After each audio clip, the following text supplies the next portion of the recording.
trust myself. I don't ever need no help. Did it by myself, I don't need no help. Tryna stack money like books on the shelf. Hundreds in the bag, got me feeling like the man. Shorty body hustling in the summer on the sand. Way she's working for it, got me feeling like the man. Shorty body hustling in the summer on the sand. Did it by myself like a selfie. Nobody try to help me. Came to the club with an island girl. I'ma take it to the crib and let me buy you pearls. Did it by myself, no one help me, yeah. Now these bitches want a selfie. I like big gold chains, I like big gold rings. Let me take it to the crib and let me buy you things. Fell in love with an island girl. I told her only time will tell. She likes to ride in the ice as well. Will it be forever? Only time will tell. Did it by myself like a selfie, yeah. Nobody try to help me, yeah. She likes the ice and I ride as well. Will it be forever? Only time will tell. Big dog status, two-tone paddock. Stacks in the crib, I got a two-floor attic. Got a two-floor attic, got your girl in the attic. But I'ma bring her right back, dude, don't panic, I'm savage. And nigga, if it's beef, we can manage. I know a couple guys who walk around with automatics. I got big dog status, I ain't playing, I ain't average. I'ma leave you hanging static, I'ma leave you hanging static. Fell in love with an island girl. I told her only time we tell. She likes the ice and the ride as well. Will it be forever? Only time will tell. Fell in love with an island girl. Yeah. I told her only time we tell. She likes the ride and the ice as well. Will it be forever? Only time will tell.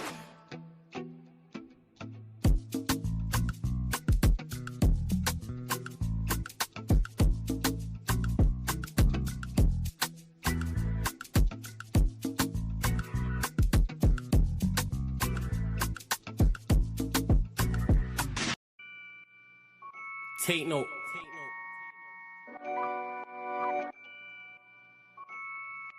Tino, babe. Yo, Tino, he'll get his dome pop. Satin blue on his whip, but he ain't no cop. Don't stop, spray up his motor till it smokes up. Cause what I bought for insurance, I have it wrote off, you joker. Suck on your mum and take note, cause the foreign ring up in his grill. That grandma stovetop, don't flop. Fuck up the game like this was Roblox. Oh gunner, running this field, I'm for your walk up. Drum roll, load up a cannon and give her more shots. I put your face on a beam, now you're sword on. Treat you like an old sketchbook, you'll get drawn on. I lead your girl from the back, I'm that raw blood. Wait, who the fuck feels they could do me something? I'll roll up in your ends with a toolie busting. 32 ugly as shit, like Miss Rooney's husband. Somebody cut me a deal, I'm just too disgusting. Niggas think they next in line, but they ain't doing nothing. Mask on, metal in hand, Freddy Krueger's coming. Tools all up in your home, I'm here to fix the plumbing. House blown, toaster run, leak gas from your oven. Dior on your girlfriend's face, and she best get to sucking. Head game resemble my dad, cause it was good for nothing. Yeah, I'm still vegan, but I'm down for beef. Niggas think they slick with a dialect, but talk is cheap. Watch your mouth, little nigga, because I roll with heat. Top said there's no returns, and I see no receipt. I put your boy in the back, like he was groceries. Riding round with the burner boy, in case I find any extendo. Licking up shots, until it overheats. No mask, did it barefaced, just so they know it's me. Eyes closed, chest wide open, heart surgery. Usher said, just let it burn, let's make it third degree. Niggas think everything's jokes, until you shoot his queen. Shot was funny as shit, it barely missed the beam. Wax on, then wax off, to leave the burner clean. Then open up the Uber app to flee the murder scene. Waving a stick will make them levitate. I raise a toast in the air, let's celebrate. See a couple holding a blade, like it's wedding day. And yous can leave with a slash, just like wedding cake. Bitches on snap in the snacks. Oh no you ain't, know your place. Worked up flawless, you look like bellyache. Beat my dick all off in the face, and let it detonate. All facts, just ask your mum, she'll demonstrate. Damn right babes, I'm a jerk, just let it marinate. I gave it a beat like I was Penfold. And some retarded head, my tongue's mental. Babes, if you die then you die, cause you was meant to. Nigga, all I do is draw, I'm a pencil. Run up on you niggas like the rents due. Dude, screwed, if I see food, you're on the menu. Your homies have to find the Dragon Balls to resurrect you. Fuck it, you niggas can all hate. I'm better than all of you niggas I don't rate. If your girl's fit, 4+4, she'll get 8. I'm a chiropractor back, just setting them all straight. Scorps, take note.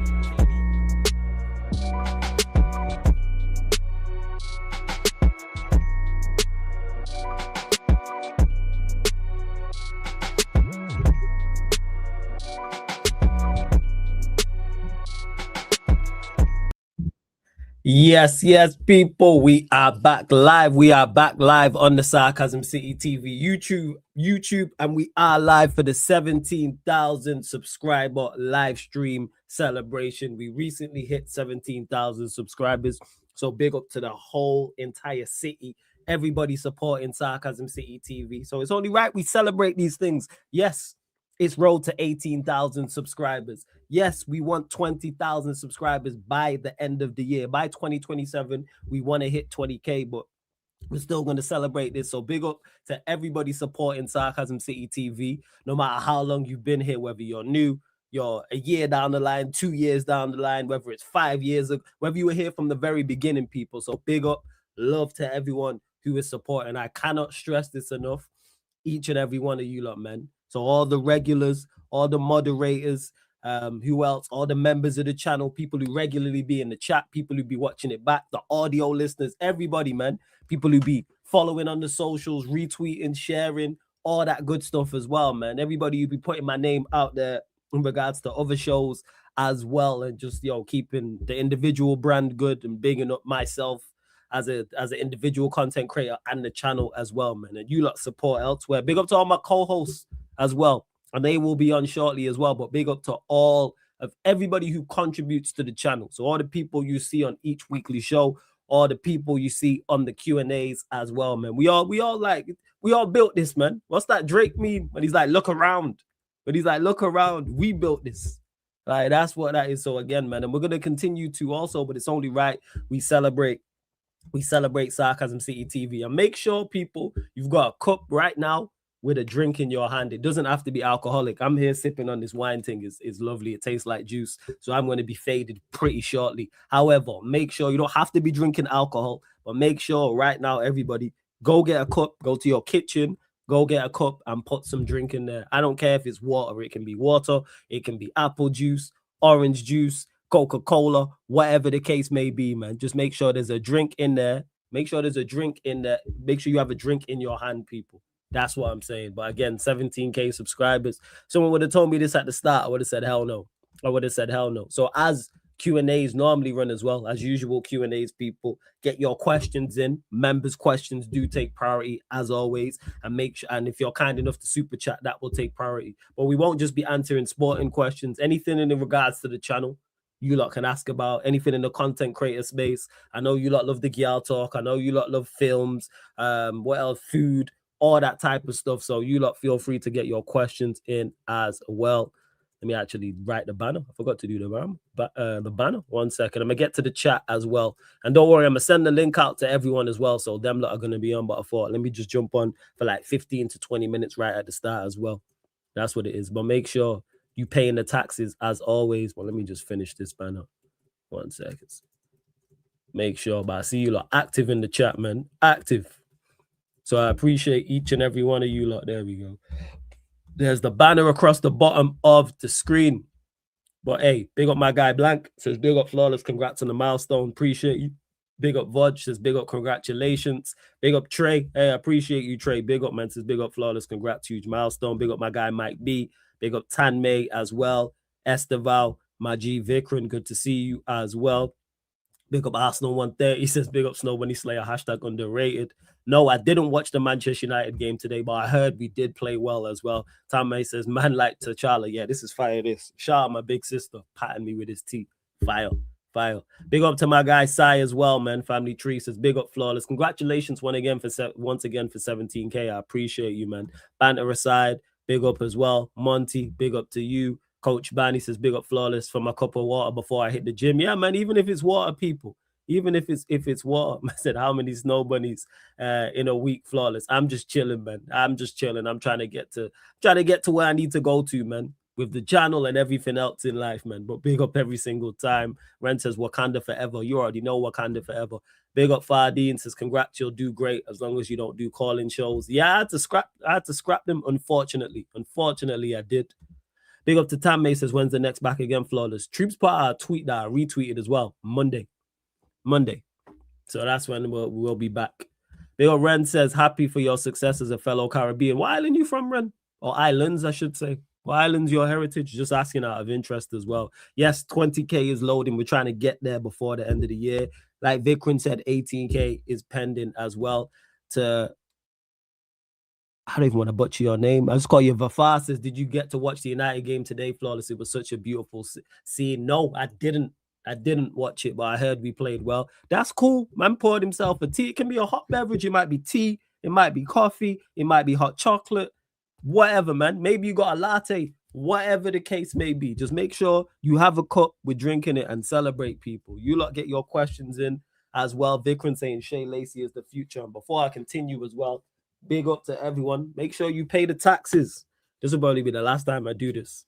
So people, make sure you pay your taxes when you enter the city of Sarcasm. Pay your taxes. And that's whether you're watching live right now or you're watching this back after. Because this is probably going to be a long stream. Hit the like button on the video first and foremost. Make sure you hit that thumbs up, people. Make sure you share and follow across all of the socials. You can see them on the screen. You can see them on the screen. At Yes It's Flawless right there. At Sarcasm City TV. At Sarcasm City TV. At Yes It's Flawless on Twitter and Instagram. Retweet, like on Twitter. Share, reshare on Instagram as well. Make sure you follow across all the socials. And equally as important, subscribe to the channel. Sarcasm City TV. Subscribe to Sarcasm City TV. Road to 18,000 subscribers.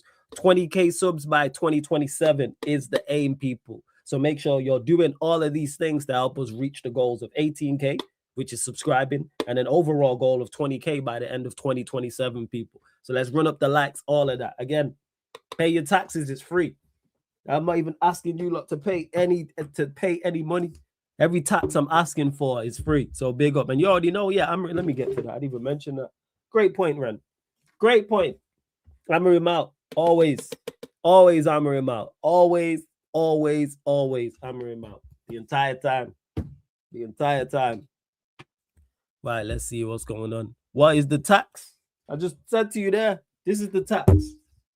This is the tax. Hitting the like button on the video, sharing and following across all the socials, subscribing to the channel Sarcasm City TV. That's the taxes right there. Like button, share, follow across all socials. Yes, it's Flawless at Sarcasm City TV. Subscribe to the channel Sarcasm City TV. There you go. There's all the taxes, people. It's right there on the notice board in the middle of the city. And the notice board on the middle of the city.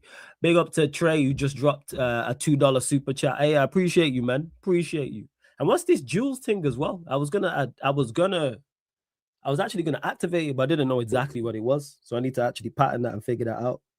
Let's see what that is. What is going on there? What is going on there? But yeah, you lot get your questions in. What's going on, man? Chat to me. Before I send the link out to the gang to jump on, let me know what you lot are saying. What questions you lot got? What questions you lot got? Let me know. Where we at? There's over 40 of you lot in the building. Quickly, early. And how many likes are we actually on? Let me check. 34. All right. You lot on it. Let's run them up. You know what I'm saying? Let's run them up. Big up to Rock says, blessings, Flawless. Big up to you every single time. Banner aside says Aiden Heaven was bullying Atletico. Aiden Heaven a good centre back, so it's not a surprise as well. I seen YouTubers dropped a GIF feature on lives. What is that exactly? Is that the Jules thing? I need to get onto TikTok as well. That's something that I need to pattern this month. Hey, every time, Eddie, if you're about, because I'm going to be live for a strong minute, obviously feel free to pull up because Eddie's one of those that has helped the channel tremendously. He's like one of the early people on there that's still here. Helps out so much. United content, general content, NBA as well. Every single time, man. Every single time. Bud says, question is back again, going to do pro clubs. Yes, if anyone knows where like troops can get a PS5 and it's not a ridiculous price, let us know. Because Monts is on, Lewis is on it, I'm on it. But it's on troops. But obviously, man are trying to want to charge ridiculous prices for a PS5, which is taking liberties. So like, that's what it is. So if anyone knows, let us know. But that's what it is. Let's see.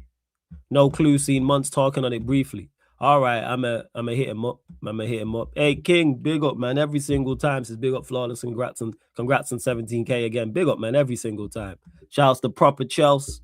Says big up, Flawless. Big up to you every single time. Also, Flawless, in your time, try watch some of the game back or even the comps. The principles look good and in possession, so comfy and progressive. Well, that's great to hear. I'm not gonna lie, SK. That is great news to hear that we are looking good in preseason. And I know it wasn't bad because the rivals didn't say anything.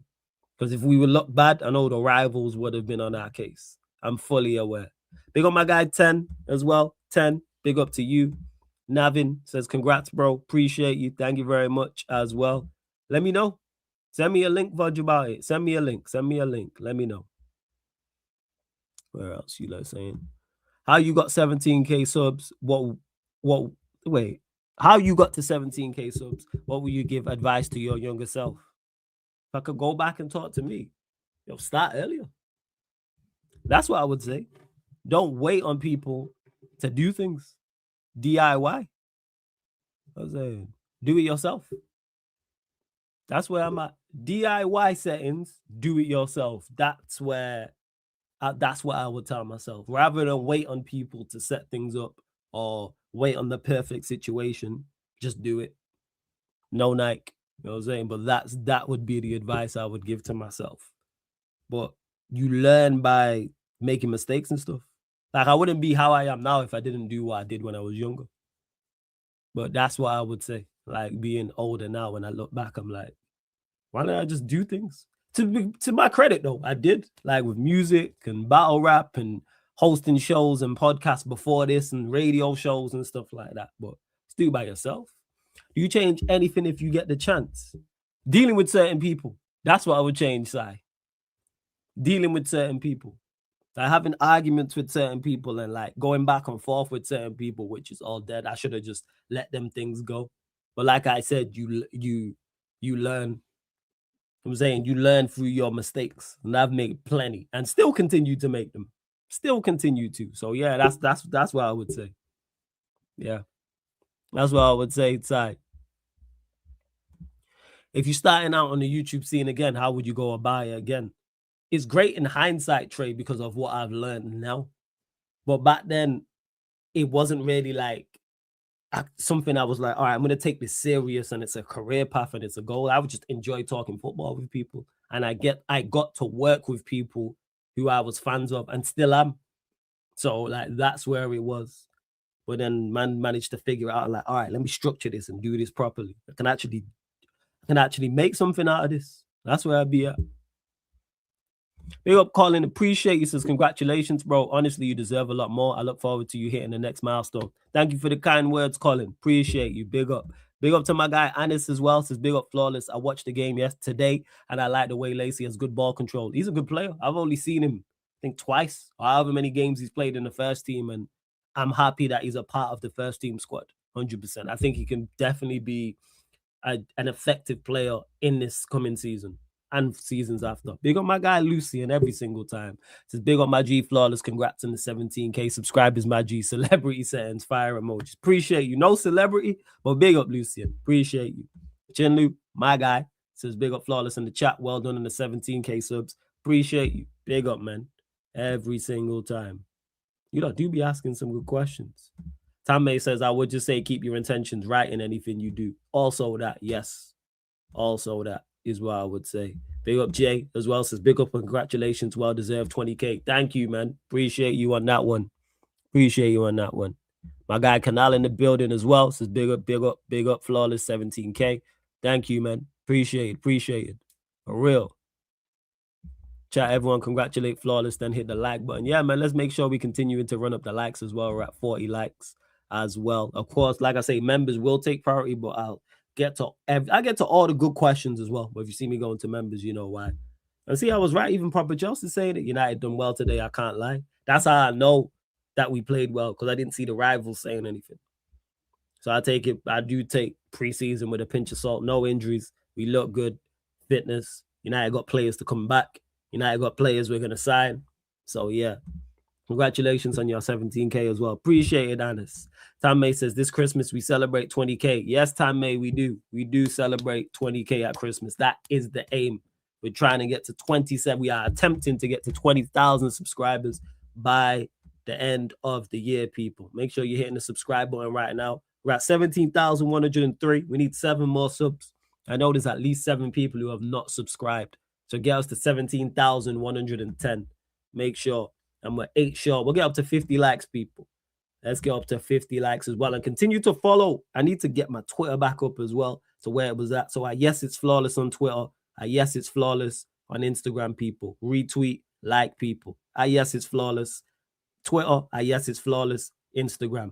Same with that Sarcasm City TV as well. Hey, Ja, appreciate the big super chat, man. Thank you. Appreciate it. Says congrats on 17K flawless. We will reach 20K in no time. It is the 1st of August and we need to sign a 3rd midfielder. Who would you like that to be? I'm a fan of Hall. I hope we get him too. First and foremost, thank you for the super chat. Secondly, thank you for the congratulations. I appreciate that. I agree with you. We're going to reach 20K in no time. We're going to get there. It's the 1st of August. Yes, we need to sign a 3rd midfielder. I agree with that. Who would I like it to be? I'd personally go and get... Who would my preference is Belieber. But Belieber and Kone are my top 2. The problem with Belieber is the price. But if we can't get Belieber for like 60 million, which I don't think we can, go get Kone. So to answer your question, Kone overall, even though my preference is Belieber. And I hope we get Hall as well. I need to call up a clip from the Mandem United where I was talking about Lewis Hall as well. So yes, Lewis Hall, definitely. Run me Kone or Belieber, cool.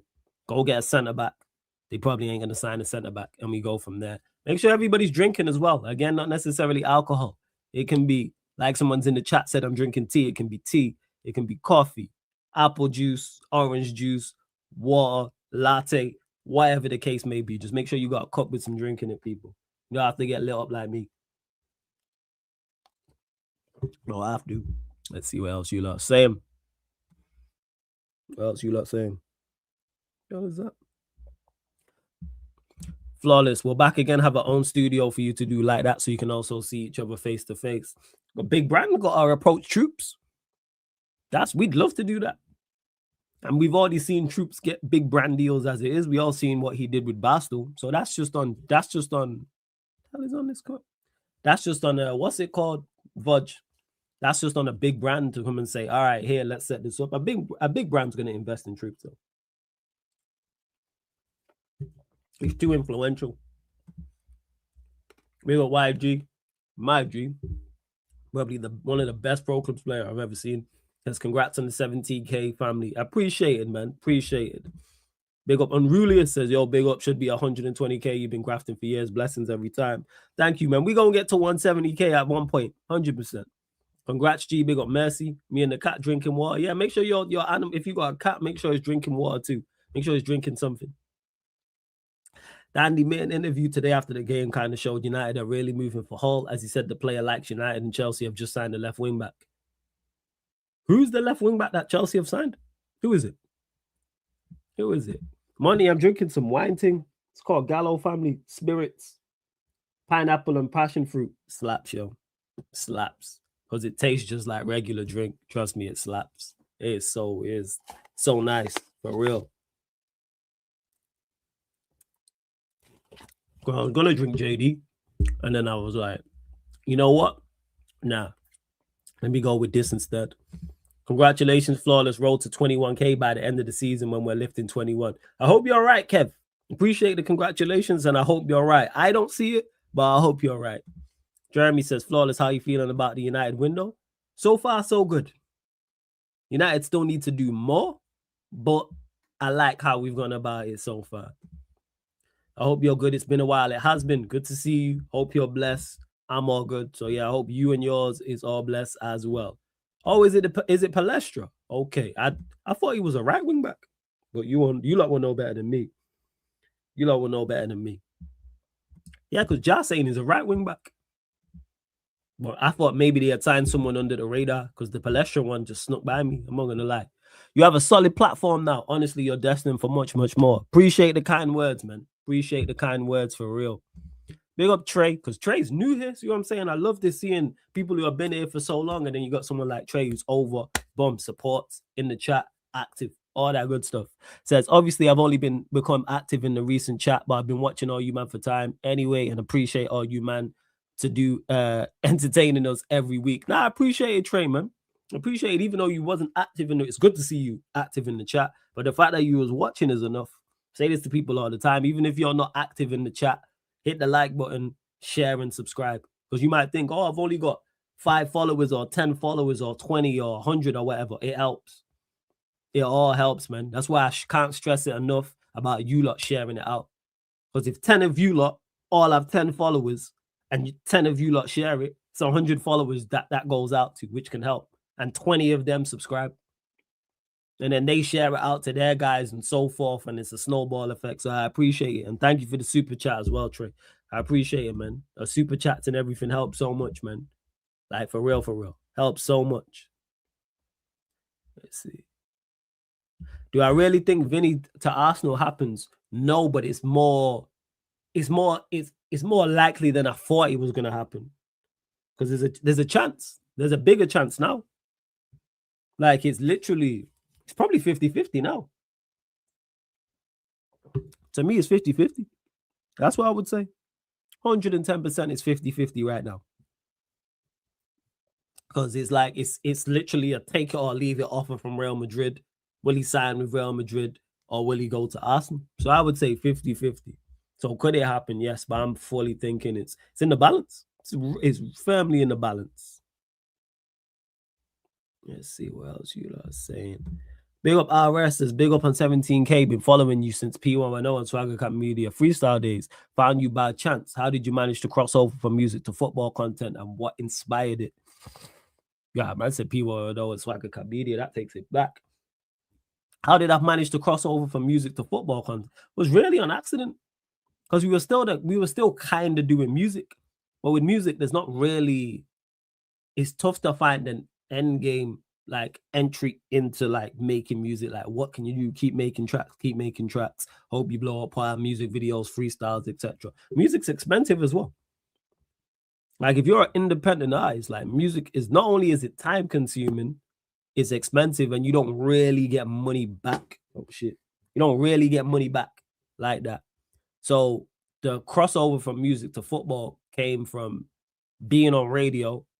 Shout out to Pi Radio, big up JV and Stro every single time and having success on there. So it made sense doing it on Pi Radio to kind of bring it over here. Because we were talking football on the channel anyway. Even when shout out to my brother Tox, when we was doing the Sarcasm City podcast, we had a show called, what was the football pod called? Shit, the names eluded me. Someone in the chat might know, but we had a football pod. It was only a few episodes, but we had a football podcast on here. Long but before Pi Radio and stuff like that. We had a football podcast. We did. We had a football pod. So that's what kind of, and then having this, when you have success in something and you enjoy it, it makes sense to carry on. So Pi Radio, I say this all the time. Shout out to Stro and JV. I had so much fun doing that show. I still miss it to this day. And then getting into the content creator space. I had a ball because I started just working off the rip with people that I'm fans of. Man's on stream with Aaron daily. I'm like, yo, this is Mr. Aaron United, who I've watched for years prior. And now I'm on his stream daily. Every day during lockdown for that sustained period. It might have been over a year. I was on his channel.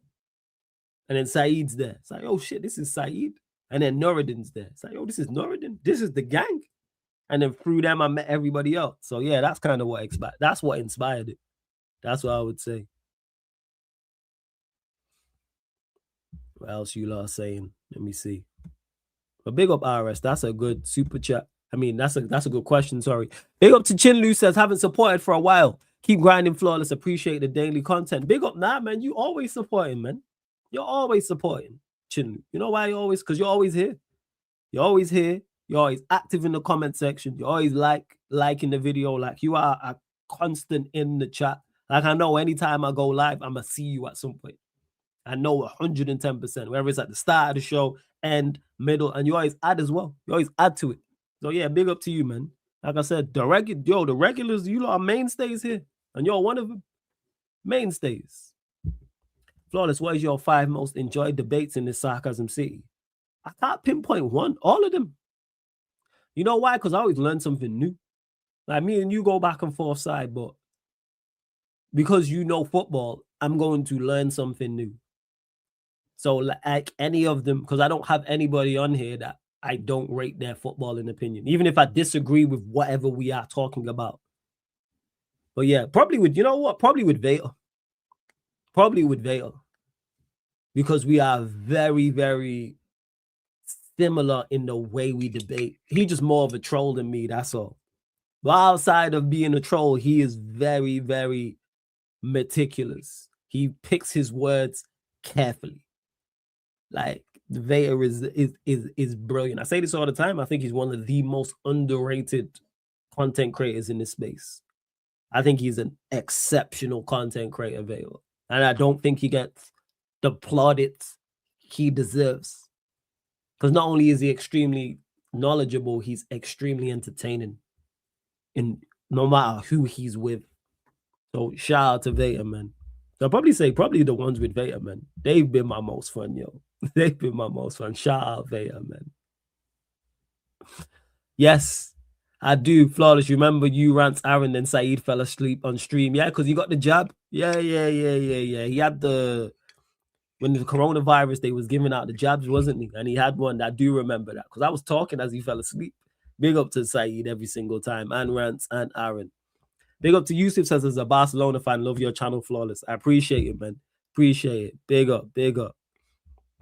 Well, in Flawless, big ups. Rational takes, love the calmness, love from Uganda, bro. Big up my guy Ace, man. And big up you can. Yeah, that was it. COVID jab. That was it.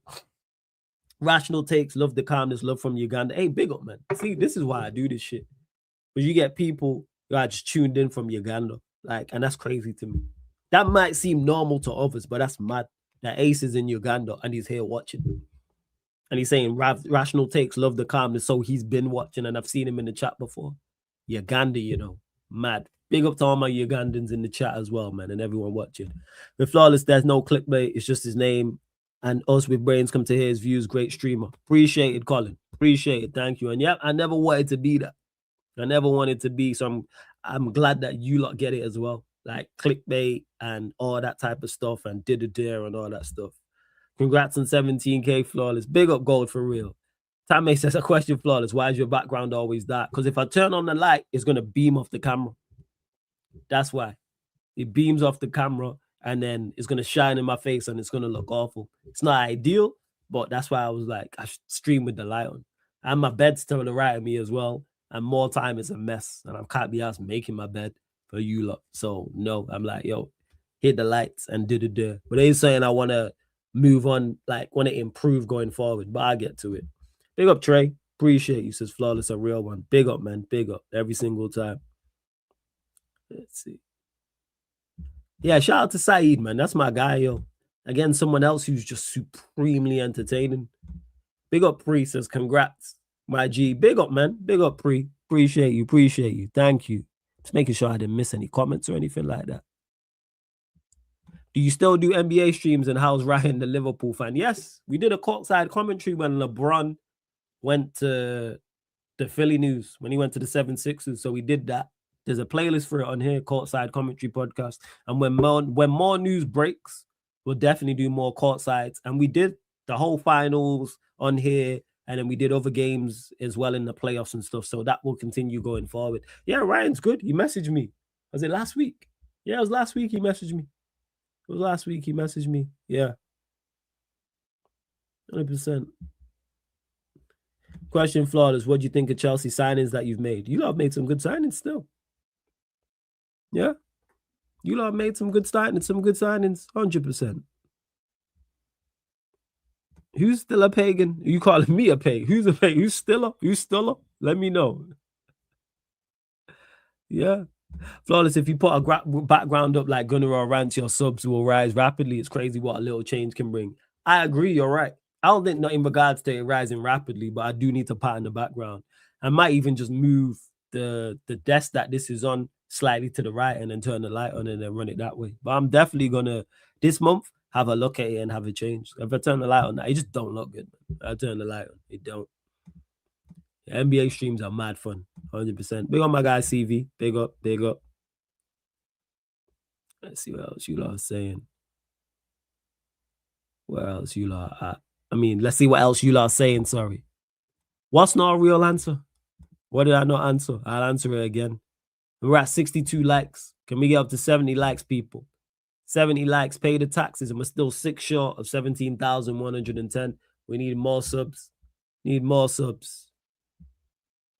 I agree with you on the background thing. Fully agree with you. I ain't gonna say about the rapid rise, but I take your word for it. But yes, because people do mention it when I'm in when I'm at my sister's, and it's the background with the.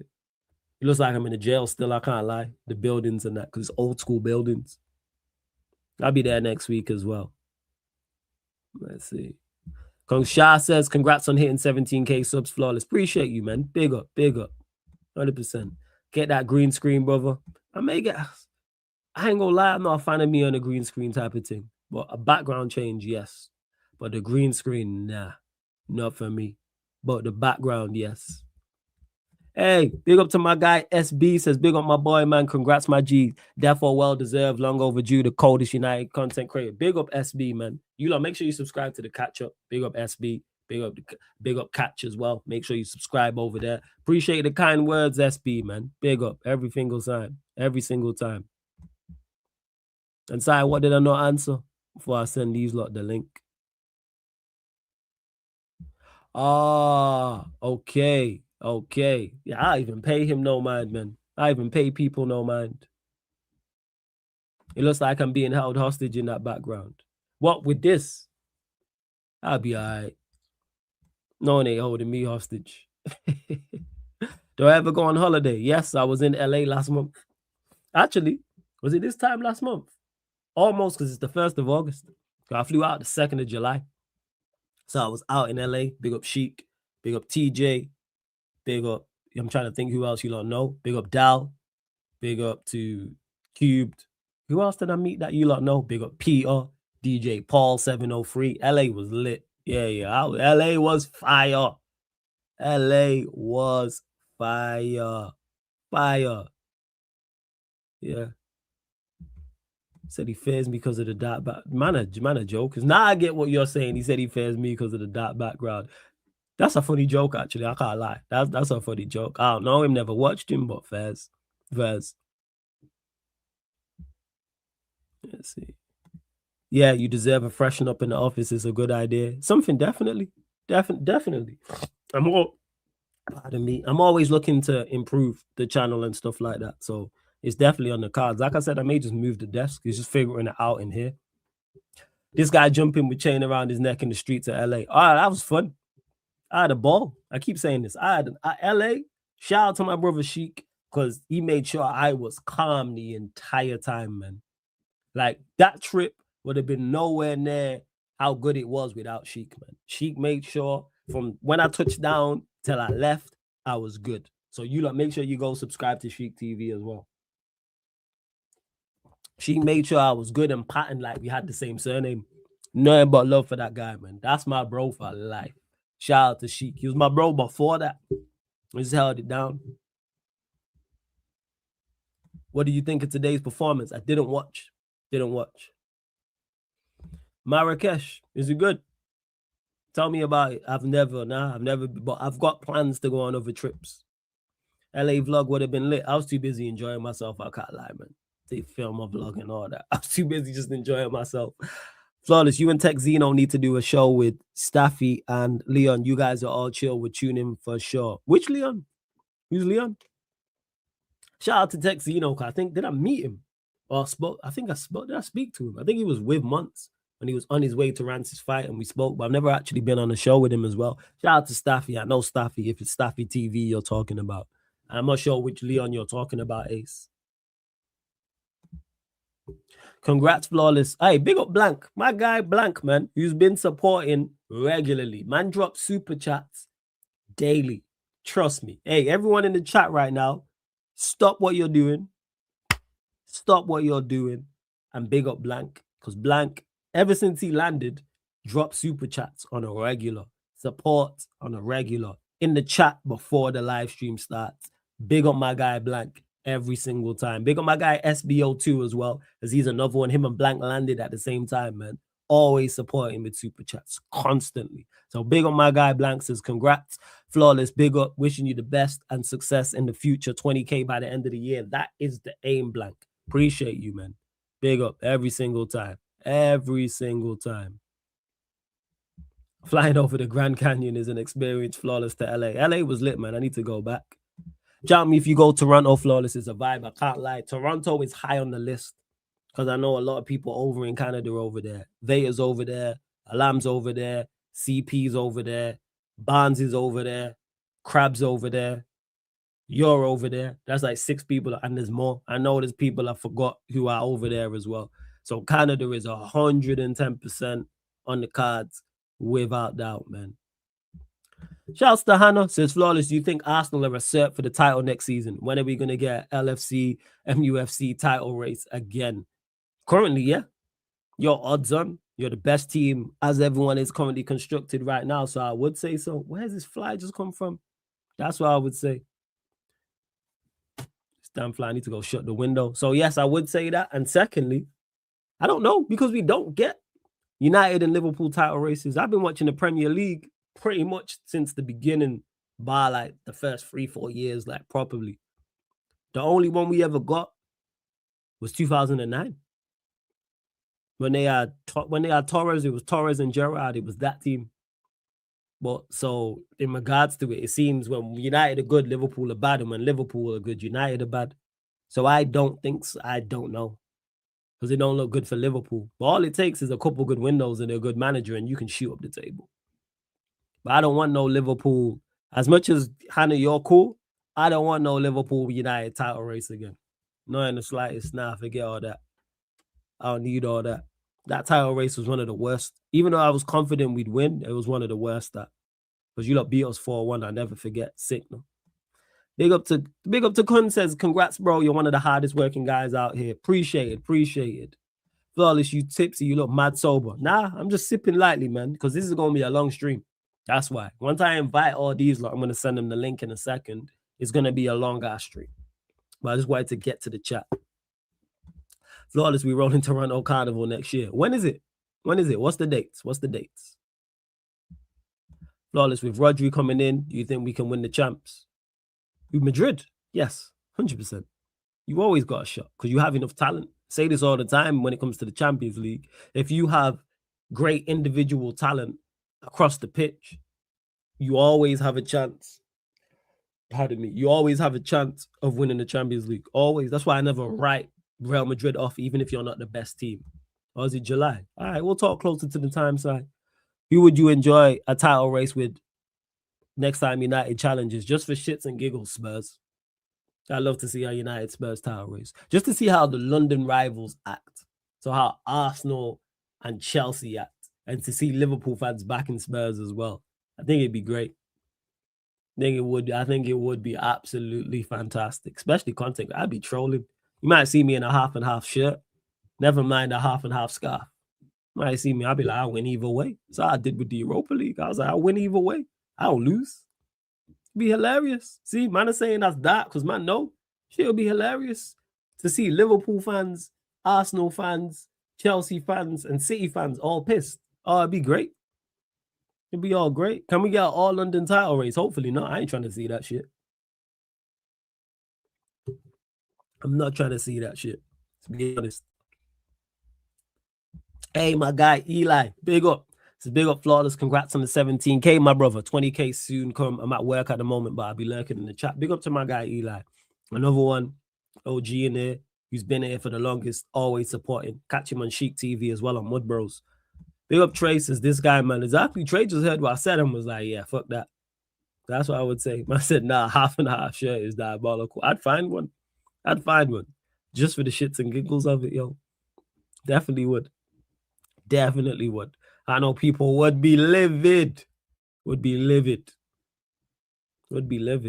No, there won't be no snow bunnies on the 20K celebration stream. There'll be no snow bunnies on celebration streams. You trying to get my channel shut down. That's why. No. I'm not just going to have snow bunnies just on the stream. No blank. Absolutely not. 20K, 40K, 50K, 100K. 100K. No. Yeah, exactly, Trey. You already know. Would you imagine you rocking up to back again with it? I don't think it will happen like anytime soon, like a United Spurs title race. But to answer the question, I would. How have we gone so long without talking about 16 out of 10? That's a big part of 17K. Got you, family. You already know, man. You know what time it is. By the way, can I just say, the two girls below us are looking 16 out of 10s today, both of them.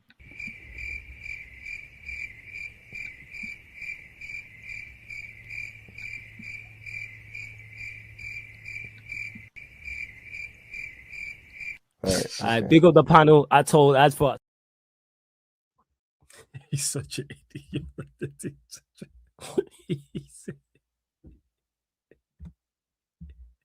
He's such an idiot, yo. Oh shit. You know what makes that it's so great? Like you see when the cogs are turning in his brain and he's realized like, oh, at this moment I fucked up. Oh, it's great. Couldn't be happening to a nicer person, man. I loved it. Oh, it's great. And that will live on forever. That will live on forever. I know some people haven't seen it.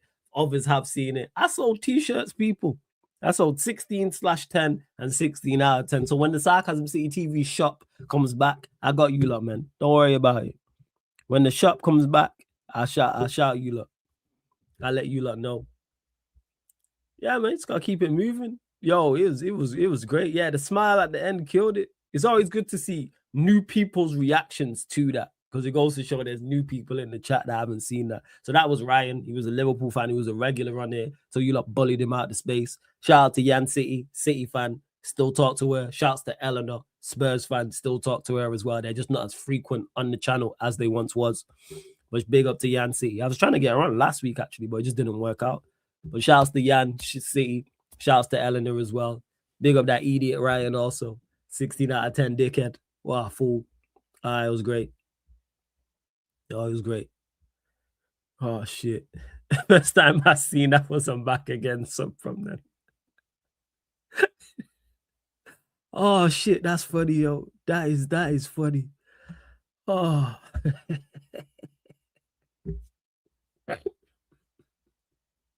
I still laugh like it's the first time I've seen it. That's go to Sarcasm City TV Extra as well, because like the full video's there and everything like that. There's a full video on Sarcasm City TV Extra. Shout out to Prime that he put together. Oh shit. Big up Soy says, yo, Flawless, big up Rolling One for the milestone. Hey, I appreciate it, man. Do something for the milestone, man. Do something for the milestone. Sarcasm City TV editage. Yeah, man, we just gotta keep it moving, Trey. Yeah, Blank is trying to end Sarcasm City at 20K. This guy's still going on about snow buddies and stuff like that. Like, yo, I'm not bringing no snow buddies on stream for my channel to get like closed down, trying to get it shut off. Like, it's not that type of time. Being United to a title would be superb. I think I deserve it after being bullied by United fans growing up. You know what, Hannah? I'm glad they bullied you growing up. I wish I was there. You deserve it as a Liverpool fan. You're cool and everything, like as a person, like you support and everything. But as a Liverpool fan, I'm glad. And I'm glad we beat you in 09. 100%. 100%. Yeah, was that bloke being serious in that clip? Yeah, he was being deadly serious. Like, that was his bar. Like, he was like, I just want to say, like, he took the floor. He grabbed the mic. Everybody was silent. Like it is. Can you replay it? All right, I'll replay it once, but what I'm going to do is every time someone super chats, I'll play it. That's what I'll do. I'll play it one more time, but every time someone super chats, I'll play it. Every time. Any super chat or like any gifted membership or anything like that. So any super chat, gifted membership, or there's another thing you can donate, but anything like that. But yes, I'll replay it since you asked as of. Give me 1 second.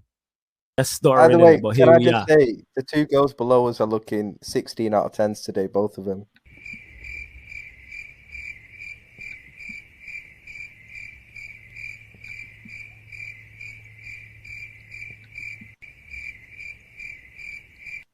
Right, big up the panel. I told as for it's so great. It's so great. Oh shit. Yo, man, it's taking a piss.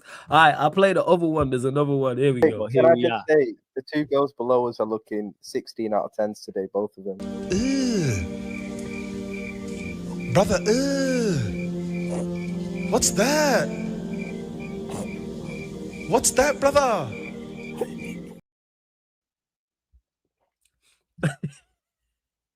You lot didn't like 1 second. Let me show you. Look. I'm gonna send the link out to everyone. My mate teas. Don't ever get it mistaken. Oh look. Let me show you. Look. You grab it. One's here. Different colors. Look, people. I made teas. So there was this. So there was blue and white. It was black and white, white and black, and red and black. Look, even at the Sarcasm City TV logo right there, people. See it right there. Yeah, let me show you. Look. Telling you, man. 16 out of 10. Big up to everyone that copped because the teas did well also. So big up everyone locked in, man. Got real ones. Real ones. When I was out in LA, and I had the England bucket hat, white England bucket hat, and I had the big chain. I had the 16 out of 10 tee, white and black. It was. Big up Ryan, man. This happened to every subscriber party, you know. Every subscriber party.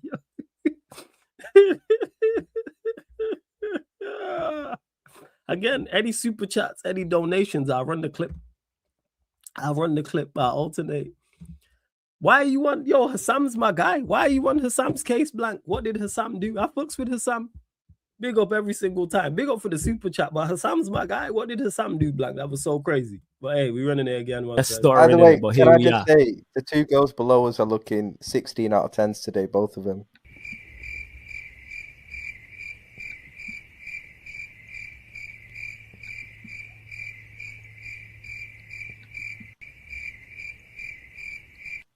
Right, big up the panel. I told as for yeah, I already merged it as well. The designs is always there. Poor guy, he needs some help with his channel. Can I say, yo, man set it up, yo. He thought about it, Trey. He thought about it and was like, all right, I'm cooking right now. Oh, I'm gonna bring the teas back, man. I got you lot. Oh shit, yo, the cricket sound is brilliant. Shout out Tom Little, because Tom Little was the guy who said add the cricket sound. So there was the original cricket sound, and then someone like extended it and then went pan the camera on each of our faces before getting to him. Oh, right. You don't know the vibes, man. Every super chat, obviously I read the super chat and then I play the clip. Right, let me send the link out to these. Look, I need to go get some ice for this drink and bring these on to save the show, because I'm starting to get lean. I can't lie. I'm starting to get a little lean. But you lot continue to get your questions in as well. It can be, obviously, what's going on, transfer window. It can be content creator related. I know you lot love the Gyal talk. Always that. Music, films, food, whatever case, future plans, etc. How long ago was that now? It's like 3 years ago. I think it was like 3 years ago. It was a long time because the clip, it happened. And then we was doing a celebration stream and then somebody brought it up and then it blew up after. It wasn't instant. That was that long ago. I think that was COVID times. It's like 3 years ago, something like that. Yeah, the Tom Little clip is different. Yeah. I'm going to bring the teas back, Monty. And I did ship them as well. It was a worldwide thing. So I've just got to, again, anyone who's ever sold anything knows it's not just a simple, like, you got to dot all the I's and cross all the T's. Because if I'm going to bring it back, I'm going to bring it back for you lot properly. I'm not going to half-ass it. You know what I'm saying? Bro, don't think I missed out your achievement. I already congratulated you. Respect. Hey, I appreciate it. If I missed any of you lot in the comments, let me know. Yeah, Money, I was just, not necessarily for you, Money, but just in general. I was letting everyone know it was a worldwide thing. All right, let me send these lot out the link. It's been just under an hour still. Let me send these lot the link. I was howling. Wait, so you're gonna play that clip? Whatever you super chat, no matter the amount, it don't have to be a set amount. I'll run it. Because you lot love it. So I'll run it. 1 second. Just sending a link to these lot now. Sending a link to everyone. To these lot and shit. Let's see what's what. What else you lot saying? So anytime blank. Right. What we saying? Like check. Right. We're at 77 likes. That's decent. Let's go up to 80 likes. And we were 6 short. We're 5 short of 17,110. Let's run that up, people. Let's fucking run that up. What are we doing out here? Let's run that up. I need to go get some ice in a second anyway. Because this liquor, see, this wine creeps up on you because it tastes just like juice. And then, like, it just takes like a normal drink. And then before you know it, You twisted. It's fuckeries. Big up Vikran in the building as well. What are you saying, Young G? You good? Yeah, bro. Big up yourself, man. It's all about you today, man. 17K. Big achievement, man. Appreciate it, And man. Appreciate it. feels like just yesterday that you were saying, hey lads, when I get to 16K, and then 16K came, and now it's 17K, and then soon before you know it, it will be 20K. Like, the numbers just keep going quick and fast, man. Spot on, man. The community, man. You've helped, man. Don't think you are, even though you've a recent addition. Trust me, man. You've helped massively, fam. Trust me. Oh, right. All I've done is argue with people all day. They helped.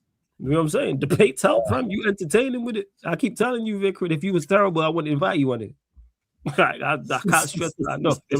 Just because we debate and go back and forth, don't ever think, and I know you don't think this anyway, flawless don't rate me. And nah, we might disagree on something about rating. I know. I argue with you. That's why we debate. The debate is debated. And I just find it funny when people are like, because you'll see it in chats all the time where people will be like, oh, do these guys have problems? Nah, man. It's just a debate.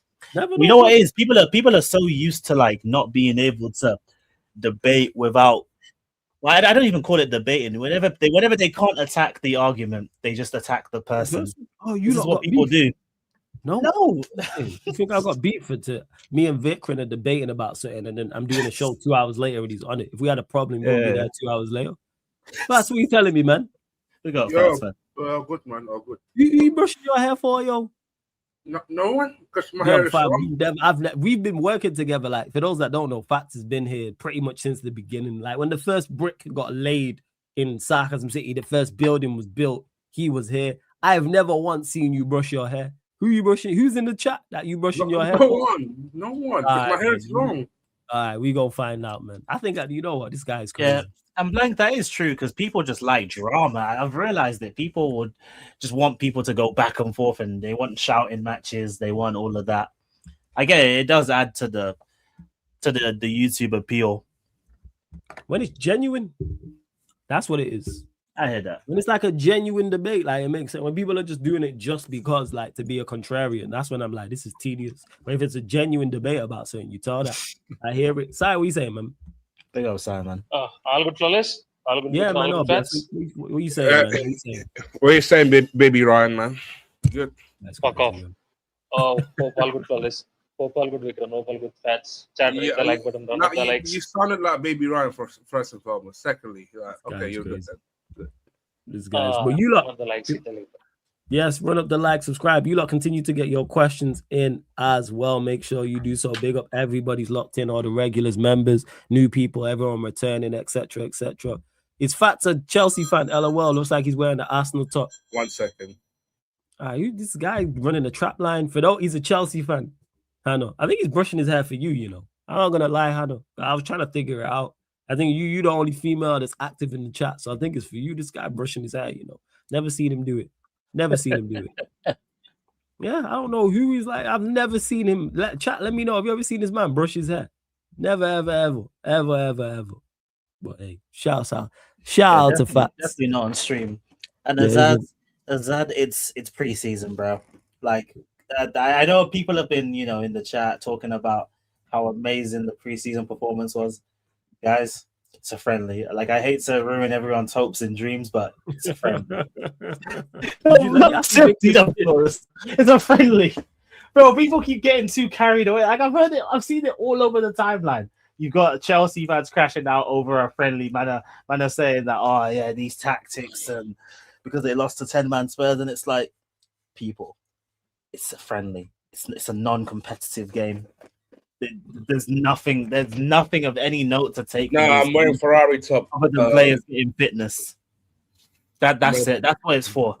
Did you watch it, Vikram? Did you watch the preseason game? I only watched it for Shea Lacey. That's it. I just wanted to see how Shea Lacey. What was it saying outside of Shea Lacey, which we'll get to? What was it saying like overall? Like, did we play well? Or do you think people are going over the team? I've been impressed with the way that because I think this is something that they have been working on. The way that we build up like from the back as a team, it's improved a lot. That's what I would say. But again, because it's a friendly, I can't really take too much from it because in normal season, man are gonna be pressing you like crazy. Like it's calm doing it in a non-competitive game. But what about when man are pressing, these men when they're playing out from the back and you've got Shaw and Maguire there, like they're gonna start hoofing it. Like, so that's why I can't take too much from it. But what you can say is Carrick is definitely trying to prioritize the more possession control games like kind of route. Like that's kind of the way he's going. Because even Santos is, from what I've seen from him, this guy's a possession player. Like he's very much like, I'm gonna try to keep the ball, I'm gonna try to progress it forward. And I think that's good. And everyone's been talking about mount this, mount that, mount this. Do you know what it is? Cool. He's got Santos next to him who can pass, and he just runs around. He just does what he normally does everywhere else. He just runs around. And they're getting excited. He's just doing up cardio, which we know him for. Do you know why? Because it complements Santos in midfield, because he's basically doing all of Santos's running. But that's what people are getting excited about. Him just running around in circles. Where to Eddie? Running around in circles for 45 minutes.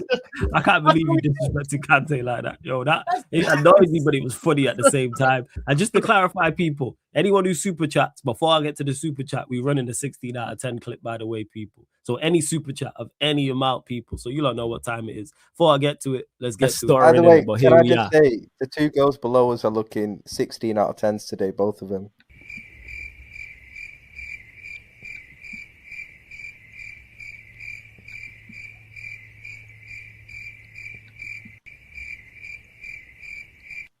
Right, big up the panel.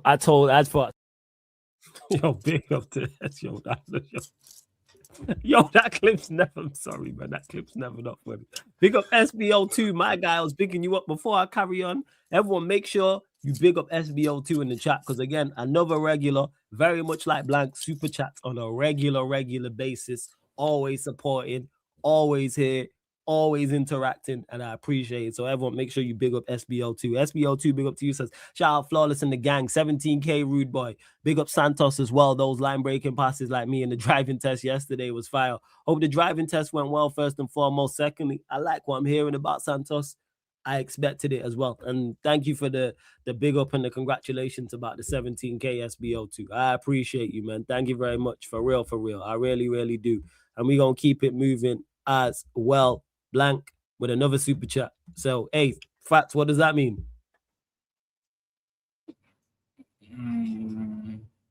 It's this guy. All you have to say was 16 out of 10. That's all you have to say, man. Yeah, 16 out of 10, yeah. There we go. Can I just say, the two girls below us are looking 16 out of 10s today, both of them. Brother, what's that? What's that, brother? Hey, big up Blank for the super chat, man. Says, chat panel, please pay attention to the current introductory video on the first class in season. Welcome to How Lose the Snow Money 101 discretion advice. So he's talking about the video from Ryan. Big up. This guy got brushing his hair and got shades now. You see you, fam. Hey, Blank, big up for the super chat, man. Appreciate it every single time. Big up to Cuzzy. Says, big up Cuzzy. Congrats on the 17K. We're on our way to 20, 50K, 100K. Hashtag trust the process. You already know, man. Big up Cuzzy every single time. Nothing but love for you, man. Big up, man. Big up. You know, you know my done every single time, family. Big up, got AEM as well. Big up to my guy AEM. Just gifted 5 memberships, people. Gifted 5 memberships. So, hey, Fats, what does that mean? 16 out of 10. You already know, but here we are. Say, the two girls below us are looking 16 out of 10s today, both of them. Brother, what's that? What's that, brother? Oh, and Tahano says, oh my God, that clip must haunt that guy. Yeah, you like bullied him out of space, 100%. But big up to Ryan. I spoke to him. You just have to wait. You just have to wait until 16th of October 2026, man. When that day comes around, that will be. You already know. And to Azu says, don't you watch any preseason games? Nah. And everyone, make sure you big up AEM. One, if he gifted you a membership, make sure you say thank you. I'm just big him up anyway. Also, man. Says, congrats, Flawless and problem, and no problem to whoever got the memberships. Appreciate you. Go on, Big One. Carry on, man. You were talking about preseason. Floor's yours. I'm back in a second. Yeah, it's preseason. It's for fitness, testing out new tactics for the new season, and that's it. You can't really take a whole lot from the games because again they're not competitive games. but you can look at individual players and see what they'll try and give you. Like everyone's talking about Santos. I like how bro, I don't think I've seen this guy do a single backwards pass since he's been at the club, the short space of time. Every time I watch this guy, he's passing the ball forward, which I do like because, hey, you've got certain other man in North London having to sign 3 midfielders just to make up for one guy not passing the ball forward ever, who will not be mentioned. But hey, that's a completely different conversation. Yep. Same goes for me as well. You watched the game? Your game? My game. Well, yeah, I was bleeding my eyes because the build up in the back was horrendously bad. Because like we all know, rotation wise, the goalkeeping was blah blah blah blah. I've seen enough. I mean, there's a reason why I need a lacrosse song in my defense. Arguably, like the goalkeeper for that second goal, I don't know what he was doing. He was because he was far. This is what happens there. He was far away from the right, and then he just take 2 steps and then just fell down when he hit the post. Yeah, I don't know what was going on there. Like, I can look at that. You know what? There's a reason why you're in the under 21 team now. So you're not that ready, but it's a good test at the end of the day for you. Like, at least you need defeat for one of the preseason games just to kind of like fitness. That's all it is. Fitness. But also realizing things, because you cannot keep being complacent enough, because that's what happens. Like when we win one game, let's say against the first game, like some players starting to get giddy, this, that, like just to relax. And then the Spurs were the sharper team though, because they played an extra game, didn't they? Before they played 2 extra games in winter conditions. Like they're playing, they were in New Zealand before they came to Sydney. So they were playing a game there on last Sunday. Then they play a game on Wednesday, and they look a much sharper team than Chelsea. Like you can tell, like they're really well drilled. Like even though like it's only like 3 wins in their belt, which is good. And for us, it says, you know what? Consider we did a 26-hour flight plus some player missing. I thought we did okay. But yeah, I expect that from a De Zerbi team anyway. To the constant organization, the high press, all of that. Like from player standpoint, like I already knew who's the culprit today. But I'm not going to get into it because it's pointless. Because I know Tosin was to be he was at the crime scene for the second goal. But do I think he's going to be sold this summer? No, because at the end of the day, this club want to keep Tosin just because of Cole Palmer, because they're both mates. So, yeah, that is ridiculous, by the way. Oh shit, what are you saying, Jess? You good, bro? Yo, what are you saying? What are you saying, man? Congrats on the 17K, my guy. Always, you already know, man. Oh yeah, thank you, Hannah, for that John Henderson and Welbeck congratulatory. I appreciate that. So I'm not that fussed. Yeah, I bet you do. Welbeck. Hey, listen, if it gives me some good vibes from big old Welbeck, man, hey, why not? Man, you're gonna have what's it called? You're gonna have them unks, like making sure that no young boy.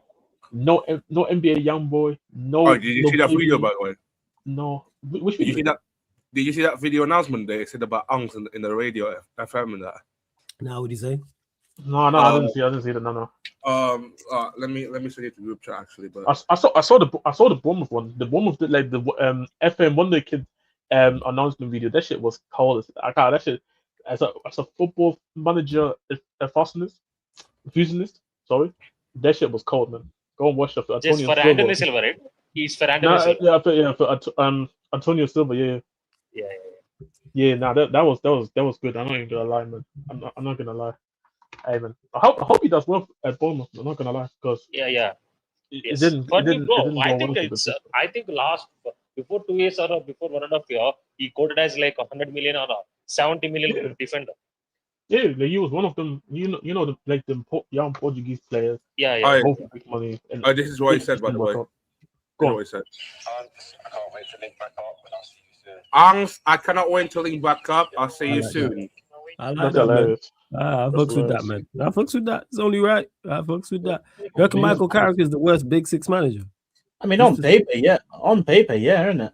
Because the other managers have done more in the game. Yeah, Xavi Alonso, De Zerbi, Iriola.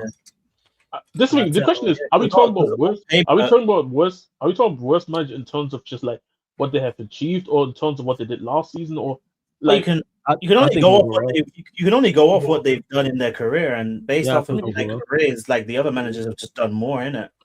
No, that's fair enough. Like there's also nothing against him. It's just that I don't even think he started coaching that long ago as a head coach. So it's like, yeah, man, it's just one of them. Yeah, his only job before United was Middlesbrough. That was his only real like full-time job. In my opinion, I don't think that there's no worst Big Six managers out there. I think they're just like this is what you can get really after Pep left. Like no one's really like wow outstanding like that. Yeah, the manager market. Okay, people always say that.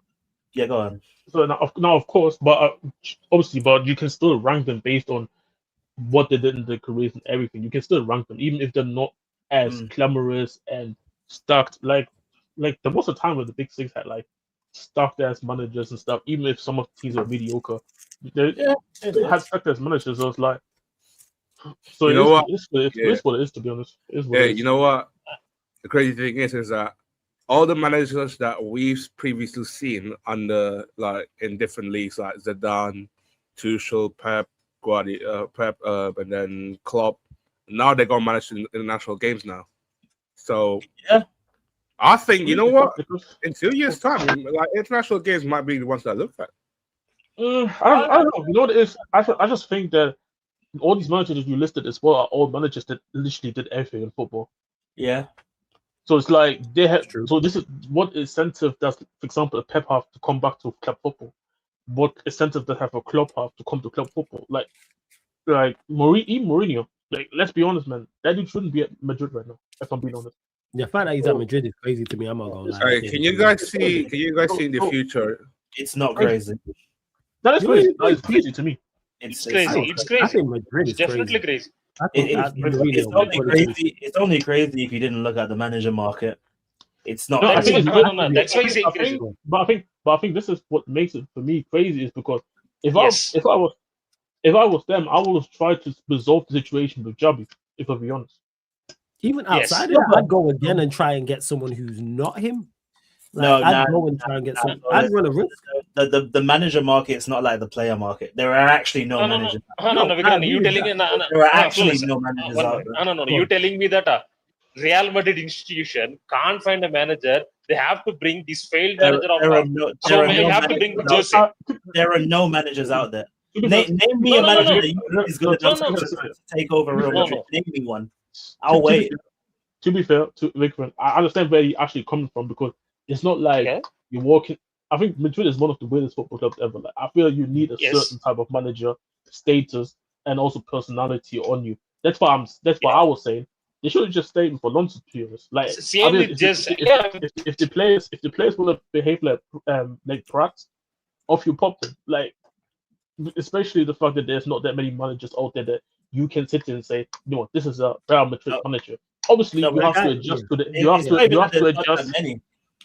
Yeah, and I agree in regards to all the attributes you mentioned. Yes, there isn't a manager with all them attributes. There isn't one. And this is where I was about to go and say, is that where I think Real Madrid in the future, because as you said, since there are not those type of managers anymore, they have to adapt to times now, which means fans also have to adapt to what is currently going on. If Jose Mourinho, because I don't think Jose is going to last to the end of the season, or latest he's going to leave at the end of the season. Then they have to look for a new manager, and obviously we're going to be back here having the same conversations about, okay, who are they going after? And this is what I'm saying. Madrid just got to prepare themselves that, and Madrid fans should prepare themselves that yo, these managers are not out there. We have to just accept that whoever is then going to come in. Not saying the expectation should be lower, but you have to understand what currently how football is. This is why I always say to people that understand what football is and not always think about the past. I think And this is where I agree with, just because if this market is done, Pep is done, Klopp is done, Zidane is going to international teams. There is no out and out experienced manager out there. That means every top club has to go rebuild. If you see Manchester United, Carrick, Liverpool, Irola, only apart from Arsenal, every big club in this world football is going. PSG, I think the standard manager is required. That is only PSG, by the way. The brilliant manager only is right now is PSG second, Arsenal. That's it. There is no this stand top manager, this upcoming manager is no there. For me, that's why I think Jose Mourinho is their case. That's why I said, you know what, start out with Jabi or go to another league or go to another one. You have Glasner, you have so many other managers. You can give opportunities. For me, I just said that he will be sacked around this. I think he will last one season. I think he will sack on the next season. Yeah, I think that's what it is to me. You go and get a manager who's at least had success and coming off a good season or good seasons or good stint at a football club. That's what I don't get with Mourinho. If you want to go experience, that makes all the sense in the world. But go with someone who actually. When's the last time Mourinho had a successful stint somewhere? Maybe Roma when he won the conference. But exactly this is where he's talking about. We're talking about him doing well at second-rate clubs. No, it's not about. The question should be, when was the last time he had a good stint at a first-rate team? That should be the conversation. But then I would ask, when was the last time any manager had a good stint at a first-class team? Yes, but I could make the argument, say there are more managers out there who have done more or better work in recent years at second-rated and second-tier clubs than Mourinho did over the last few years. Is it fair to say that Glasner and Iraola have had more successful stints than him at yes, second? Yes, and they're not even second-rate. Those clubs are third-rate in my opinion. Okay. AS Roma is a big club. They are a big club. They're Palace and Bournemouth. 100%. To me, yes, I think so. So for me, they even like third rate. They was doing it at third rate clubs. Glasner was obviously at Frankfurt. I would say Frankfurt, relative to history, I think they're more of a third rate club overall. Maybe in Germany a little bit higher, but again, that's what I say. I understand where actually Victor is coming from and saying that's why he understands why they went for Jose. But for me, it's like, I know the shit is going to end sad, and they eventually have to get down with the reality that because these are not these managers out there no more, you have to adapt to what the market is. I disagree. They're not going to adapt to what the market is. What's going to happen is... But then who do you think they're going to go after? What's going to happen is one of the clubs that have like their manager set right now, they're going to try and approach a club that's already got a manager and try and buy them out. Okay, then who do you think right now? Okay, let's say Rooney gets sacked today. Who do you think is like a manager that you would think that they would go after them? No, but that's what I'm saying. Like after he does his year and they sack him, after he already completes the first year and they sack him in the next season, I reckon that there'll be one manager out there that's quite low on their like contract year list. Like one of the managers that's already managing at one of the bigger clubs. So I think I could see them trying to approach a manager and trying to offer them like a deal. What, like I'm trying to think. I can't think of any. But this why I was asking the question. But this why I was asking the question. Specifically Flick, but I think they could. I could see them approaching a company or even not Enrique because he's had a new deal. But I could see them approaching a company in that.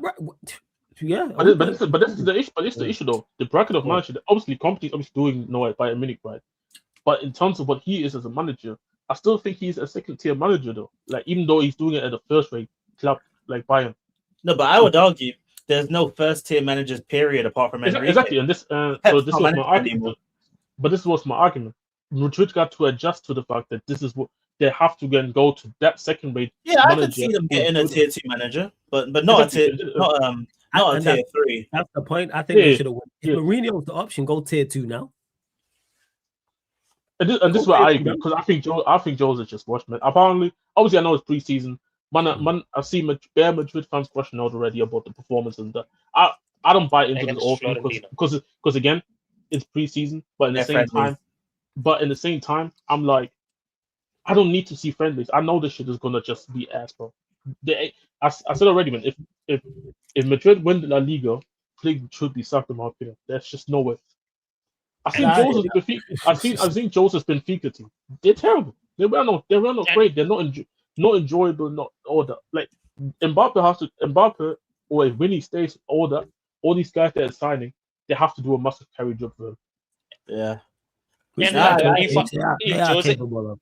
If Jose sacked or if Jose leaves, I think people may disagree with me, but I think Real Madrid will go for Spain manager, Luis Del Fuente. That is the option for Luis Del Fuente? Spain manager. Spain manager. You know what? I see that.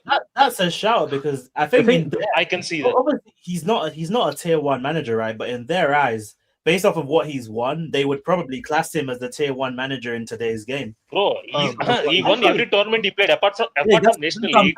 He won Euros and World Cup. So Madrid would probably class him as a tier 1 manager, so they probably would go for him, right? Yeah, he will go for it. Yeah.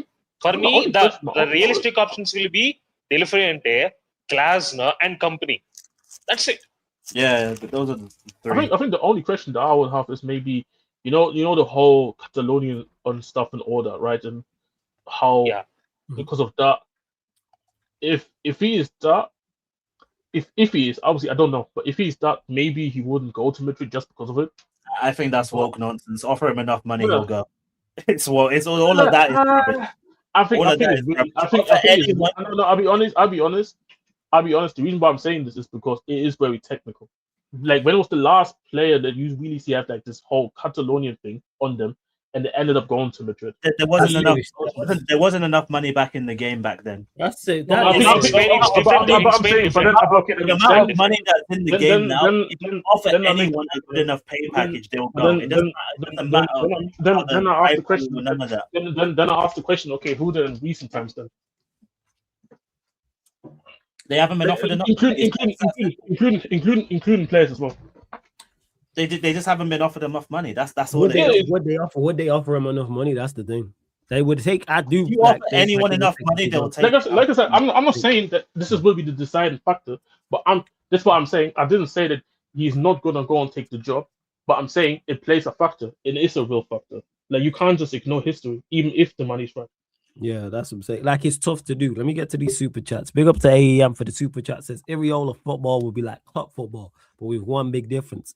Pep isn't around no more. Hashtag domination. Hashtag LFC. Hashtag you'll never walk alone. Big up to AEM. I don't know about domination. That's what I was saying. God, CC. Season hasn't started. You haven't made any signings. Little bit chill. You know what? Vote to troops. I don't know what you're talking about, man. Did you not see your fantastic performance in pre-season? Did you not see that? The question is what type of domination? I don't know about that. Did you see the domination in pre-season, Jess? Big up to Trey as well for the super chats. It's just a reminder, it's day 74 as the Prem champs. Yo, Lewis started awful, but big up to Trey. Oh, got you. 1 second. That's story. By the way, can I just say the two girls below us are looking 16 out of 10s today, both of them.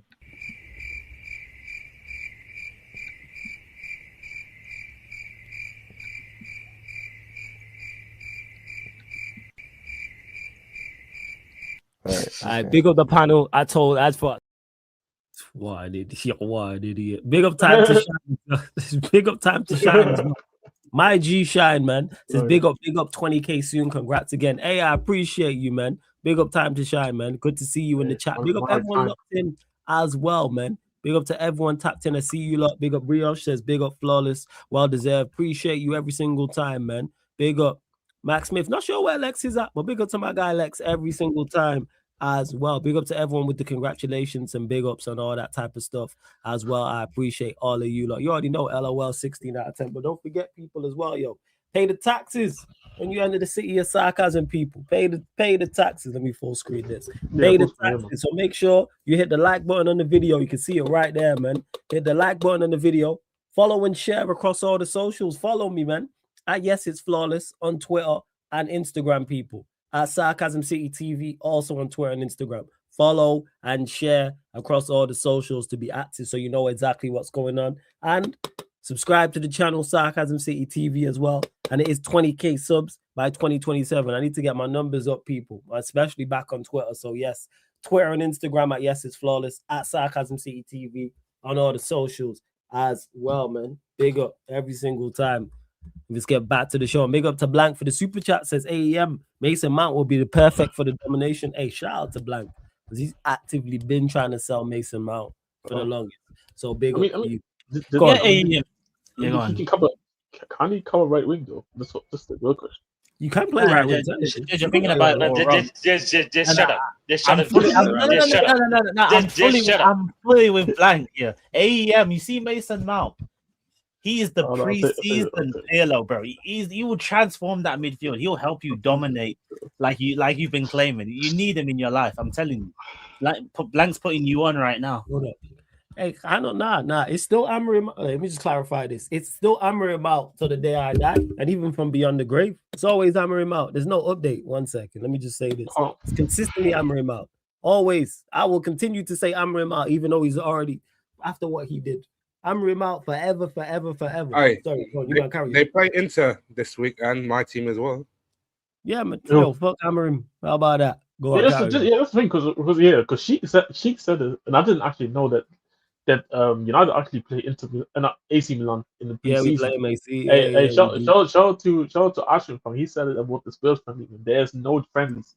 There's no such thing as friends. For that one right there. Yeah, you know what's funny? Go on. Now, you know what's funny? I saw a gaslighting Twitter account talk about how impressive one of AC Milan's games were under Amorim, and then I'd watched like an extended highlights version of like the thing he claimed to be mad impressive, and I didn't see any difference. I didn't see any difference to what I saw for 18 months at United. Like I don't know what these guys are talking about. You're gonna see the difference on the last preseason game and fuck it. Big up Eddie, man. What are you saying, family? You good? Big up Eddie. Yeah. Yo, Eddie, what are you saying? Big up Eddie, man. Big up Eddie every single time as well. And big up to my guy Blank. He's got a message for you, Sai. He says, Hannah Sai, GODAEM. Hashtag money that makes future Liverpool legend. What you think? What's your thoughts on this side? Big up for the super chat as well, Blank. Big up Blank. Move on from this. There is no response for Nah, Cuzzy, we're not rating Mount now. Like Blank's been trying to sell him all summer long. That's what it is. Blank's a United fan. He's been trying to sell Mason Mount to whoever for the longest time. That's what it is. Oh, he done. That's what it is. He done a better job than Romero's agent. That's all I'm saying. Yeah, man, this guy is doing an exceptional job. Oh yeah, Romero was he spent all season twerking for Atletico Madrid, and they're not even interested. He says, "Just fantastic question. Money Mace is flexible." Hey, right wing Liverpool. I don't know, cause like I've been seeing some of these Liverpool streams, man, and shit, man, these dudes are actually stressed. I actually didn't know that. Because I've been gone babysitting them. They got no depth. They got no depth at all. Let's go to that. Sai, your thoughts on Liverpool so far? Like, what's going on with you, lot? There is nothing going on. That is a problem. There is nothing going on. That is the main problem. That is a problem. That's right. There is something going on. You're wrong. No. I've been hearing your fans talk. There is a main problem there. No. If it is going there, 1 minute. If it is going there, we won't be like this. If it is going on something, if it signs something, if it is that, if it does that, we have to talk about it. But right now, there is nothing happening. We are a mess right now. On and off the pitch, we are a mess. Do I surprise about it? Hell no. Do I think we can do it? I don't have any confidence on this board. Already our sporting director is gone. CEO is gone. Sporting director will be go for next season. I don't know who is on the show right now. I don't know who is paying the transfers, who approving the transfer. Somebody is saying we are getting Barcola and 2 other signings. Somebody saying me that we have to. There is a plans to play Frimpong at centre back. Yes. Wait, For what? me, Hold on. Whoa. What did you say? Hold up. Wait. Yo, what am I drinking? What did you just say? Say that again, sorry, no. about So Frimpong. I don't know it's true or not false. Prime sent me the link that somebody from the Liverpool correspondent said that if centre backs doesn't have they're planning to play Frimpong at centre back because of They injuries. lying, man. They're not paying for it. That's what no. Flawless. Wait. We can wait. Flawless. See, I think it's a lie. Don't you see it happening? Don't you see it happening? You know, Wait. Flawless. Wait. The way we are moving in the transfer window, you telling me that we are getting another centre back, we are getting a midfielder, we are getting a two attackers. Bro, this is Liverpool. This is prime FSG goal. I can see that happening. Even if it is, I disagree. I don't think it's true. I think it's false news. But I can see that happening, bro. But who knows? Because like I remember there was a time where Ben Davies and Archie Gray had to play centre back for us. Nah, you lot will play Gravenberch there, but you lot will play Gravenberch there before. Okay. You telling me that you telling me Gravenberch centre back? That means Grand Money is not Grand Money. I have to say Grand Money is Endo at starting. Okay. But wait. Flawless, I will tell you this. No. Flawless. My grandfather is 91. I think he can play at centre back. Sorry, he can play at DM more than Endo. That's crazy. Nah, Endo's mobile. Because the Javi said, I'd rather put on his boots and play for Liverpool than money makes. Trust me, you don't want to see me out there playing. I am a cold.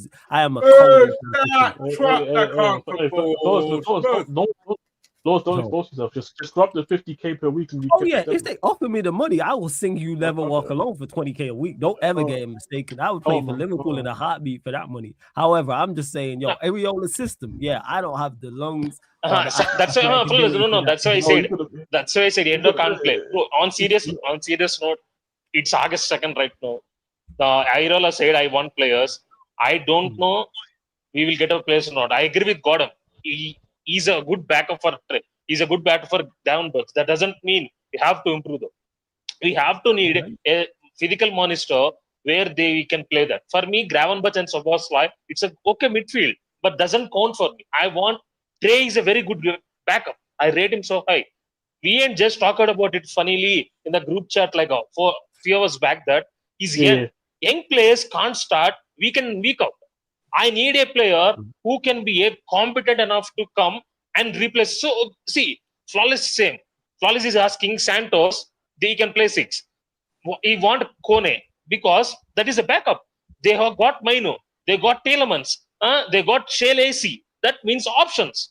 For me, same. I need a option where I don't want to see dropping of the levels. If Gravenberch is not there, you know what? Trey can do it. But it's not consistent enough though. And by the way, I don't see Gravenberch as a 6. I see him as a 8. And Trey only also for me is not a 6. He's a 8. For me, I want out and out 6. I think I am the candidate saying that in this flawless sarcasticity space from the 1.5 years or from last 2 years that I need a midfielders. We haven't seen a midfielder. For me, that is the main priority. You Liverpool fans can all hype up this, all hype up that. And one more thing also. Funnily, I spoke about this. Don't tell me that Rio is starting at right week in and week out. I'm not that stupid. Don't tell me that. I have eyes. Did you say Rio? Wait, hold on. Did you say Rio? Yeah, Rio. No. Plus, there is a copium on the Liverpool fan side that telling me that Rio will be a starting right winger for us. It's not copium. He had an absolutely astronomically fantastic performance against Wrexham. No, Vikram, in your eyes you can do that. For me, I'm speaking seriously. I can't do that. For me, I speak on that. I say it to Jez also. Bro, he's 18. He can't start week in, week out. He will make mistakes.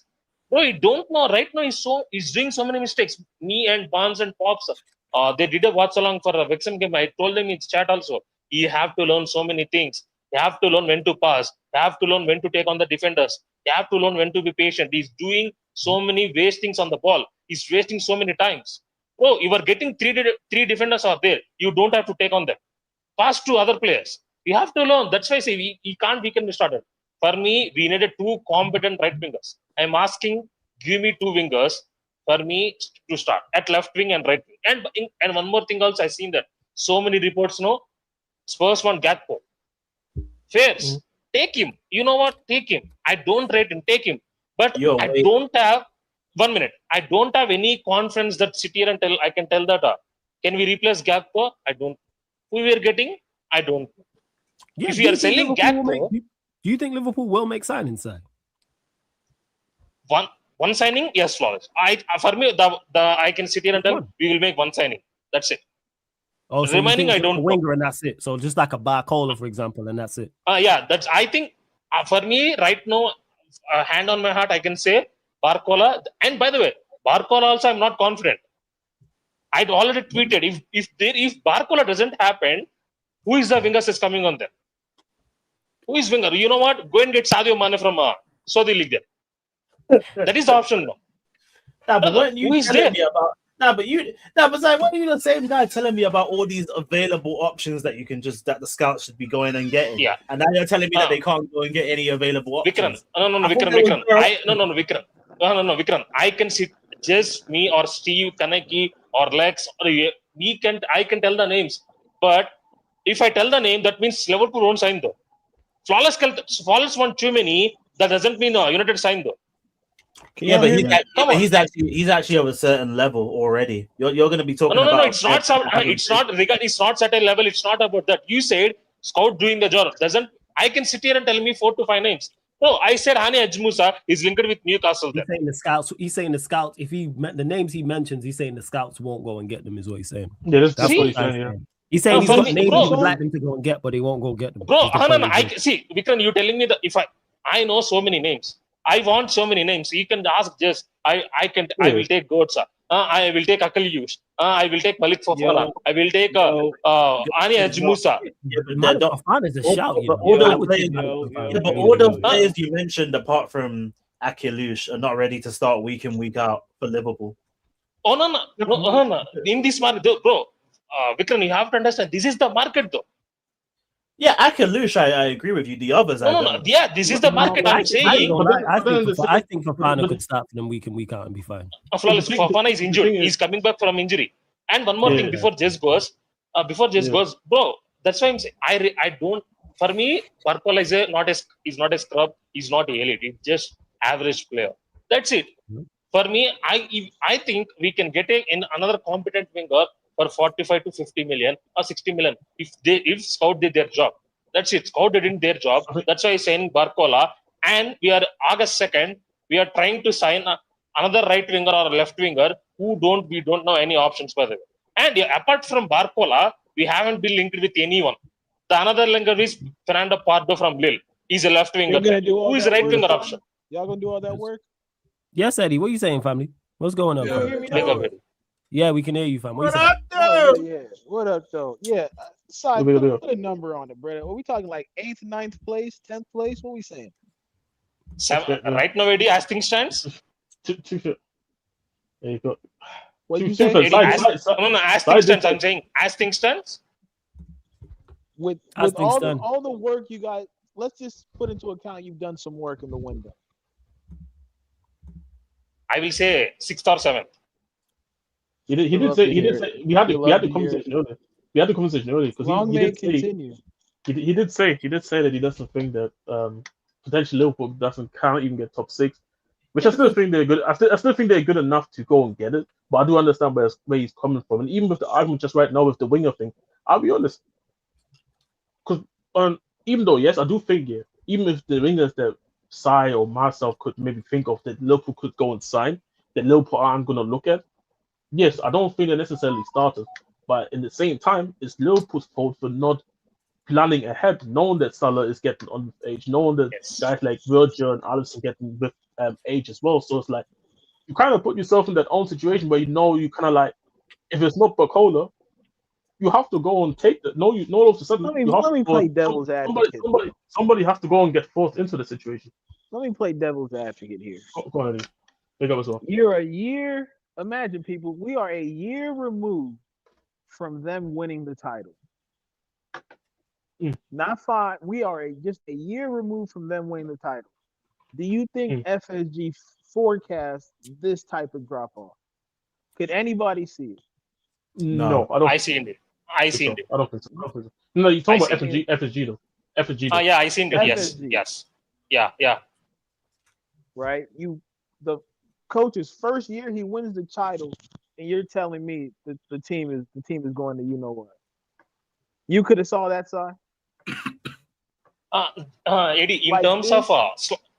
in terms of second season slot, I didn't see the fall off from slot in terms of manager. In terms of FSG not spending, in terms of FSG not playing, planning for players, not being proactive in the market, I have seen that because last transfer window is the first time where FSG spent 450 million. It won't happen like that every fucking window. I know it's one off. That's what I'm That's it. saying. So it's not like they didn't do the work. You spent how much on Isak? You spent how much on Ekatike? You just blew it. That's it. That's where we are here. It's everything put together. And here we are begging for the likes of a Barcola. Who else was mentioned? The Diamande in the mud, open-toed sandals, and no protection whatsoever. Brother, it's beautiful. It really is. I can't. I know you. I'm elated. I've been waiting for. I know that.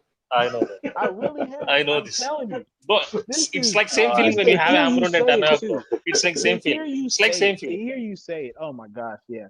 Continue, South. I was hoping they actually paid the money for Diamande, to be honest, because I know for a fact that wouldn't have worked. I mean, there's a whole. There's that one. There's there is a whole different situation happening at Diamande. It takes a lot for me to go against one, and he gave me all the ammunition I needed that Diamande and that World Cup performance. I'll be honest though. Yes. I mean, shit. Even if they would have got all in for him, I mean that whole situation is tricky. Yeah, there is a whole background situation happening. What I'm saying, I'm not saying this, man. JC, man. I'm watching you closely. Yeah, same. Yes, I agree with you. Yes, I agree with you. I know why you did this. I know why you say that. I'm talking about the rapper. Oh, Rock Nation. Yeah, they got Jay-Z in the meeting now. That's what they told me. Yeah, bro. Jay-Z could perform the Black album at the Emirates or something like that. Jay-Z. That's what they said. Oh, Eddie, man. Jay-Z gave him like $100K when he was back in Africa and he signed it without even reading the contract. You hate to see it, man. Hey, man. He's not the first. He's definitely not the first. Even funnier though, just is seeing all the journalists that I told you just chat rubbish trying to backtrack. First it was Vinny's agreed personal terms. Now it's Madrid have given him an ultimatum. Now it's Madrid have given him 24 hours to reply. Like, which one is it? Fabrizio, what's it called? He got caught. He got caught slipping by the German sources. That's why people didn't understand even where the beef come from. All the German journalists are saying, no, it's not true that they agreed a fee and here we go and all that. It's not here we go yet. And even right now, apparently he's ill now. That's why he didn't join Leipzig's preseason. Now it's just there's a lot of things going on in the background why it didn't happen. And Fabrizio just jumped the gun with it.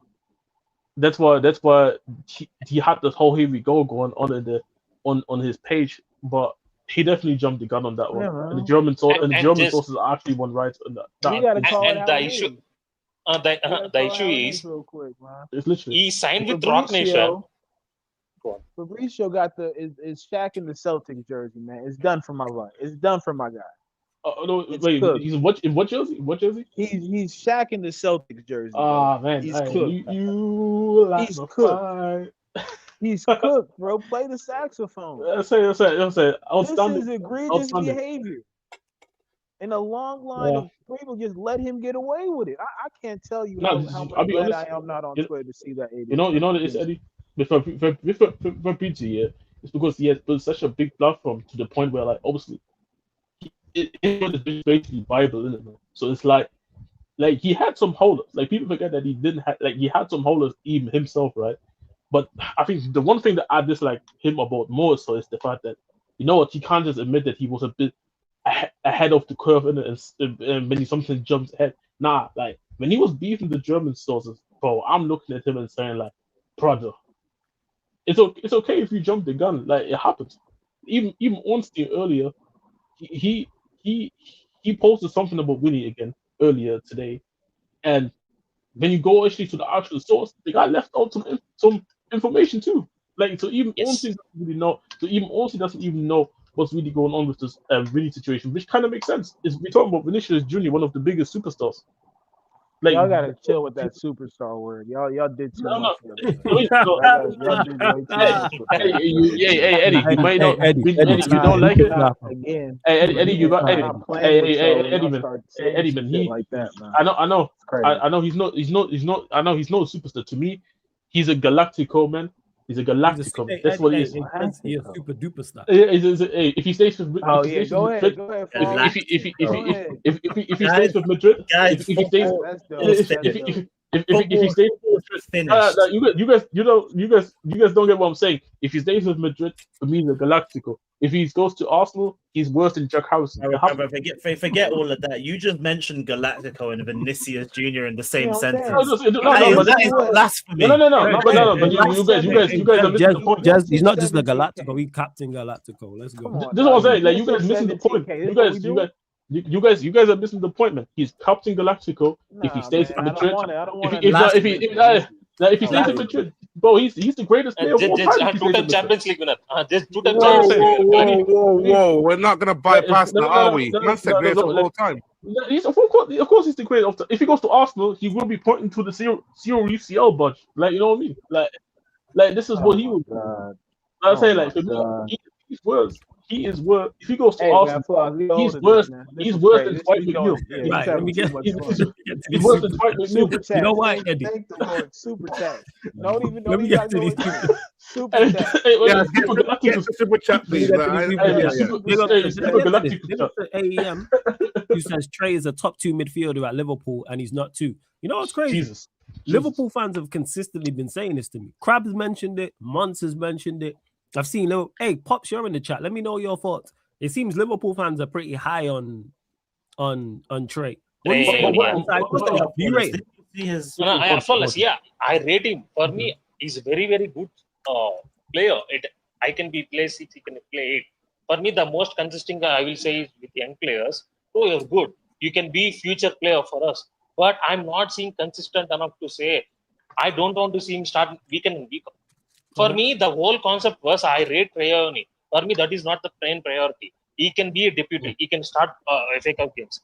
He can be good backup for Gravenberch. For me, I want replacement for Gravenberch. I'm not seeing Gravenberch as a 8. People think I'm crazy, or people saying that. For me, every Liverpool fan, you ask every Liverpool fan rate Treyarch. Flawless. If you remember, Rio is not the first. Treyarch is the first candidate. Rio came afterwards. Treyarch is the first young player, the best young player in this Liverpool academy after Trent, like a big player. For me, Rio brought it up. He's right now he's doing good. For me, he's a very, very good player. He will have a future. He can be good 6 or good 8 for us. For me, the whole thing is I want to see another midfielder where good backup for Gravenberch or start for Gravenberch. Yeah. But now, can I ask a question? On what basis is he like top 2 for Liverpool right now? No, top 2 in terms of they're in the dirt, Jez, because they're in the dirt. I remember. Just in terms of top 2 means in his position. Talking about McTominay and shit. No. In his position. Go ahead. Just in his position, there are no backups for us, and in from academy also, he's the one guy who can replace or you can back up for ground. But this is the super chat I'm talking about. He was saying that Trey Noni is top 2 and he's not 2. So that means he's the best. He's meant that as he's the best midfielder. I think it's. So I haven't think like that. For me, it's not. I think that is a God opinion. Didn't you see his amazing performances in preseason? Like AEM's just told you. Didn't you see his absolutely fantastic performances in preseason? Midfielder and he's not 2. I didn't clock the second part. He's saying he's Liverpool's best midfielder. I didn't. No. Liverpool best midfielder is not. For me, Szoboszlai is there. Gravenberch. There are so many. For me, I'm not saying that. Hey, Sly, who do you think Liverpool's best midfielder is currently? Gravenberch. I don't know. Are you saying 6 or 8 or what? Just general. From last season, right? You saying from last season? Nah. Or just overall. Skill level. Szoboszlai. Okay. What are you saying, Eddie? Eddie, your thoughts on this, my friend? You already know my thoughts. Yeah, I know. That's why I'm asking. Yeah, you already know. You're actually dark, man. You're actually dark, I'm man. just telling you, brother. This is what I'm saying. For 17K, we out here spending time on some Buzz Lie. A brother named Trey. I don't even know who he plays for. Does he play for Liverpool? Yeah. Oh, he plays for Liverpool. I thought we were talking about Troops' son. That's what I thought they said. I thought they said Troops' son is the best midfielder Liverpool got. Oh, you thought he was talking about Trey? My thought he was talking about Trey. He knows. Shout out to Trey, man. Subscribe to Back Again. Shout out my dog Flawless on that one too. Yeah. Shout out Chelsea. Shout out Chelsea for Andre Santos. I swear to God, man, just magnifique. Magnifique. You know, I'm about to start saying some crazy shit, but let's continue. Oh, you gonna start speaking? Yeah, I was about to say something crazy, but I'm not gonna get this shit. Nah, your crazy and my crazy is two different crazies, bro. That's very fucking true. All right, let me get the rest of these super chats real quick. Blank says, "Sai, Money Mace can play in the double pivot." Fire emojis. Fire emojis. He goes on to say, "Sai, Money Mace has been played right wing as well." Fire emojis. Fire emojis as well. I told you, man. He has done a better job. Blank has done a better job all summer than I've seen Romeo's agent done. Sai is not Sai. Blank is the guy for the agent. Big up my guy Vader in the cut as well. Big up Vader. Make sure you subscribe to Vader Games TV. My guy as well.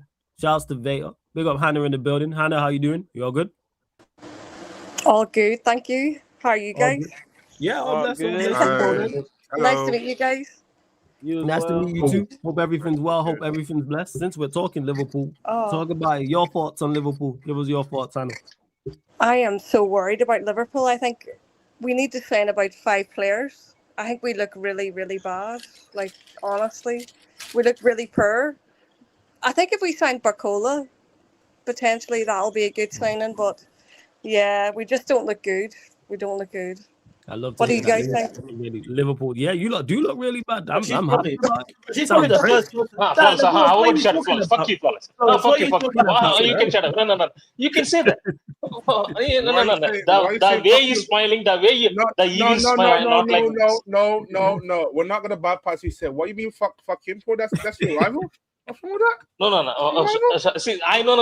I know, Flawless, what he's doing. No, that evil smile, that what do you mean? I can't be happy that you lot look really bad. Like, it looks great. I actually think you lot will get it together and sign 3 or 4 players in the window. But how it's looking so far, it looks great from the rival fan perspective. I just don't get the impression we're going to sign anyone. I think FSG are just looking to sell up. That's you reckon that? Yeah, I think they want to. They want to sell us, and yeah, I think we're just in a bad state at the moment. I think we'll be lucky to finish 5th, 6th. I think we'll be lucky to get that. But you can have Neto for a discount price, by the way. These men still trying to shut Neto, you know. I'm still trying to shut Neto, you know. Shit, I still got a fullback who can also play on the wing. Oh, this guy, man. Big up Pop says we look really bad at Flawless. Does United look good? Yeah, I like how we looking right now. So far, so good. Word to Vikrin in preseason, we looking amazing. So I'm all for it. That's what I'm hearing. I've not watched. I ain't watched a minute. What are we doing here, man? Like, why are people still talking about preseason games? I don't know preseason games. Are you crazy? Are you? I love it, man. Like, I can go. Like, what do you mean you love it, bro? Hey, we got Asian tour, man. You must stay in Europe. We got Asian tour, bro. Hold that, man. What am I holding? I swear United is in America, no? No, they're in Europe. Are we in Europe? Oh, we mean like in general. Yeah, true. Say you lot ain't in Europe, so you know, like you'll miss the European trips. I know it. No, not me. No, I don't miss it. Anyway, to be fair, with Fator, man, he can make the greatest English tours of all time. Man. Yeah, that's facts. Shouts to Blank as well. Says Hannah Barcola plus Mount will be amazing signing. Shout out to Blank, man. That's my. Oh my God, not Mason Mount, please, no. Mason Mount as a Scouser. Ugh. It's bad as enough that he's at United, but as Scousers, we rinse him so bad. Wait, what do you mean? What are you talking about? Like, he's from Portsmouth. He's not even Chelsea kid. No, but you're not seeing the vision that Blank's coming with. Mount and Sabozai in that double pivot, just doing bare cardio. It's the way. Bare cardio. I'm telling you, no the new tech, just game. cardio. It's tactical. No way. Ariola likes to press. You have Mount and Sabuzwa just Exactly. running around. You got Conte blushing out here. That's what's happening right now. Word to Lewis, he's a bass posh, man. Yeah, sorry. Go on, Baker. Go. No, Mount. Oh, Mount. Yeah, man. I mean, they got what? Gravenberch, McAllister, Mount Shabosla. Like, how about that could be? Yeah, actually, can I ask a question to Low? Can I ask a question to Low representatives? Is McAllister actually going to stay, or is he leaving? Because I don't know. I'm seeing like he's leaving. He's staying. I don't know. I think he got a hurt. I think he got a hair transplant, so he won't be able to head the ball for a couple of weeks. Is what I heard. What? Wait, what? He's getting 8 transplants. Nah, you lot are trolling me here. This is good old turkey trick. No, it makes sense. He's getting 8 transplants. It's real. He's getting 8 transplants. We saw the roof was missing during the World Cup, so he might have. It's true. You can't be heading the ball. You can't be heading the ball after the. This is what I heard. You can't be hitting the ball when you've had a hair transplant. Surely. No, so how long does it take to recover? Is it like 2 weeks? Yeah, it's a couple of weeks. I think it's a couple of weeks or something. All right, the season don't start till 3-4 weeks. It'll be all right.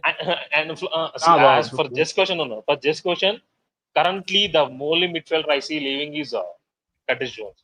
He's linked with Inter Milan for so much. That is the midfielder I see. Do I surprise if McAllister leaves? No. I don't want to see him lose. I don't want him to start week in and week out. But if I sell, I want a replacement. I don't have any confidence on that. I think he's a good player. No, he's a good player, but not in week in week out. Bro, he's got worse knees and grandmas. I don't want him. I don't want to start him. He can be backup for me. I don't want to start McAllister for week in week out. For me, in this system, in this industry, the way Irola plays, no, he can't sustain that intensity. He can't sustain that run. He can't do that. For me, run me backup option. It's good. He can do it. He's a good midfielder. If we sell him, run me a backup where we can do for 45 million. But we can't afford to sell any more players. I think we're in a position where we need more players. Never mind sell any players. Yes. See, if we sell Gakpo, that means we are not replacing him. But nah, I'm damn sure we are not replacing. Is Barcola the right replacement? Barcola is for right. Salah. Yeah, Barcola for right. I already said to you, bro. This is Liverpool. We do things differently. We sign a left winger to play right wing. We do things differently. Wow. Maybe they're looking, man. Maybe he's better on the right wing than he is on the left. But this is what they said about Madueke, man, back in PSV. This guy he's a Premier League champion, just so you never know. Premier League champion. He's as much as a Premier League champion as Drinkwater. Damn, yo, Drinkwater a genuine Premier League champion. Yo, he was there. You know what? You need to respect Drinkwater. I'll tell you why. Because you see, Noni, bro. Noni is proof, right? Noni's proof, that football has got to a point, right, where it's never too late, people. If that guy can make it to the top level of football, every young team, they've got a chance. Is he not a Premier League champion? Flawless. I don't care. I honestly care less. I've watched the guy. Worst players I've ever seen in my life. Is he not a Premier League champion? That's all I'm saying. He doesn't want to accept it. Champion. It is money doesn't want to accept it. Brewster's a champion. What does that mean? Yeah, but didn't he not play significant minutes? He played more than Brewster. Hey, but Brewster got a Champions League medal though. Yeah, didn't by the way they play significant games and have significant minutes for Arsenal? What did he do in those significant minutes? I'd love to know. Contribute to them winning the Premier League. He did help. What did he not contribute to them? When did United win the league? Hey, we ain't talking Hey, about. hey, whoa. Too far. Exactly. As an ordinary United fan, I'm not having. Yeah, facts. You're having this. Just shut up, please. Honorary United fan. Honorary United. Let's go. I'm honorary Spurs. He's honorary United. What are we talking about? Bro, we gotta no, bro. You know that. You know your side thing is person. You know that. This best person United gimmick got to stop, man. No, but the reason why you have to use Drinkwater as examples because I don't respect him, man. I remember him fighting somebody in the under-21s against the Spurs. Yeah, that was after, fam. But that season they won the league. It was him and Kante, word to Eddie, running around in circles for 90 minutes. Hey, by the way, Eddie, if you're here, Kante's more of a Premier League winner than Popper. Just say. Okay, that's what I'm saying. Certain points on the stream already. Like Jazz, if there was an app feature where I could just like kind of HBK kick you in the chin through the screen, I would try it. But because it's a 17K party, I'm gonna be respectful of Flawless's presence, you know, and I'm gonna chill out a little bit. I have a question. Go on, Adam. Would you take a prime Wayne Rooney or a prime Luis Suarez? Luis Suarez. What for you? What you saying right now? What for United? What would you take? What would you take? Who would you take? I'm taking Rooney because of what we won with him. I'm taking Rooney, but Suarez is cool. I'm taking Rooney. I'm taking Rooney. We won everything with him. I'll go Rooney. Y'all go Rooney because of what happened with Rooney. So I'm like, yeah, I'll go with Rooney. So you believe that Rooney's better than Suarez then? No. Ask me when I'm sober. I've been drinking too much. You gotta ask me when I'm sober now. These are tough questions.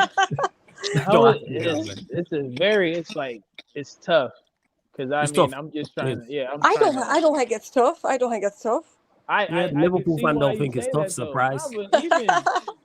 Even because like I kind of erased that time period of his career out of my head, and I just like Barcelona Suarez, like even Liverpool Suarez was just unbelievable. I don't even remember he played for them. I can't even lie to you. Do you not believe it? Honestly. Well, he played for Liverpool. He had the best individual season I've ever seen. I didn't even know he did that. That's crazy. That is crazy. That's crazy. But no, Suarez. I think Suarez is probably third behind Messi and Ronaldo, in my opinion. I think Suarez. Now you're doing too much. I might doing too much. Now you're doing too much. You had to be at the first part when Suarez better than Rooney. I get that. Now you started talking about top three in the world. He was never top three at any point. Who's third then? Who's third? Never top three. What's the well then, please give me a good debate on who's third. What time? Neymar at Barcelona was better than Suarez in every season he was at the club. It's not even a. I would say Neymar.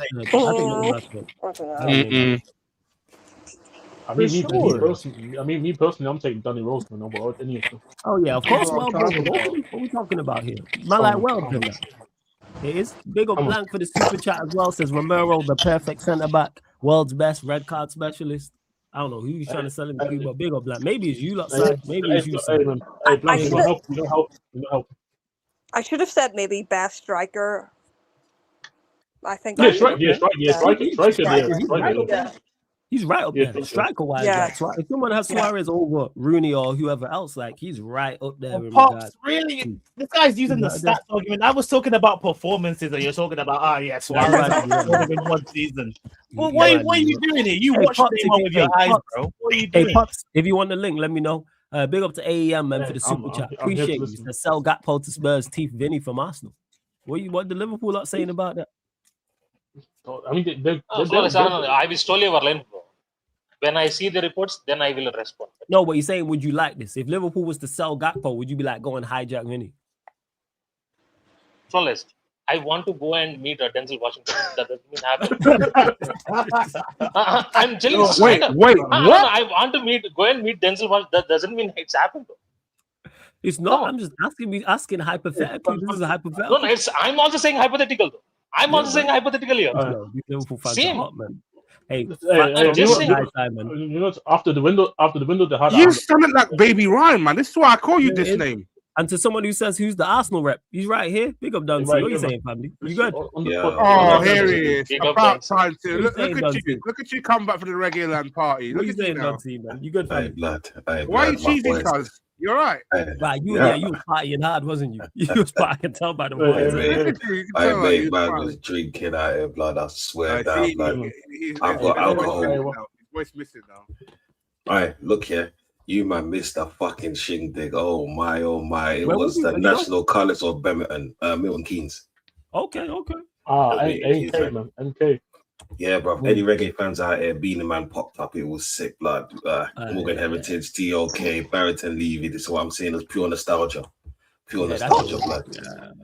But I ain't even lying. My fucking knees are hurting me to rouse club, blood. All them high that knees means you and was skanking and that. Yeah. That's what that means. You was Skanking, blood. dancing. Yeah. You Blood. was stepping But up. all I'm saying is, yeah, for all you single man out there, yeah, go to a reggae fest, yeah, because you man will love it. National colours of the it's like rainbow, that. blood. You get blood.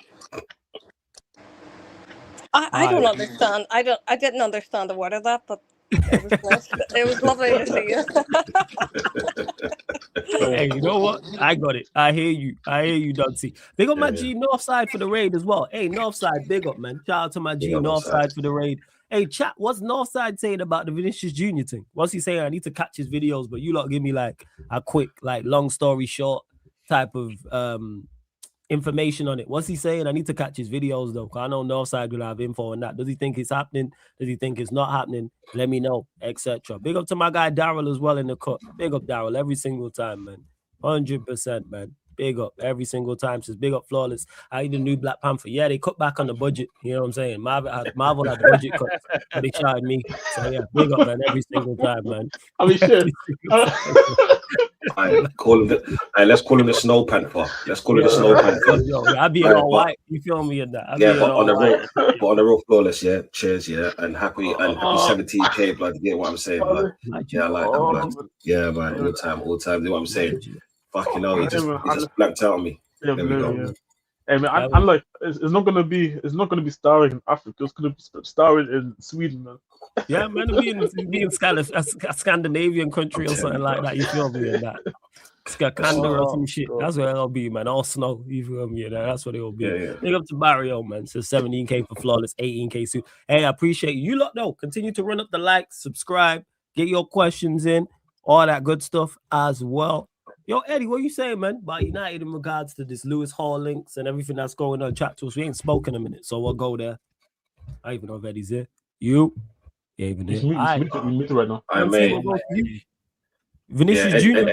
What are you saying? More reports in regards to Vinny. Talk to us.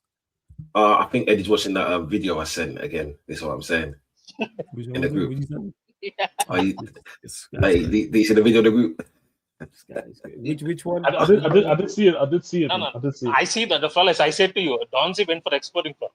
He went for exploring. Yeah. I know what you're talking about. Yeah, you might have come. What are you saying about Vinny? What are you saying about Vinicius Jr. fam? Do you know what? Yeah, I said yesterday that hand of Arthur can stick his hand up his arsehole. This is what I'm saying, because I don't believe a word of it until I see it. Jesus Christ, Joe. So is there anything in regards to reports that you believe? One second. Do you know what? It's okay to be honest and truthful.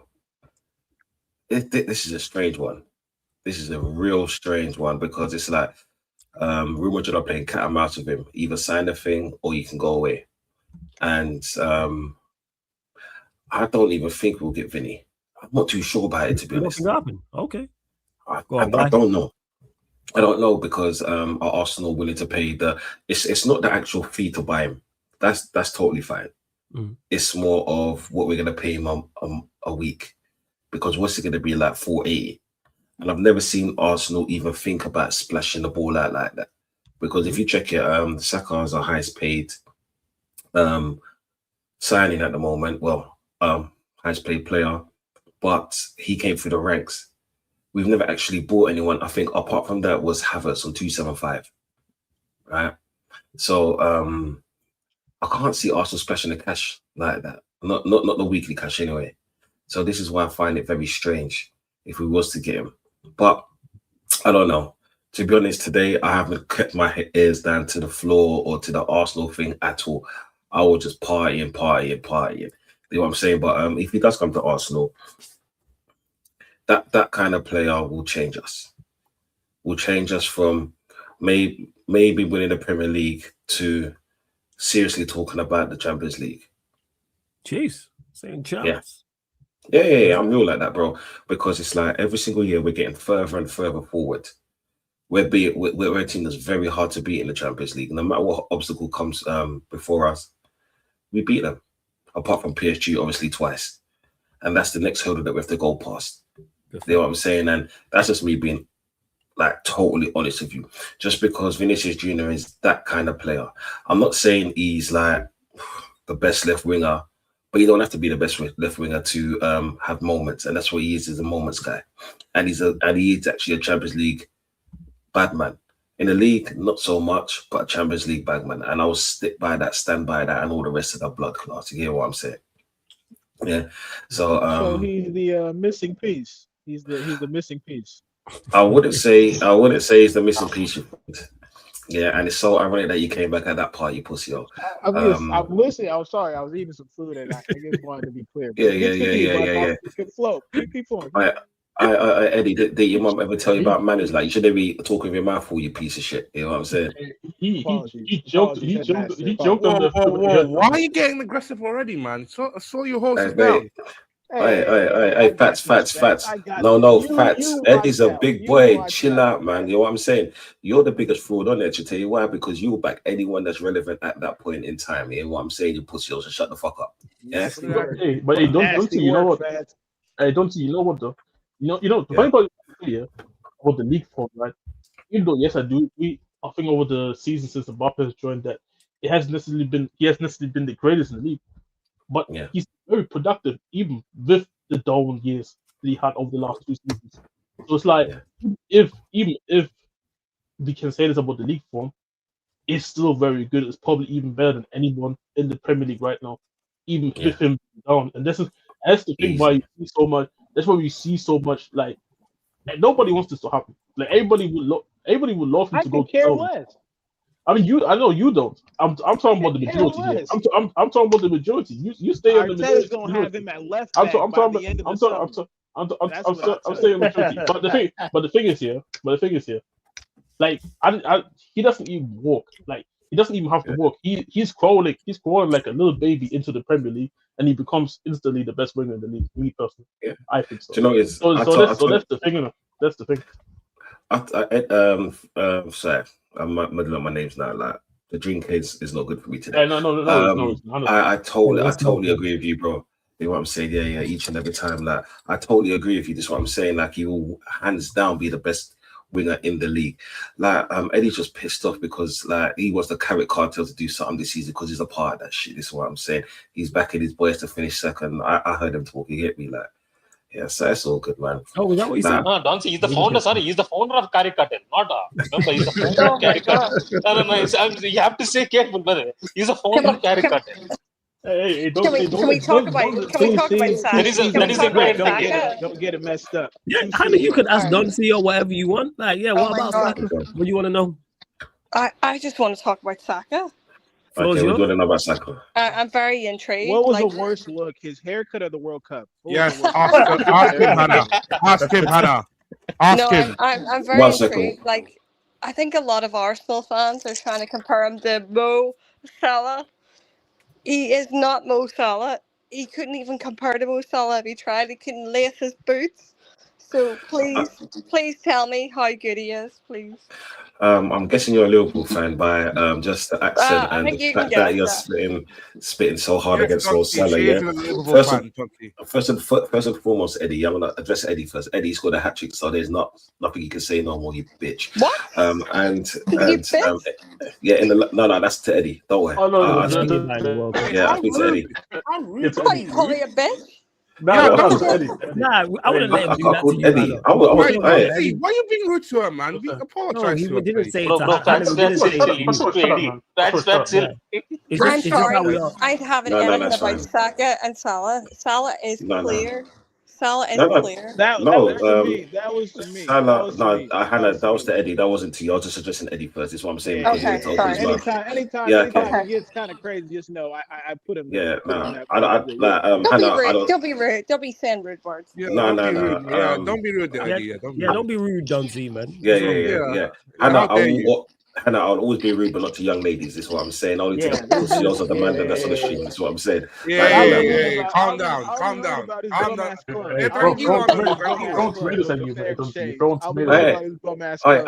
Hannah, do you know what is? You should shut up more often because Fats actually behave himself when there's a young lady on the stream. This is what I'm saying. But it's all good. But let me address you, Hannah, before anyone else starts to get in their little melon to see his face. Sorry, are you an Arsenal fan? Yeah, I'm an Arsenal fan. I'm an Arsenal diehard. Okay. To be perfectly honest, Salah's a better player because he's achieved more and Is he he's done better? more. Is he better than? Who do you think he's better than? No, he's better than Saka. We all know who he's better than. But then, come on, man. Like, did you know what it is when you hear certain things? He's better than Eden Hazard. Come on. No, longevity, yes, but as a player, no. As a player, no. Longevity, yes, as a player, no. Not hands down, no. I'll give you that. Can we ask the question to Fatou? Fatou, question: Hazard or Salah? Hazard. Hey. See. Okay, fair. What is surprise though? This is what is surprise though. Stupid. What is surprise though? He stood 10 toes down. I'm surprised. No, that's what. I know that's what his heart says. Now tell me what your head says. I just wanted to check. I wanted to check how blue your heart is. I just wanted to check the temperature. Want to check the temperature? Nah, I hear it. Big up to AEM. I'll be quiet. Nah, say your piece, Hannah. It's all good. The rest of these lot do follow suit. When is Saka? I appreciate the super chat. AEM says, when is Saka going to score 10 goals in the league? Less than 10 in the past 2 seasons. Saka is less than half the player of Salah. I don't think anyone really saying that Saka is better than Salah. I don't think anyone's. I've never heard anybody legitimately say that. To be honest, I've seen rivals say it on socials, but I've never been on a stream when somebody said that. But I feel like, but this is the thing though. Now, I've heard it on socials. Have you heard content creators say that? I have heard people saying that Saka is better than Salah, 100%. Yeah, actually, it's probably a gal. I hear it. It's probably a gal. You know, the gal was actually one of the people. He was a gal, wasn't it? Yeah, that makes sense. Of course. Before they won the league, he always put Salah like above Saka. But as soon as they won the league, he was just like, yeah, Saka's better. But this is what I'm saying. The thing is, Vikram, before you go, if you ask a gal to do an all-time Premier League 11, he'll put 11 Arsenal players in. Bro, don't let's forget. He would. He would. Legit. Don't never forget. Yeah, never forget when this guy did it. Real Madrid, Arsenal combined 11, and he put more Arsenal players in that shit than he did. No, but you know what, Judge? He was right about one thing. Declan Rice over Tchouaméni, he was right. I think it wasn't Declan Rice over Tchouaméni. I think he had Declan Rice. Was it over Cruz? Over Cruz. Yeah. That's the worst part. You see, with I think he did Modric. I think he did Odegaard over Modric. He did Odegaard over Modric. Yeah, he did. It was Modric and Cruz, and that was the Champions League winning. Like the team. That team. You see, when it comes to a girl, you got to take what he says as a pinch of salt. Just remember, this is the dude that says Van Persie came through our ranks. This is what I'm saying. He said that they're playing in the Haaland. So come on, man. Like when a girl talks, sometimes just see it as a girl talking. You know what I'm saying? There's certain people that just talk for the sake of it. He's one of them, unfortunately, and I've got a lot of them in my Arsenal fan base that's very vocal. Very vocal. Gives me a headache. Why do you think that so many Arsenal fans are so unbearable? Like, there seems to be a lot. No, I think all fans are unbearable, but in the actual, everyone knows more Arsenal fans than any other fan base. That's the problem. I don't know. I think No, do you know it's because you're in Liverpool? This is what I'm saying. If you come to London or something like that, or if you stream with a lot of people, there's a lot more Arsenal fans than everyone, and like a lot of them just got so much bullshit to say that it kind of diminishes like players. Just like comparing Salah to Saka, like what Salah's done and what Salah's won, and Salah's been the pivotal person. He rarely gets injured. He scored like plus 20 goals, never enough every season. You got to respect that to get what I'm saying. That, and I'm not that much of a fan of Salah, but I respect what he's done for Liverpool. You know what I'm saying?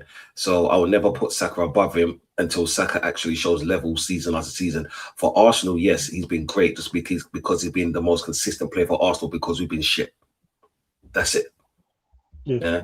But if he can score, let's say in the next let's say in these next 4 years, he scores 20 plus goals, plus we win a good few things, then that's a conversation to be had. But then that's in 4 years.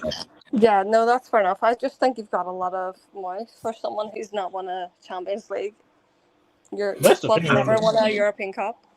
Do you know what? Yeah, I don't judge footballers on what they've won. I judge footballers on how they perform and how pivotal they are for the club and what they do. Because if no.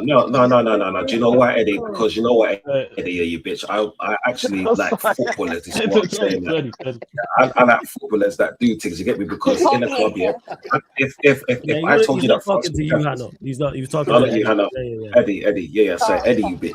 Eddie. Anytime you hear any curse words on here, we talking to each other. That's just how we talk to each other. That's what it is. Forgive Eddie, don't see what he said. You wanted to shut up. He's talking to me as if he's got a Champions League. He wouldn't. Nah. We just talk to each other like that. These men are dickheads. That's all. I wouldn't even put. But first, don't act you like you are also a dickhead. Don't act you are not. That's you, man. No, you are a dickhead. Don't do that. Don't do that. You are the first year. You say, stop it. Don't say you go. Don't say you go. Right, before you carry on, 1 second, Dunsey. Big up to Trey, man. Says, I'm off. Enjoy the celebrations. You lot, congrats again. Flawless. Big up everyone that's locked in. Again, continue to run up the like, subscribe. Make sure you subscribe to Dunsey's channel, Donversation TV. The link is in the title. You lot continue to get your questions in as well, even if it's not what we're talking about. I'll get to it in particular. Members, super chats, all that good stuff as well. Go on, Dunsey. Carry on, fam. Yeah, just remember Francis Jeffers won a Premier League title and he was total shit. Yeah. Was he there when you were in the Prem? Yeah. He's an invincible. Could you remind us of the Arsenal players that have won a Champions League, please? Arsenal. You know what? Yeah, that's fine. That's what I'm saying. If you want to really go to that, you've only won two Premier League titles. Crash him, Hannah. Let's do this. Is what I'm saying. You spent 150 million on Wirtz and Isak and Ekitike. How did that feel last season? You were supposed to win it. Let me ask Hannah on that. Hannah, what's your thoughts on Wirtz and Isak as the two big money signings you lot made? I'm a bit worried, but I do think they'll become good. I hope they do. I do hope. When? Sorry? When? Oh, okay. Sorry, let me ask you a question. On the left or in the 10? Which one is it? On the left or in the 10? You choose. You tell me. Because on either he's been poor. How about your club wins the Champions League? How about that?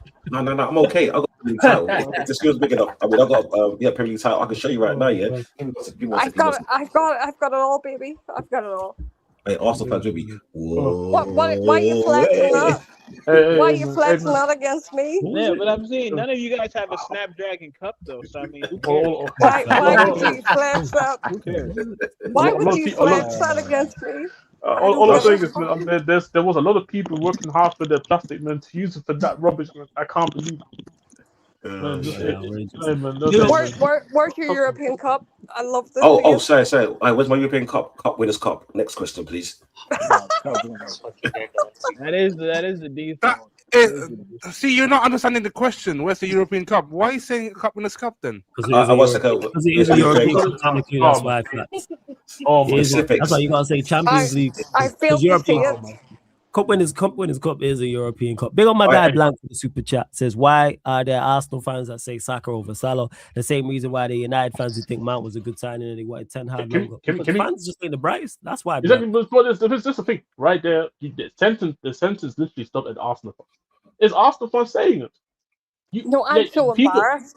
I'm actually. Are you not embarrassed? Like you've no European Cup. You see what the thing, Hannah? But that's the thing, though, Hannah. And every fan base has the type of section of fan base, right? Arsenal is just the loudest. That's why you heard these opinions, right? But every fan base has always the section of a fan base. They say the wildest shit ever. Like they will sit here and tell you that, for example, I don't believe that, for example, but they will tell you that Dele Alli is like the greatest young player from the greatest British young player that they ever seen. Yeah, fans do say crazy stuff. This is what I'm saying.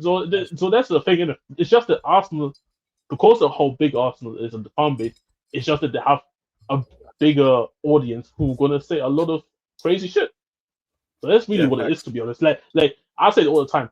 Spurs fans annoy me more than actually Arsenal fans, which is kind of crazy when you think about it. But then when you think about it, then you more on the Spurs, because I'm in the Spurs community so much. I heard these opinions, and I'm thinking to myself, damn, I rather want to listen to the Arsenal guys at this point, because how crazy their opinions sound to me from the Spurs fans' perspective. So that's really what it is, to be honest. Like, that's what I say. It's Arsenal fans saying. It's not like Liverpool fans or Imagine Liverpool Spurs fans. are your rivals. Spurs, bloody Spurs. They're absolutely useless. They nearly got relegated, and you're their Don't do that, rival. Hannah.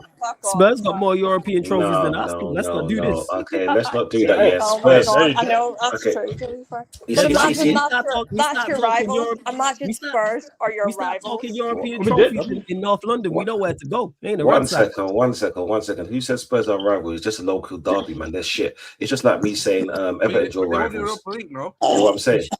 Everton, man, they got the best stadium. Yeah, pick up. No, Everton, beautiful stadium. I like Everton. Come on, Monty. Just shut up, just shut up. I know what you're doing. Just shut up. No, I don't finish it. Just shut up. I know what you say that. No, I'm not finishing. No, just shut up. But technically, it's the best stadium in Merseyside, though. No. See, you can say that. See, no. You can. Okay, that means I agree. Spurs is the best stadium. For me, Anfield is best stadium. That's it. Anfield's not. No. For me, Dickhead. For me, I said for me. Dickhead, listen to me. I said for me. You can say for you, but we speaking about just the general facts. Yeah, we saying general. I don't. I said that's why I don't care. I never. No, sorry, but it's the side. But you, man, let's go, man. I just have to say though. But side. The thing is though, we live in real life, man. Like, sometimes you have to accept certain things in the real life. That's why I never come to this. That's why I said flawless. But because you bring it, that's why you say that. Oh yeah, no. Imagine your North London rivals having more European trophies don't do that. Don C brought up Everton. I just merely commented. No, yeah, Don C brought Everton, but you take it to another step though. That's why I call you Dick, because you brought Everton, you take it to another step. No, but don't be hurt me. Like it could have been the best stadium than you. I don't care the best stadium or not. I don't care. I never said about that. I said you picking up Everton. That's why I said don't do that. That's not it could have been worse, man. It could have been worse. And they got more and they got more league titles than Chelsea, but a whole different conversation. Yeah, you're supposed to hear it. Do they not have more league titles than you? Why did man say when I say I don't understand. I say Madueke has a Premier League, it's a problem. I say Everton have more league titles than Chelsea, it's a problem. These are facts. Get more league titles. Look, you know what I realized? It's the same Sutherland though. It's like same 6. It's a flaw. Chelsea with Sutherland same though. 6 and 6. Some of them more league titles than Newcastle. Hold that. But this is the thing, Flo. Too many people don't want to live in real life and accept what real life is, man. Facts. Just accept what it is. You know what I'm saying? Wait, Flawless, you're trying to tell me that Madueke has got more league titles than Words. The 150 It's a fact. Hey, uncomfortable conversations, man. What do you? Jokovic has got more league titles than Isak. He's trying to rattle me, him. Oh, when do you? Wait. Don't say this means you want to keep Gokres and Odegaard. Okay. You want to keep Gokres and Odegaard. Babysitter then. That is your title winning captain. That is your. Hey, what do you? You got caught. You know, when Donzi mentioned that on his stream, I will speak on that. Not now. But this is. Why do you think? But why do you think I was running the whole Mustafi over Saliba? Why do you think I was running the Mustafi over Saliba thing? Because Mustafi got to World Cup. I was like, fuck it. I don't give a shit. All right, and Moreno over Words. Okay, Moreno's got a World Cup before Words. Certain players were World Cup. Certain players were going out to Paraguay. Hey, it's uncomfortable conversations. But big up to Dal to celebrate good time. Come on, hey, big up my guys. We'll see next season. We'll see next season, won't we? We will see next season. Big up to Dal, my guy as well. Big up to Says We'll see AFC. next season. I don't want to hear from that guy. Just make sure you're here next season. Just make sure you're here for this season coming. It's gonna be a good one. A big up to AEM for the super chat. Says AFC can't talk European trophies to Crystal Palace FC or West Ham. Well, you got it wrong with Cupboards Cup. Don C, I'm not gonna lie. Yeah. Moreno is a player I got a lot of time for. After this World Cup, and now, yeah, I that's when I ain't gonna slam him. Hey, bro, you and me both. You and me both. I apologize to Marino for now. Bro, you have to apologize. He's the best striker you got. So what we're saying is, Don C, that after all this time, Tony was right about him. No, because Tony's an idiot. You know what? I respect him. 10 tones. Clip my guy Don up, man. Nah, chill. Yo, Tony might have been right. He was up to say. He was right. Mate. If we talk about local averages, if you're wrong 100 times, yeah, you are gonna be right at one time because what do we always say? Still the coldest thing ever. Where is the justice?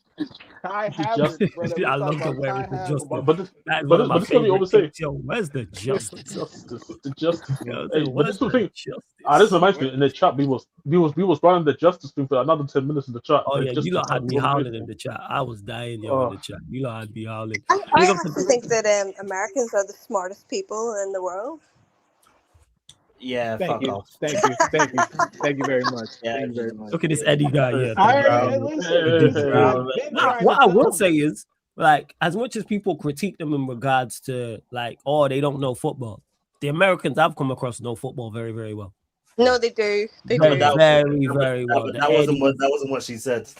TJs, all that. Yeah, don't worry about that, Vic. Sorry. Yeah, man, we just gonna bypass that, man. You know what I'm saying, Vic? Hey, We don't need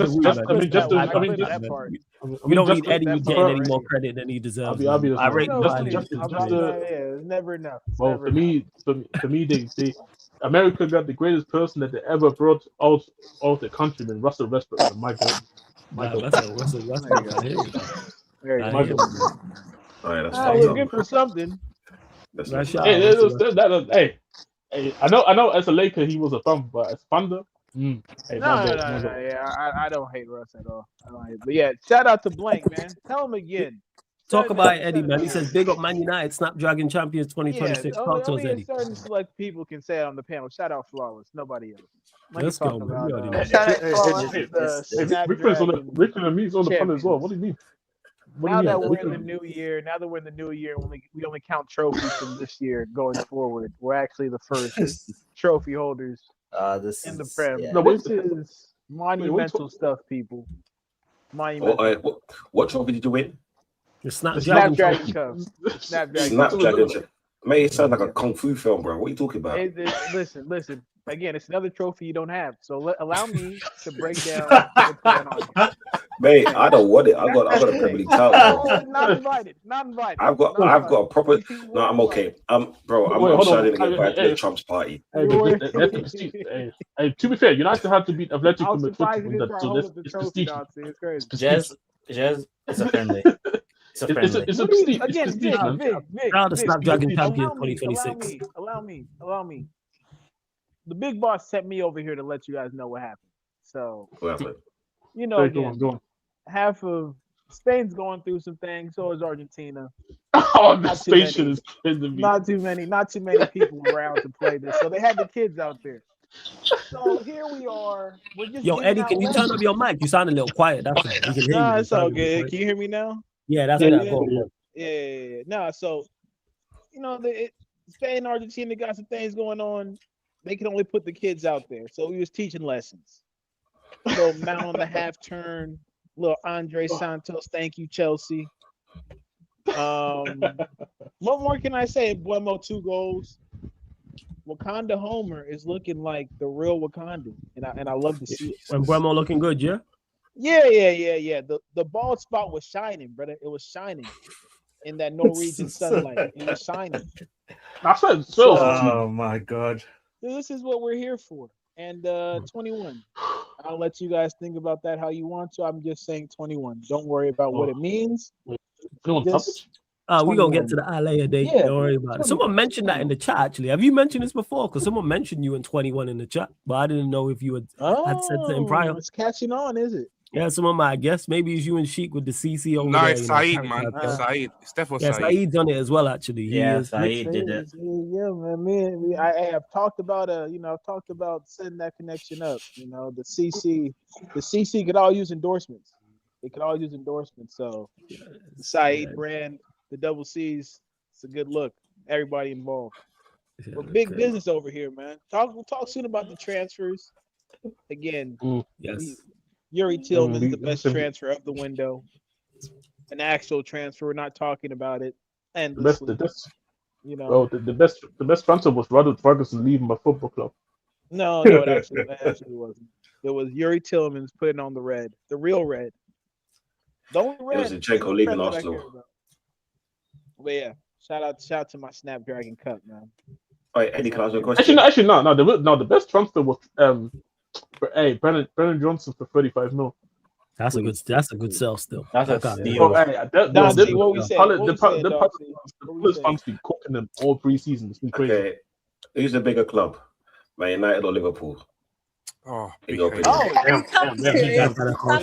this is this guy. It's a question. This is why you're Here's Twitter. what I'd say, Don C. Find me a United fan that says Liverpool's bigger club, and find me a Liverpool fan that says United's bigger. Find me somebody breathing who would say that. I'm answering the question is in regards to the bias is so strong. You're never gonna hear a United fan say Liverpool is a bigger club. And then Liverpool say I do think United are the bigger club as such, but I think Liverpool have the more accolades. Sounds good. It's See, okay. Hannah, I knew It's it was okay. about you. Even though you're a Yeah, Liverpool fan, I knew you weren't a complete wrong. I knew this. All right. Yeah, Thank you, Hannah. I think you're the bigger club.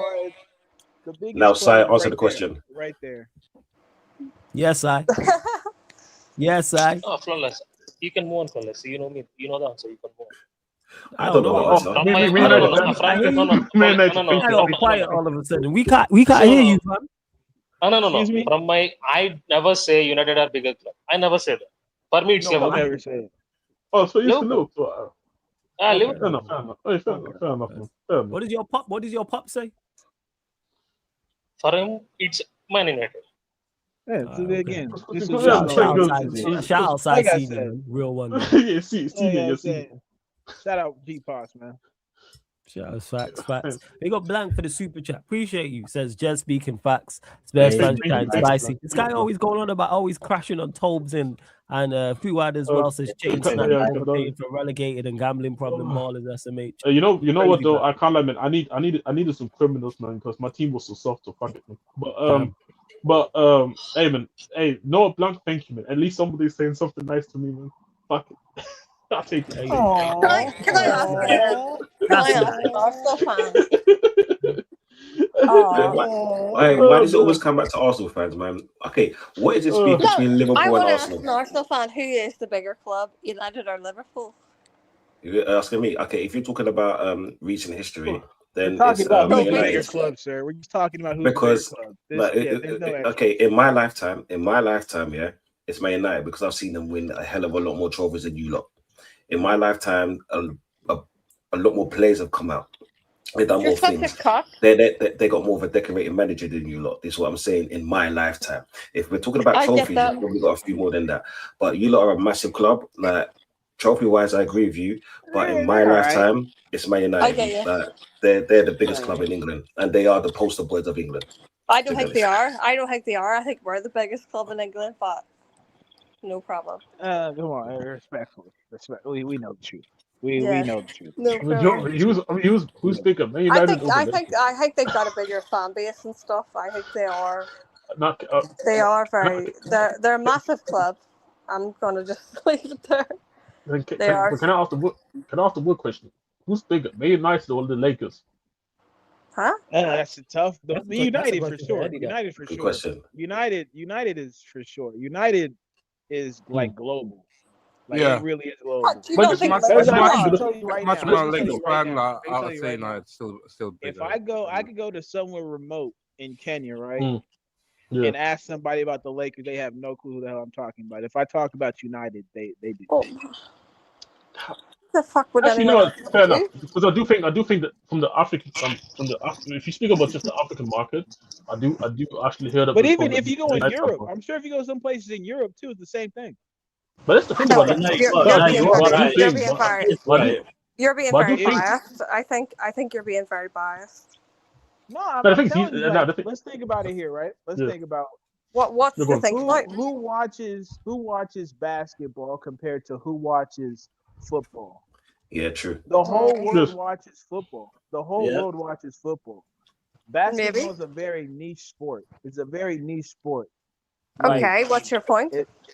My point is that because of the exposure of football worldwide, if we're talking about comparing a Premier League team to an NBA team, I know, but you're looking at it in where you are. You know what I mean? You're looking at it, whereas there's so much Liverpool fans in Scandinavia.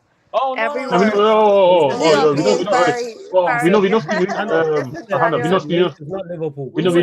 about Liverpool. We're speaking about the Lakers. We're speaking the Lakers. Liverpool. We're talking about a basketball team.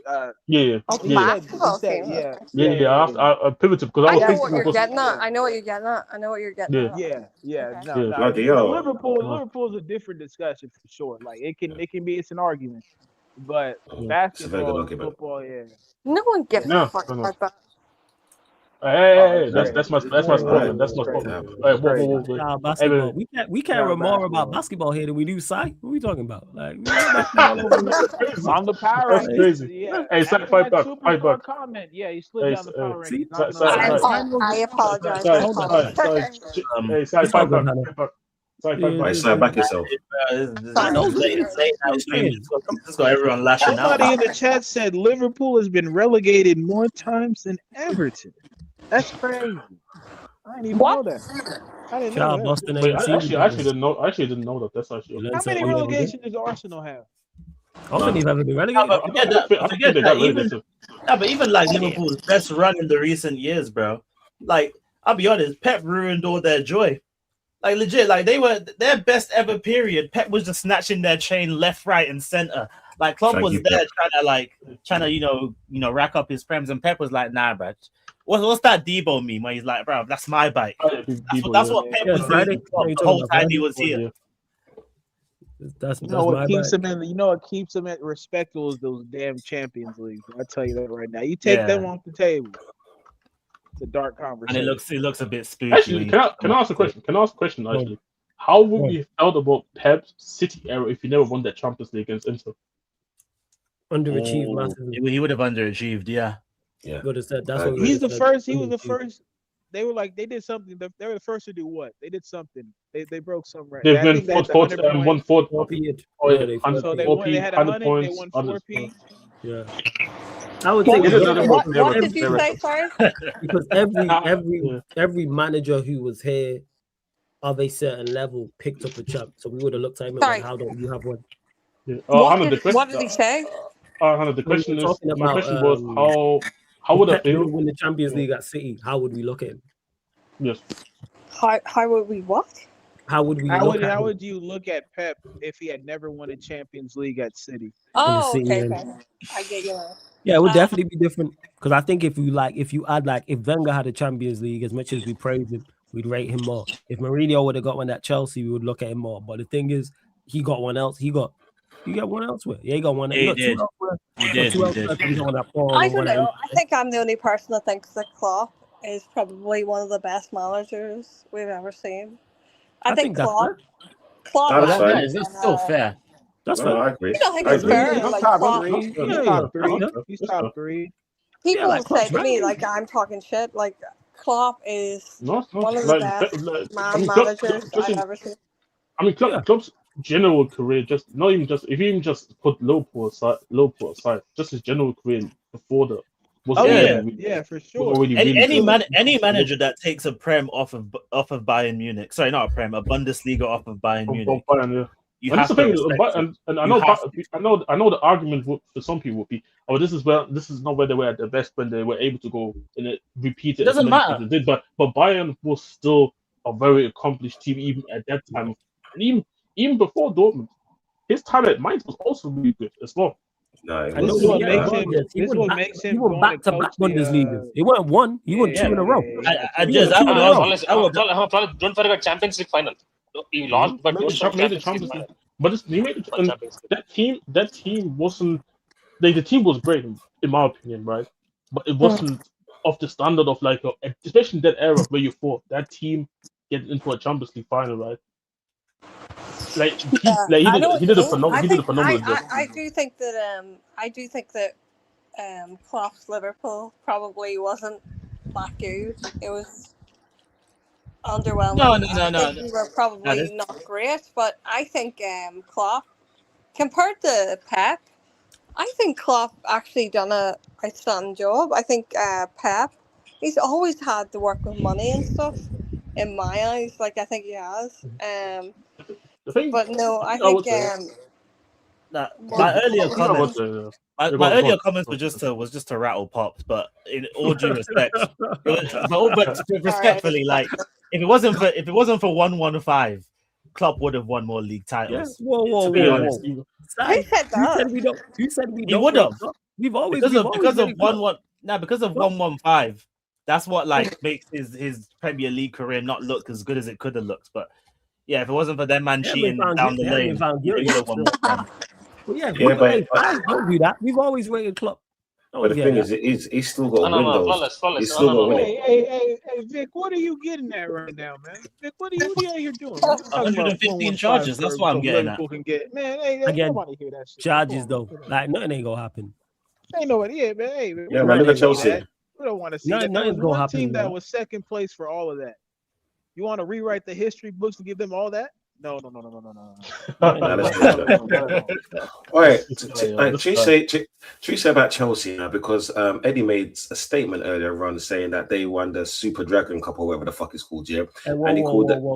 Snapdragon. Yeah, right. Snapdragon Trophy. Champions. You'll never sing that. You've been stuttering, man. Please carry on. Okay, cool. On that note, yeah, this is what I'm saying. Yeah, that's Snapdragon Trophy because Eddie said that's a big game and it's not friendly. What happened in the other friendly today when Chelsea lost to Tottenham? Facts? Wait, whoa. There wasn't a trophy to play for. There wasn't a trophy. Hold up, what? Did Spurs beat Chelsea in a friendly? Yeah. But there wasn't a trophy to win for. That's why the Snapdragon Champions means more. Oh, but the thing is, yeah, you like. Just your team beat Fats's team, like, because Fats's team was supposed to be in the championship race. Why is that so hard to understand? I think Spurs were given a red card as well. You're gonna be you took L. I can't understand anything. Don't worry. I'll translate for you if you misunderstand something. Could you translate, please? I got you, no problem. Big up to SCT Sports for the super chat. I don't understand anything. It says congratulations from SCT Sports. Big up. Hey, I appreciate you, man. Big up. I appreciate you. Thank you, SCT Sports. I do gotta say, man. Off topic. Big up Hamid as well. Appreciate you. Go on, Jay. I'll be honest, man. That referee, man, wokest shit ever, man. You could have just gave him a yellow or just allow it, man, and say, yo, it's a friendly, man. And those it was a red card, but bro, it's a friendly, man. Just lower it, man. Just lower. Yeah, but nothing's friendly. This is what I'm saying because there's a little rivalry between. I thought Spurs. Stop it, man! Stop it, man! It's not no rivalry, man. Stop it. Don't see. It's a friendly. It's a friendly. You could have just allowed it though. Like, but because of done so, we couldn't go and maybe put one more youngster who could have impressed in the preseason to deserve him. Is that we have to go and play with 10 men and just and obviously still play the football, but you know what I mean? It's like, yo, referee, you could have just allowed it. Like, honestly speaking, bro, you taking the piss, bro. So we're telling me it's 10-man Spurs beat 11-man Chelsea. Is that what you're telling me? Even if it's a friendly? I don't really care to be honest about that, but technically, yeah. Oh, okay. You're a dickhead, man. I swear to Wait. Who's the dickhead? Whoa. This guy. Don't see. Okay, never mind. I'm just here. But respectfully, though, that is not no rivalry, man. That is not. We had the conversation. We had the conversation before. It is a rivalry, even if yes, they are the ones who are dominating the rivalry. It's It's like saying like Everton. It's like saying Everton Liverpool isn't a rivalry. It's still a rivalry. Yeah, but Everton have beaten Liverpool more times than Spurs have beaten Chelsea. No, they have, but it's still a rivalry. But Liverpool has dominated that rivalry more often than not, which is they do.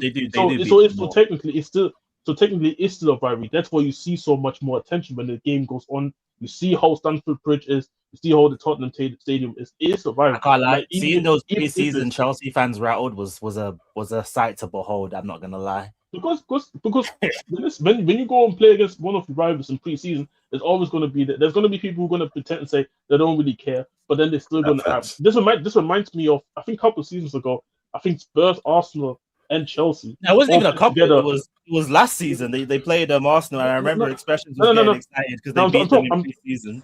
Yeah, obviously that one, yeah. But I'm talking about specifically that one I'm speaking about, where it was actually a cup between Spurs, Arsenal, and Chelsea in that one preseason. And I remember the conversations after the team lost in that little tournament cup in preseason. Well, guys were going crazy because guys regardless. No,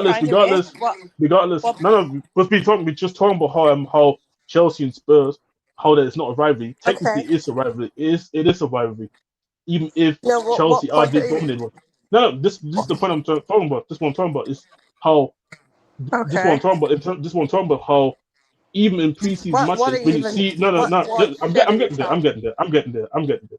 Excuse me.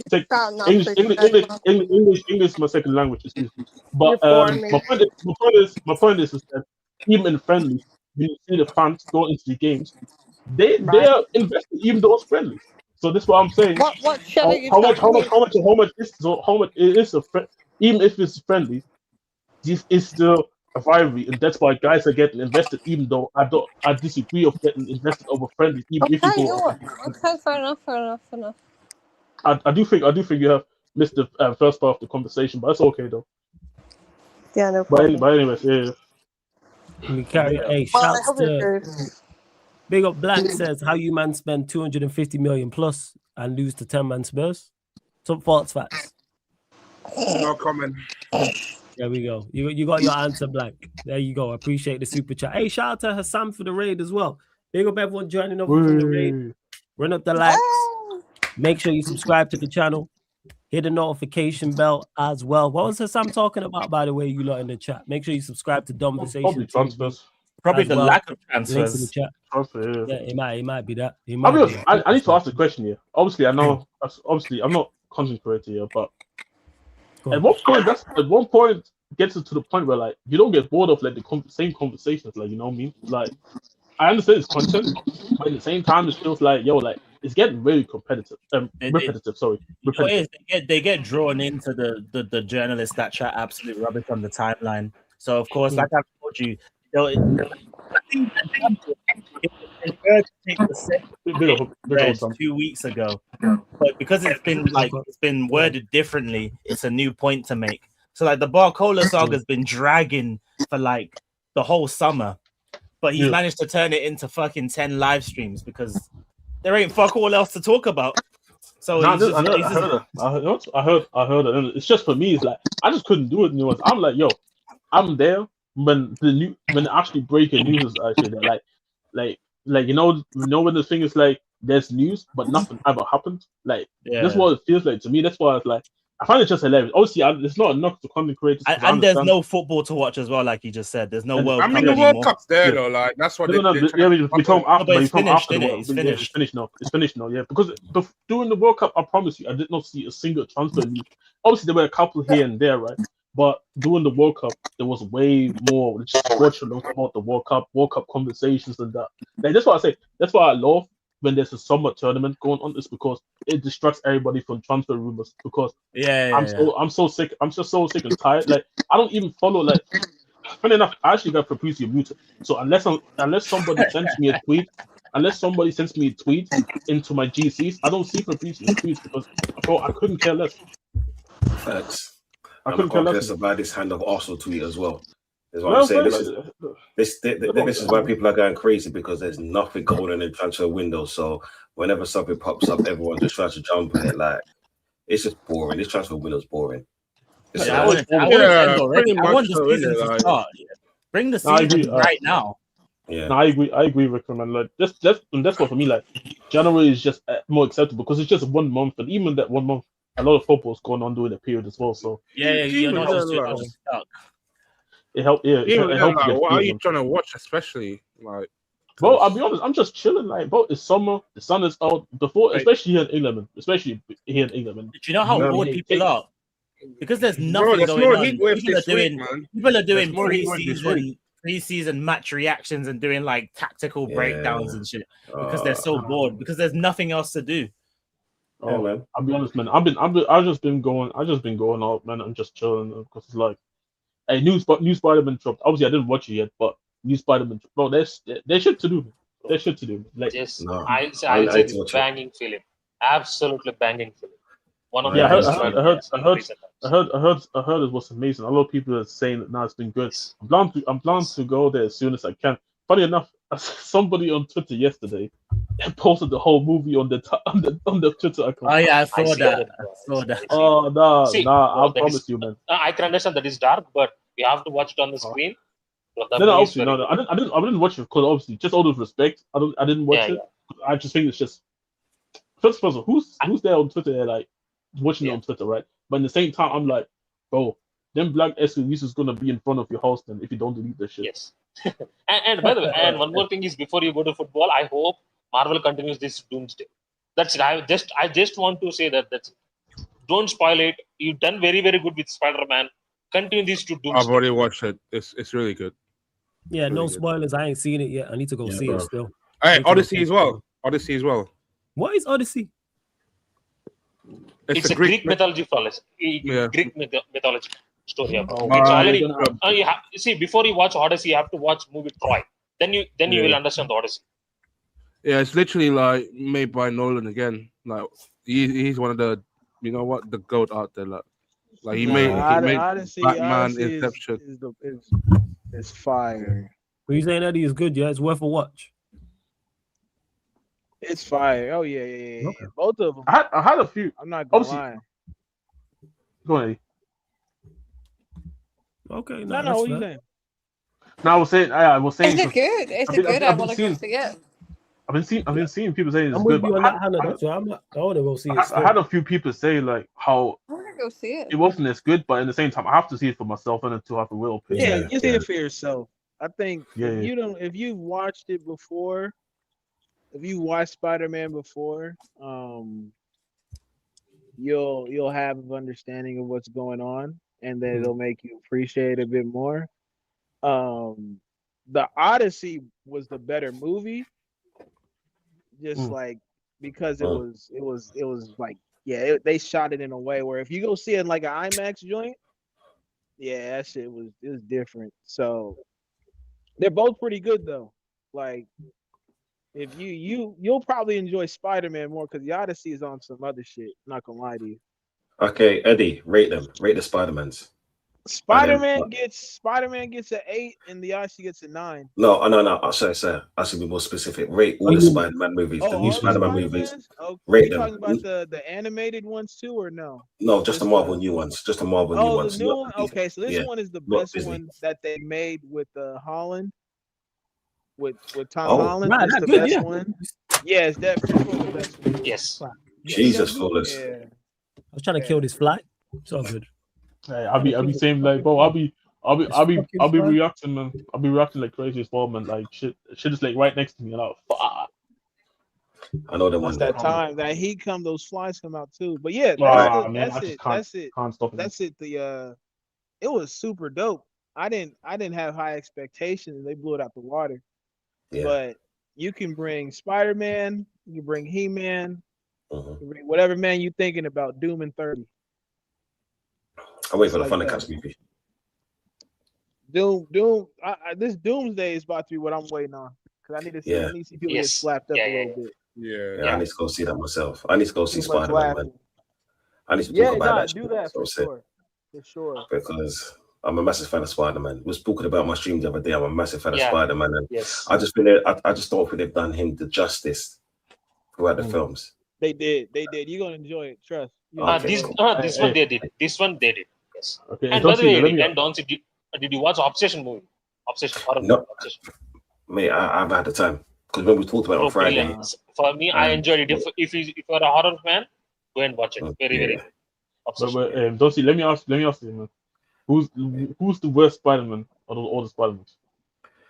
Oh, that's crazy. For me, I always say the Amazing Spider-Man just because he let you girlfriend die. But you know what it is? Yeah. That's dark. That's true. He was actually a good Spider-Man to me, but everything around him was shit. Like, I like his costumes, and then I like the action parts, but the story was just trash. Shit, yeah. Especially Spider-Man 2, the Electro dude, man, fucking Jamie Foxx, that was bad, bro. Bro, if they could reboot a film, I told them to do that one. You know what I'm saying? Because that would have been a perfect one to put Venom in. Oh, for sure, mind wipe. I need a mind wipe. They even that's the thing. Like when they had Spider-Man 3 with Maguire, they did Venom trash, and then they had Carnage. Like they had Carnage and Venom. Like, bro, Sony, just give it up. Sony spoiled it. Mate, do you know what reboot I want to see? I want to see Spawn. That's my favorite Spawn is a good one. Spawn is a good one. They said they making that one, no? No, they haven't even mentioned anything because Tuesday is going to be a black actor. We know what happens when it comes to black actors in Marvel. Oh yeah, they didn't got them all out of Marvel.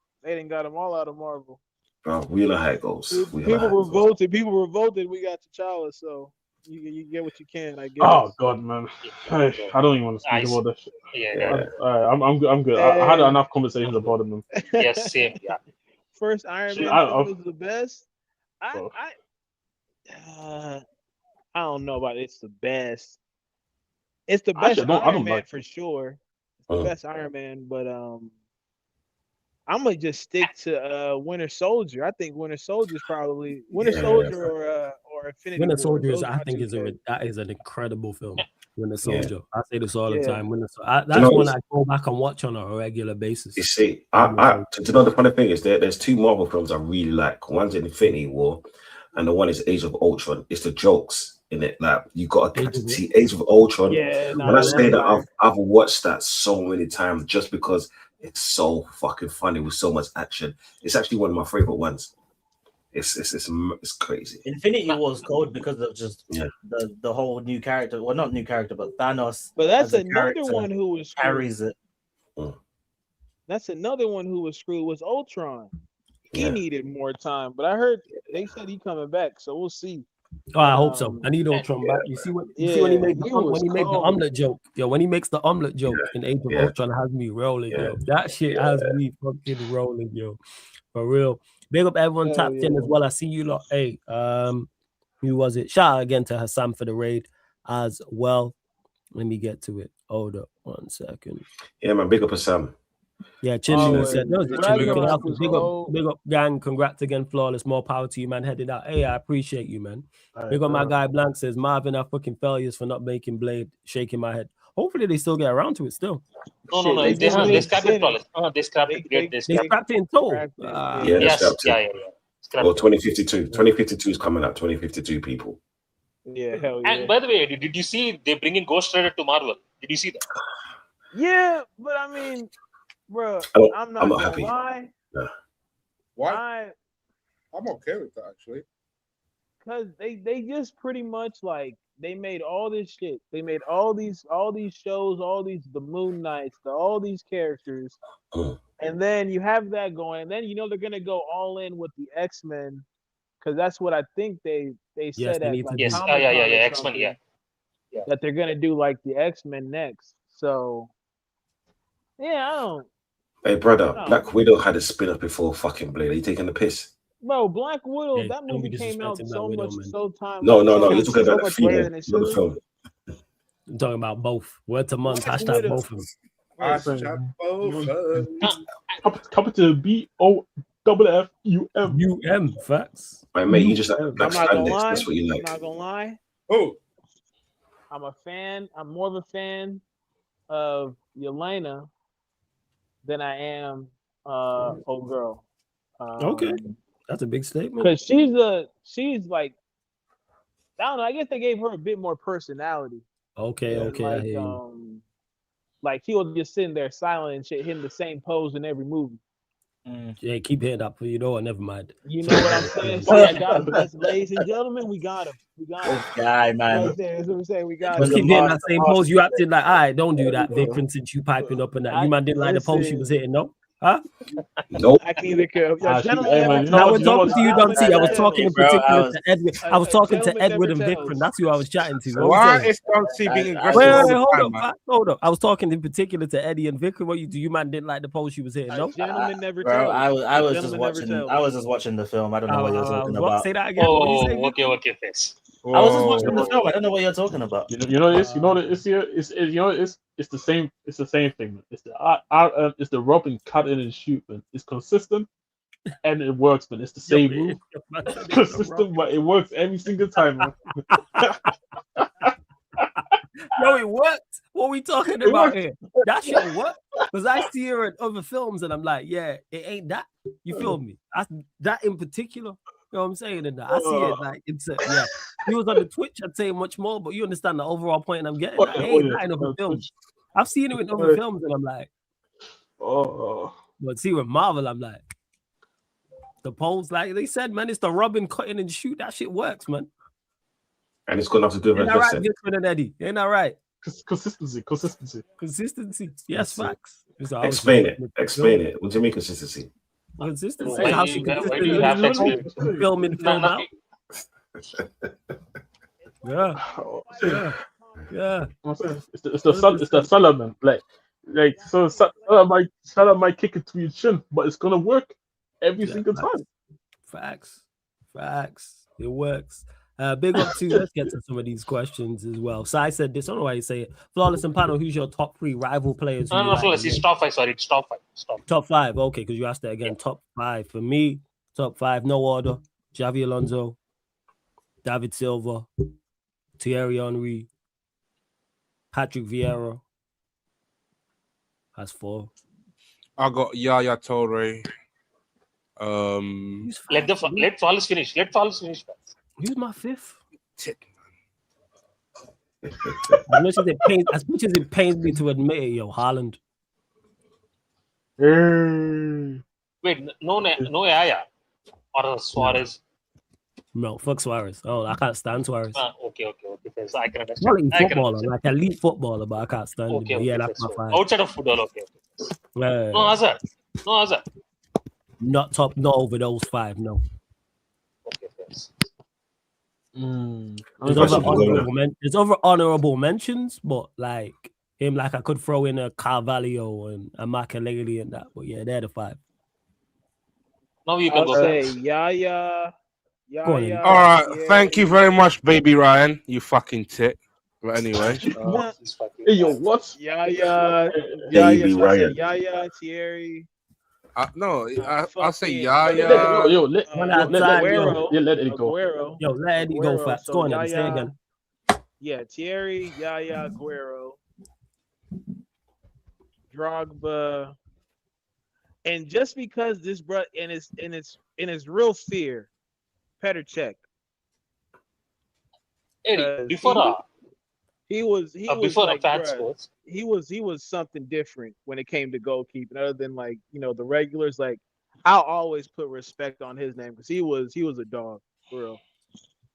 Before fat sports, Eddie, where do you rate Aguero in the strikers? Though? I want to know that because I had conversation with Don C before. Where do you rate Aguero in terms of all time? All right, bro. Let's get to the top 5. Stop asking too many questions. What's wrong with you, man? You always jump in the gun, bro. One thing at a time, rude boy. This is what I'm saying, man. Keep it consistent, mate. All right. I know you lot fucking finished so bad last season, but just chill out, man. Chill out. Fats, your turn.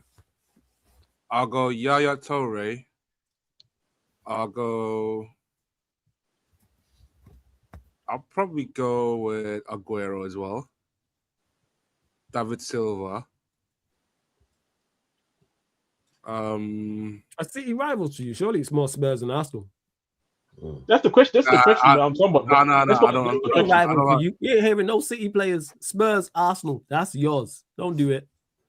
City ain't no Chelsea rival. You know what? Spurs. Spurs. Musa Dembele. Okay, there we go. There's one. Rivals means Can you shut up for 1 second, man? Let me say my piece, man. Chill. I'm explaining the question. Nah, we ain't hearing no rivals from them. Nah, I ain't hearing no Chelsea fans. Flawless. I mean, in terms of rivals means you can name Arsenal, Chelsea, Liverpool, United. That's it. That's the rivals. Nah, we making it tougher. Spurs and Arsenal players for him. Okay, then face. That's why I call baby Ryan. Then zip it. Then fuck Answer the question. Hey, go on, Fato. Victor Wanyama, a second of them. I'll say Harry Kane's probably the third one. Arsenal, Mesut Ozil, Alexis Sanchez. Fair enough. I get that. Mine is wait, fast. Did you just say my Kenyan brother Victor Wanyama? Yeah, he did. Oh, this is hey. All right, fast. You get brownie points. You get brownie points for that one. All right, Sanchez. Let me quickly go. It gave me a nightmare. Yeah. Go on, Dunsey. I would say Roy Keane. Can't stand the bastard, but such a good player when he was playing against Arsenal. Harry Kane. He's a pussy. Always used to score against Arsenal. Drogba, Hazard, and who else is there? Wayne Rooney, prick. That fucking guy, 49. I'll never forget that. Oh, when he won the penalty, when Sol Campbell absolutely slaughtered him in the box. I watched that, man. I remember watching that live, man. Slaughtered him in the box. You're a prick. Shocking tackle, man. That was I rate Sol Campbell well. That was abysmal, man. Yeah, it was a shocking tackle. It was like missing a free, all air. I remember the game, man. I remember the game. Chile suspended him for 12 matches. Crazy, man. Fuck you, Jez. Prick. I hate you, man. Sometimes, I really hate you, man. Yeah, hold that, right, let me go to the top 5. Yeah, you can hold that. You've been smiling the whole season. You can hold that now. I'm with you. All right, let me go to my top 5, man. All right, so Tosin, Dennis Suarez, Ceballos, Dennis Suarez, Ceballos, Tosin, Liam Delap, and this guy's taking the piss, man. This guy came. Oh, no, I'm taking. Okay, you know what? I'm taking the piss. Let me be serious, man. I forgot to drink water. But no, I'm taking the piss. Sorry. So I would say Kante. Hazard. You know what else? There's gonna be an outside shout, Jorginho. I'm talking about the. That's free. Shit. Sure. Message is for sure. That's all for sure. Yeah. And you know what? I say Aubameyang. I will go with David Silva, Patrick Vieira, Yaya Toure, Dembele, Spurs, Dembele. Where did you have Spurs? Huh? Hey, we don't rivals. Sorry, we don't rivals though. You're not rivals. Take out the Spurs one. Yeah. You better put. Yeah, this is United. Mate, this is your question. I mean, you could put Lukaku in there. No. Flawless changed it. That's why. Flawless changed. Yeah, changed it to make it more tougher. Let's get the actual rivals. So for you, United, that means okay, fair. We are. If you want to put City in there because you have rivaled them for years, that's fair. You want to put City in there, that's fair enough. What about Aaron Lennon? Can I put Arsenal though? Arsenal is a rival. Yeah, if you want to put Arsenal in there, you lot have had heated battles. You can put Arsenal in there. That's fair. Okay, that means David Silva first, Yaya Toure, Vieira, Rooney. Yes, definitely yes. And Abstam. Sorry, no, Cantona. Sorry, not Abstam, Cantona. Oh. And if I have to name one player, I don't want to. They are my rivals also. If I have to outside one player, that will be Hazard. Yeah, he was a baller, man. I was thinking about mine. Hazard. I'd probably say Firmino. I'd say Firmino. Yeah, Roberto Firmino. I'd say Thiago. I'd say Bergkamp. When I actually went back and watched like full 90s for him. Yeah, he's actually one of the best footballers I've ever seen. Ridiculous. Who else? Probably Sanchez and Ozil. Sanchez and Ozil. Bro, like he's one of the best footballers I've ever seen. Like I had to go back and watch the footage because my dad used to tell me about how good he was, but I didn't like because my dad watched him live. I never got to see him live, and yeah, when I went back and watched it, it's ridiculous. Maybe because like I was 1 or 2 years old at the time, man. But when I got older and watched the tape up, man, I don't see the difference between him and Florian Wirtz, to be honest. This guy's a ridiculous show. I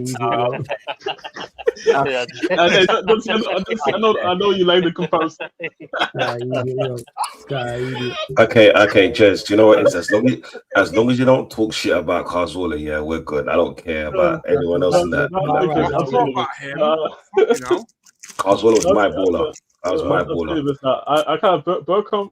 Yeah, man, that shit was generally cold. I told Flawless like unless I accidentally get forced to watch something, I don't watch like Arsenal comps or anything. Yeah. So I promise you, I've never sat there and actually watched like a full Arsenal like throwback game and shit like that. So, but I've seen comps, and yeah, that Bergkamp comp, yeah, that shit was generally crazy. I don't. Man, bro, even the last era that we came off where there was like dust number, he would have definitely been up there. You know what they say about like the best footballers? He made the game of football look so easy. Like that's what was crazy to me. Like he was doing like the goal. There was one goal he scored right where man gets played like a 30-yard diag from I think the midfielder. Man brings it down, first touch clean. And then another touch, like another little touch to take it past the defender. The defender's nowhere to be seen. And then he just slots it bottom corner. Like, I was like, bro, like, he making all these goals. I remember the goal you're talking about. I don't remember. Yeah. He just makes it look so easy. Vic, do you know what it is? I swear down, you see compilations don't do Bergkamp any favors. You need to watch full game. Watch the game 98 against Argentina. Yeah.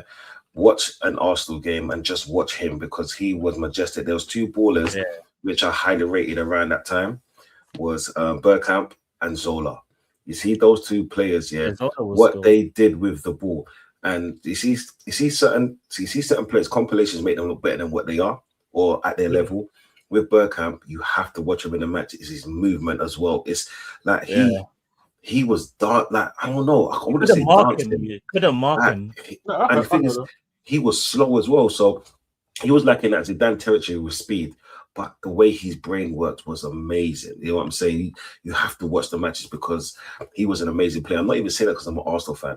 I'm saying that because like take away Thierry Henry's goals, Bergkamp was the much better player, in my opinion. Yeah, but my dad showed me the tapes. Like he was he was a ridiculous technical footballer. Like probably because obviously he doesn't count as Emirates. He's still Highbury, innit? Yeah. Out of the Highbury ballers, he's probably top 3.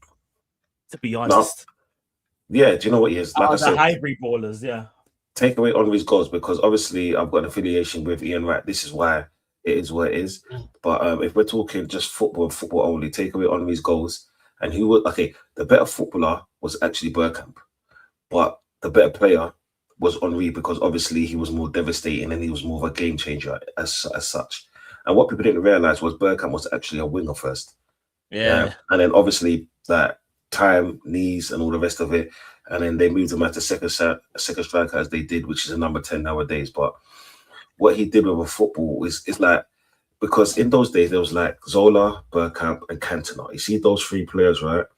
Those 3 players were a cut above everyone else. So just remember that there were the days of Matt Letitia and the Scherers and the Les Ferdinands and stuff like that. Scherer with the goals, Matt Letitia with the skills. And in my opinion, they were much better than all 3 of them, should go down in the Hall of Fame, the Football Hall of Fame, because they are amazing players. Like it was beautiful to watch. You know what I'm saying? Like, and you know what makes it crazy too, Don C? Yeah. They were actually getting kicked. Yeah. Like they were Yeah, getting yeah. hurt doing what they were doing and still make it look like elegant. Like, and I think that's the difference. Like, you could say on a technical level, Bergkamp might have Henry, but when you talk about fear factor, like dudes generally being scared, when you see Henry put the Jets on, broski, they look like kids out there. Because that's It's the a thing. long day. Henry had the pace and insane in technical ability. That's what made it Yeah. even worse. Like, You gotta like I look. I remember when I first started like playing, even at basketball, just like at a high level, you start seeing like dudes that they look like they built in a lab. Yes. And my coach put it plainly. He's like, bro, I can teach you how to shoot. I can't teach you how to jump over the backboard. That's you either got or you don't. And those ballers are the ones like Henry's speed is like world class if he applied it in a lot of other trades.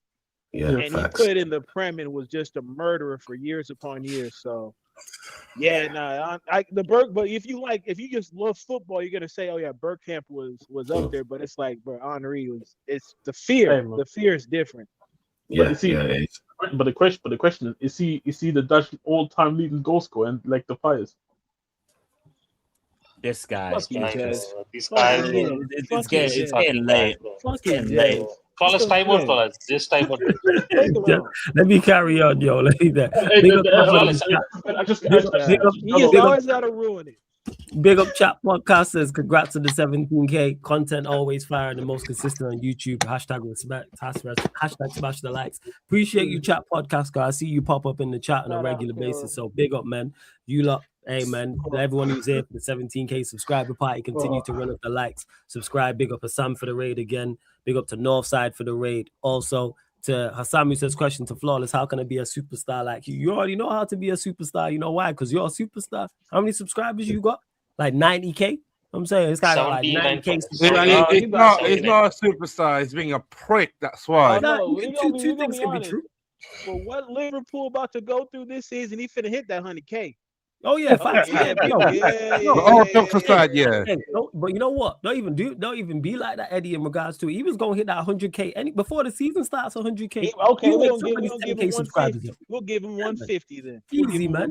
How many followers he's got? This guy started Instagram last week, and he's already got like 10K followers on there. All right, what are we talking about? This is done superstar, super duper star Hassan. You know we were talking before about Galacticos. That's Hassan right there. Galactico of Jordan. There ain't no one bigger in the Asian hemisphere. That I would say. That I would accept. Not fucking. Yeah, man. He a Galactico. You feel me in that? There ain't no one. Bajan in there too. Yeah, Bajan. It's gonna be a hell of a season. It's gonna be a hell of a season. It's gonna be. But I'm gonna be there. On a real, I got a question here because I'm watching. Before you do, let me just get to these quick before you do. Big up to Nephew as well, says late as fuck, but we're here. Big up the man then once again. Congrats on the 17K fully deserved. Appreciate you, Nephew, man. Big up every single time. And you know, make sure you go to the gaming channel yesterday because like we was balling out. We went 7-0 on pro clubs. Shit, some of the football we played, it was like friggin'. It looked like prime Ronaldo, Berbatov, Tevez, Rooney type shit, man. It was crazy. The football that man was playing and Nephew was involved in that. So make sure you go check that out as well. Big up Black Diamond as well, even though if you're still here, but big up Black Diamond. Says, hey, Flawless, I'm still at work. Big up for the 17K. I remember the 1K celebration to think it's 17K. 17th time now is blessed. Size defo, ample replacement for Ryan, both for dickheads. I agree with all of this as well, so I appreciate it. I remember the 1K celebration. The original OG. Big up Black Diamond, man, and we're going to keep these rolling as well. And Size is definitely a monumental improvement on Ryan. Big up Ryan, though, but yes, definitely without doubt. Hold that superstar in the Asian hemisphere side, innit? You got Hassan number 1, and then second biggest superstar in Galactico is side number 2. You already know what it is. Let's see what So Husam's Real Madrid and Sai's Barcelona. Yeah, that's fair. That'd be fair to say. Flawless and panel on your top 5 players underappreciated or underrated from your team you watch from the time you watched. Yeah, you asked me this yesterday. Flawless. Reminding. I would say. What did I say? I said Dennis Irwin, Cantona. Shit, I'm trying to remember what I said yesterday. Gary Neville. I'm throwing Andy Cole in there 100%. Facts. And then who did I say 5th? You know what? I changed. You know what? Ronnie Johnson. Because people forget during the time we was playing in Europe, at times he was for those that don't know.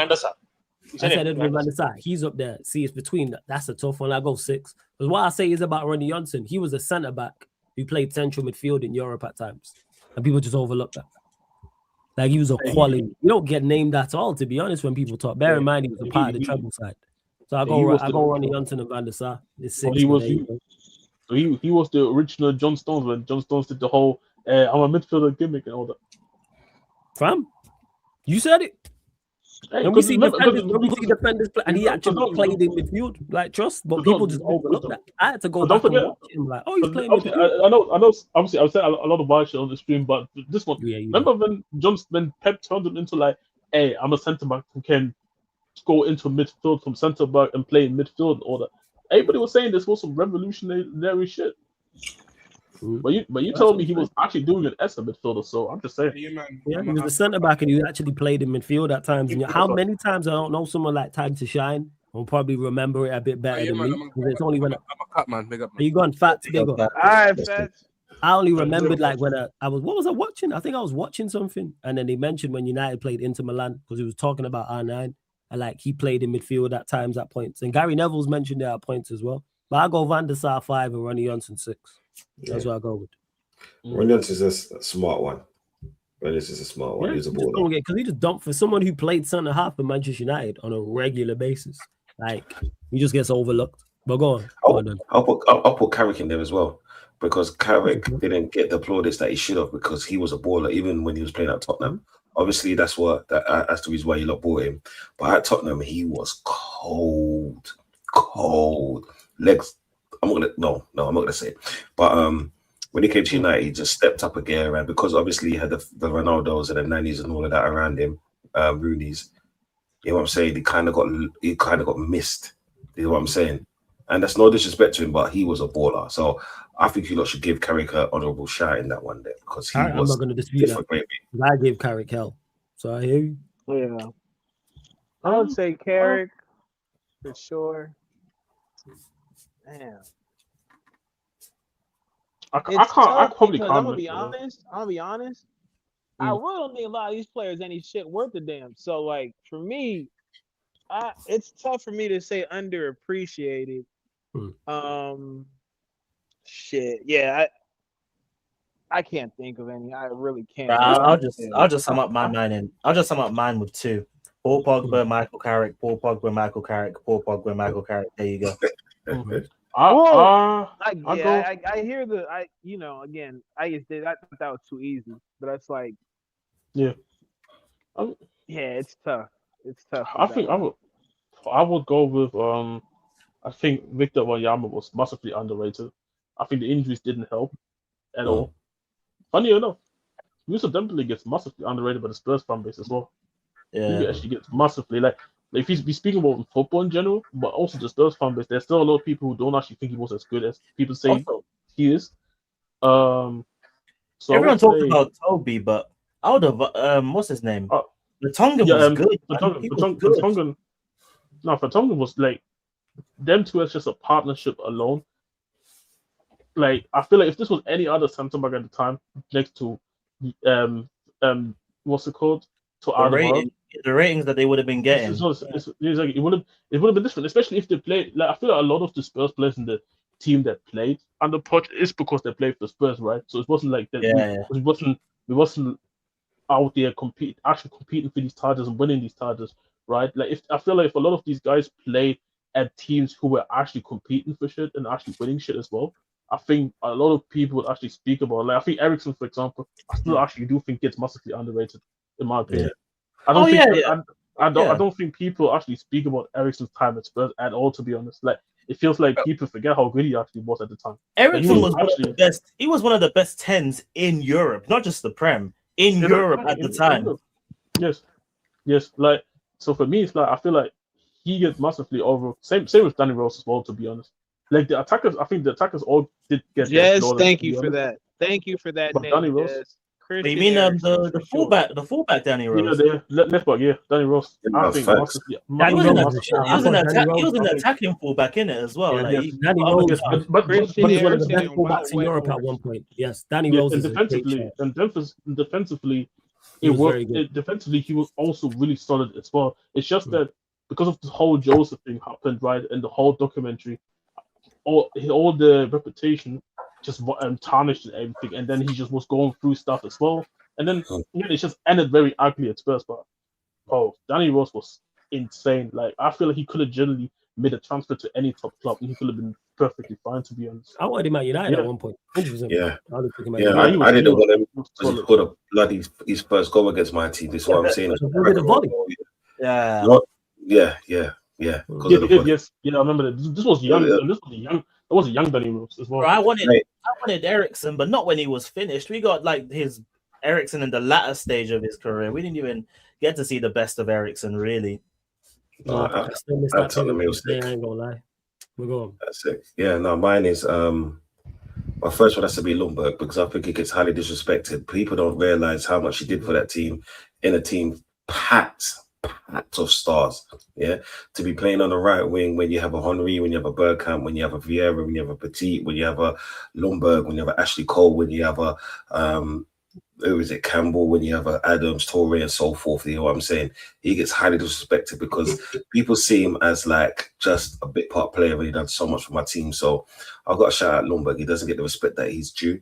Laurent is another one because what he did down the right hand side, and he was Ashley Young before Ashley Young. Yeah, he was a flying winger. Then he got dropped back to right back, and he was unstoppable defense and attack. The third one, I'll give it to Cazorla. Even though people mention him, but I don't think they give him the ratings that they did. Because, when Ozil, when Sanchez came into the team, people were more focusing on them. And because Ramsey was a goal scorer from midfielders, more the box-to-box, they more shouted him out. But this is a brother that could say, you know what, today I'm going to put the corner in on my right foot. Fuck it. I'm going to change it to my left foot. Yeah, he took 2 free kicks with both feet and scored with both goals. Tell me another player that could do that. People don't realize how talented this fucking 5'5" person was. He was a bloody baller. What are you talking about? Cazorla. He was just unlucky that he was Spanish. I can't lie, don't see. I think he was unlucky that he was Spanish because if he was any other nationality, I think it's a different conversation. And the thing is, that's no disrespect to him because the Spain team was packed in midfield. So for him to even get off the bench and still get a Euros, right, is amazing in that Spanish team. But I think he's very underrated. People don't understand how good of a technical baller he was. You know what I'm saying? And he wasn't even playing in position. Is what I'm saying. So that makes what he did even better. And another player was let's say Gilberto Silva. Gilberto Silva was fucking immense. When it comes to DMs, he don't get mentioned still. He was instrumental in Arsenal's success when he was there. Yeah. And did he win a World Cup as well? Was he in that? He won the World Cup. He was in the World Cup. That's what I'm saying. And that's why we bought him off the World Cup. That's what I'm saying. So he was the reason why, because we could talk about the Petit, but Petit wasn't here long enough for me to actually mention him. He can get no more mention, but I wouldn't mention him. He was the reason why Vieira looked better at Arsenal because Vieira was a baller. But then when you take the DM factor from Vieira can actually do more attacking of the ball and beat that box to box. And he was a beautiful player, but then the partnership was amazing. So I've got to shout out my man. See, the fifth one's a bit harder for me because in Arsenal, there was either good or shit. All right, so I'm going to give a shout out to my Arsenal fellows ain't going to like this. Adebayor. I think he gets unnecessary shit on because for Arsenal, he was a great player. You know what I'm saying? And obviously because he moved and that whole run, what he did, and to be honest, I would have probably done the same thing, if not much worse, with the slack that he was getting. But at Arsenal, he scored some brilliant goals. You know what I'm saying? His first touch, like Tony would have been loving him if he actually watched football those days. Well, I don't know, so I'm speculating people. He was an amazing player, and I think that he gets disrespected maybe for a different reason, But sometimes you gotta respect the thing. And the reason why I didn't mention Ashley Cole, because like everyone mentions Ashley Cole, he was a baller. With Adebayor, technically, he was amazing. You know what I'm saying? Yeah, for me, the most Go honored on, player for go on, me is sir. from a Liverpool point of view is Javier Alonso. People don't talk about it. The way that guy balled out one of the best midfielders, Javier Alonso, and one more defender, Joel Matip. People talk about Van Dijk, people talk about Gomez, people talk about Konate. When Matip played, he's fucking brilliant. Injuries killed him. For me, injuries absolutely killed him. And one more player is Gini Wijnaldum. Bro, that guy is brilliant for us. Gini Wijnaldum, for every fucking game, he scored some important goals for Champions League, Premier League. He scored some important goals. And for people, I think Donsi and Flawless Wimons, Dan Murphy. He played shadow striker Danny for Murphy. Steven Gerrard. Danny Murphy. Danny Bro, Murphy. if we're Danny being honest, Murphy. Wijnaldum's probably the reason that they won the Champions League. His campaign for that Champions League win was ridiculous. That's why I'm saying that is. See, people only see that whole 2 goals against Barcelona or like that. It wasn't just that. Guy balled out. That guy balled out for us. And Danny Murphy from us knows. He played shadow striker for Steven Gerrard. That is not easy part, by the way. And the what had the hammer also on the. He scored 3 goals against United back to back. We won all the games against United. 1-0, 1-0, 1-0. That guy is brilliant for me. And another name will be Derek Praet. Flawless. Bro, this guy was brilliant. And we are shit. That's why people don't rate him. Liverpool on that period, we are shit. We haven't performed like United or Arsenal or Chelsea. We haven't performed like that. But these players deserve credit.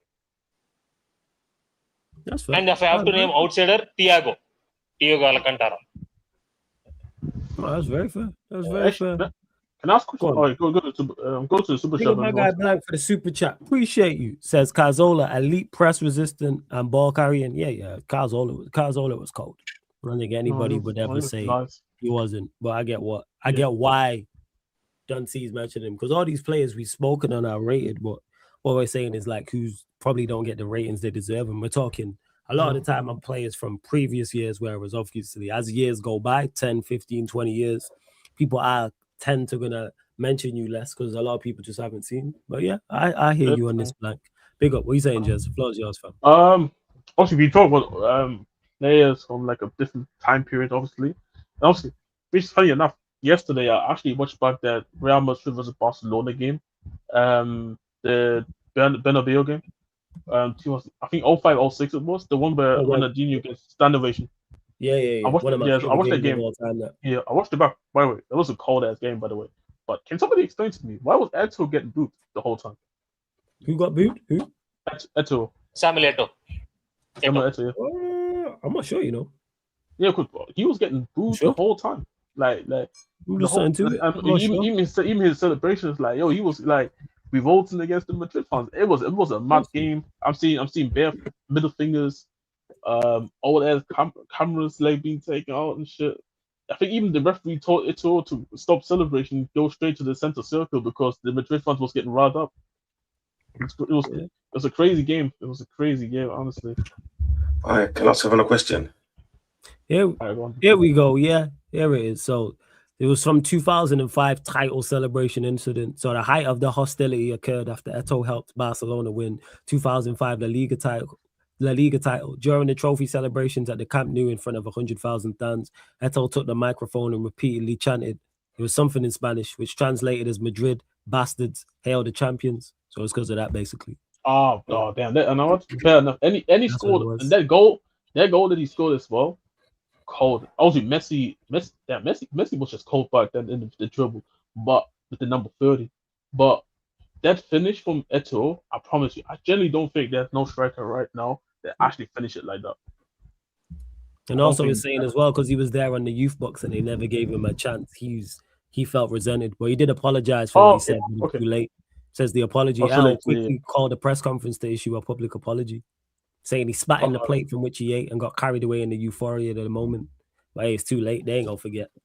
Oh no! Like I could tell, but just watching that game bug yesterday, yeah, their man was fuming. There was that one lady as well was looking hella pissed as well. No. Shout out to Eto'o, man. I think that's an underrated striker right there. Underrated. It's one of the greatest African players of all time. Just underrated means in terms of what? In terms of your timeline. I think just in terms of just when you speak about strikers, I don't think he necessarily gets mentioned like people mention Eto'o because he won back-to-back triples at Inter Milan and Barcelona. I think he does, but I feel like just from a general conversation, I rarely ever see his name mentioned. Like I get all the other names first before he gets a mention. To be honest, like I don't really. I can answer that for you. It's a color thing. Bro, it's that simple, bro. If he had some exotic name instead of Samuel Eto'o, if his name was Eto'o Dino or I don't know, Simone Eto'o Dino, people would talk about him. If he looked more like Kaka, people would talk about him. Bro, we know what it is. Let's be honest. We know exactly what it is. Is that to an extent, but he is one of the best. Like I said, he's arguably the best African player of all. Someone asked me this. Right. I think I had it. No, you said George Weah the fellas. Yeah, I think it was between those two. But now, further thinking of it, he is the best African player I've ever seen. Yeah, he is. He's the best African player I've seen. I think I put George Weah second. Even at 40 at Chelsea. I would put him as he's numero uno to me. And he's right up there in regards to top elite strikers. He's right there, like in regards to not only what he achieved, but what he did and added to teams. Wherever he was playing, people forget he played as a center forward at times, and sometimes he played left and right wing also, fellas. And right wing also. He played both wings and was equally as effective as playing as a center forward. And this one, but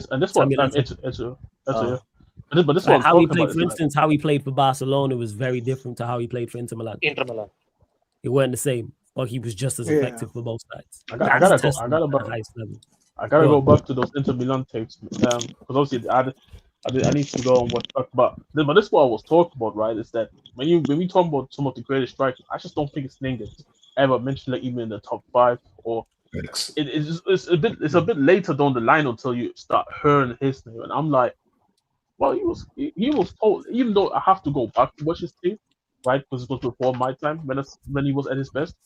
Still, when I was watching back, I'm like, yo, that guy was cold. Like, I watched that finish from yesterday last night in that derby, in such a big game as well. When he was getting booed, literally every touch that he took, every touch getting booed like a motherfucker in front of all those Madrid fans, and he finished that. I promise you that.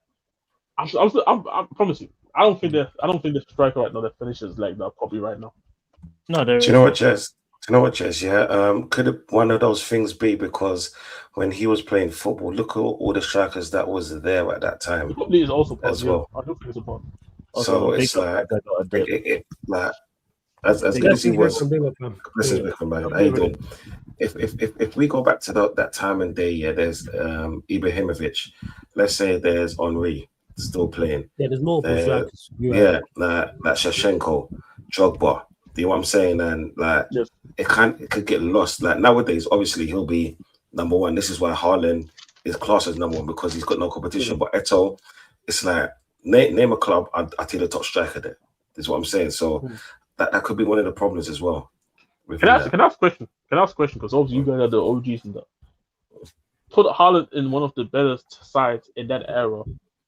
How do you think that Haaland ranks among those strikers then? Because he would have played with better players together. Right up there, he would have scored more because he would have been playing in a 4-4-2 era, and it would have been he would have just been stay in the box and score goals. Like right, Bit is a bit. I'm not gonna lie. A bit of me is a bit hesitant to say he'd be as dominant. I don't think he'd be as dominant, but I think he just scores. He'd be at a top team scoring goals. He wouldn't be the bar. Yeah, I think he would be right up in the 4-4-2 era. It suits him more than today playing up top. Yeah, because for me, I'm thinking about like just even style of play. For example, how I feel like how that era probably even ironically suits him more in terms of how it was a bit more free, where there's not so restricted of where you have to be exactly on the pitch, right? And also we talk about all the time, right? That era had so much more better players.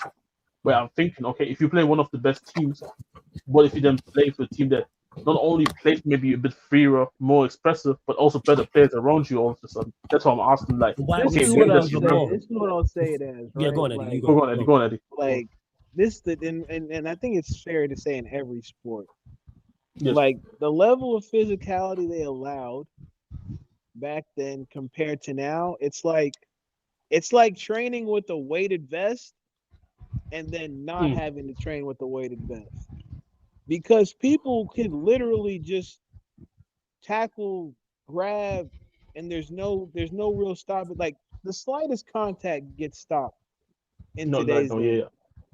And the other No, I game saw it that wasn't that way, yesterday. right? No, I saw that There's a yesterday. lot- Like, Yeah, go ahead. no, I saw that yesterday when I watched that 05-06 El Clasico between Barca and Real Madrid, bro. They was stomping the shit out of Messi and Mate, Ronaldinho. that was violence. That was It violence. was violence. Like people are quick to say what they want about Neymar, but y'all weren't getting kicked like he was. Y'all weren't getting beat up like he was every game because of how good he was. Getting jumped. He was getting jumped. People, we saw it on the world stage, and y'all still said it was fake. Colombia literally broke that man's back. Gotta remember as well. He did it. He also pulled up as a kid as well, right, against grown man in Brazil, right. So it's also like big upside for him. He was beaten up. Big So upside. when I think shout out to Zai. When I think about what Holland would do, he's like Flawless said, he's probably the most equipped, because rarely ever do you see attackers who bring the physicality anymore like he does. Like I don't know. It's Blank, Drogba-esque. my guy, Drogba-esque blessings. how he beats people up. I don't know about that, because when I actually think about it and I look at the defenders from back then. Do you remember that game between Arsenal and Man United 2002 when every player was just high kneeing? That's what it was. Starting in these. But I think he would enjoy that, because I think him and Gabriel, in particular, those two are a throwback to that in regards to the physical. But it's not dirty. Gabriel It's not dirty. It's not dirty. But here's why I think Haaland would do fine. You know why? Because wingers actually cross the ball more. Yeah. You had a right-footed winger. You had a right-footed right winger. You had a left-footed left winger. They crossed the ball. Imagine Haaland in the same team as Beckham. Yeah. But then man back then used to man mark a lot better. True. So it's like the defenders were taller, they were bigger, they were stronger, they knew how to defend. Yeah. Like the one thing that ballers from back then they weren't ball playing. All they did was defend. They header, they kicked out. What does Eddie always say? See ball, kick ball. That's what that man were. That's what I'm saying. Vidic broke his whole face. But then don't you think then? But don't you feel like, ironically, play like Haaland fits that? Because when I watched Dortmund Haaland, where Dortmund was more play on the transition, that for me, look, makes a good point. Dante makes a good point, because they were used to that level of physicality back then. He looks so dominant because they're not used to it. That's what plays. Oh, that's true. But then don't you think that also the aspect where like it's hard to kind of measure if he can really, because what if a Haaland right now could have adapted to that level of physicality back then? Obviously, we can't speak about it. That's why he doesn't have a technical level to where if he makes that adaptation, that it's gonna be true. But who's the Italian striker that obviously everybody knows this guy was like an offset version, but the guy was still one of the better strikers in that era. Who was the Italian striker again? Inzaghi. Inzaghi, right? Yes. Yeah, and he's a better version of Inzaghi. Yeah, and that's what I'm saying. So it's like he's a better version. And Inzaghi, Scott, as much as we criticize Haaland for like what he don't do, Inzaghi as a footballer is one of the word to Vikram. He's one of the worst I've ever seen. Footballing wise, in regards to controlling the ball and holding the ball up, it was a struggle. It was a struggle to watch. But in the box, one of the best. The ball dropped, he was there. Finishing quality, left foot, right foot, heading the ball, clean strike, scuffy strike. If it came off the inside of his foot, if it came off of his knee, his shoulder, whatever the case may be. So I think Haaland, I think he would have been because reason why I think he would have been better in that era because he's doing less. I think most strikers are like that. You have to be a different breed of striker to say, all right, I'm not gonna do better in the front two. Maybe a Drogba. Yeah. That's someone you can say because Drogba thrived being up front by himself. I think most of the top strikers now, and let's say since the one striker became a formation, would do better as a two. You can't tell me, like, for instance, like I think Suarez would have been better in a two. I think Benzema would be better in a two. Samuel Eto'o, we were talking about, put him in a two. Even though all of these players are more than capable of playing as a one with help. And you have to do half of the work. I think Haaland in that era, he wouldn't have been as dominant in regards to being the outstanding number one. But do I think he would have done fine? Yeah, 100%. Imagine him next to a guy still. Come on, man.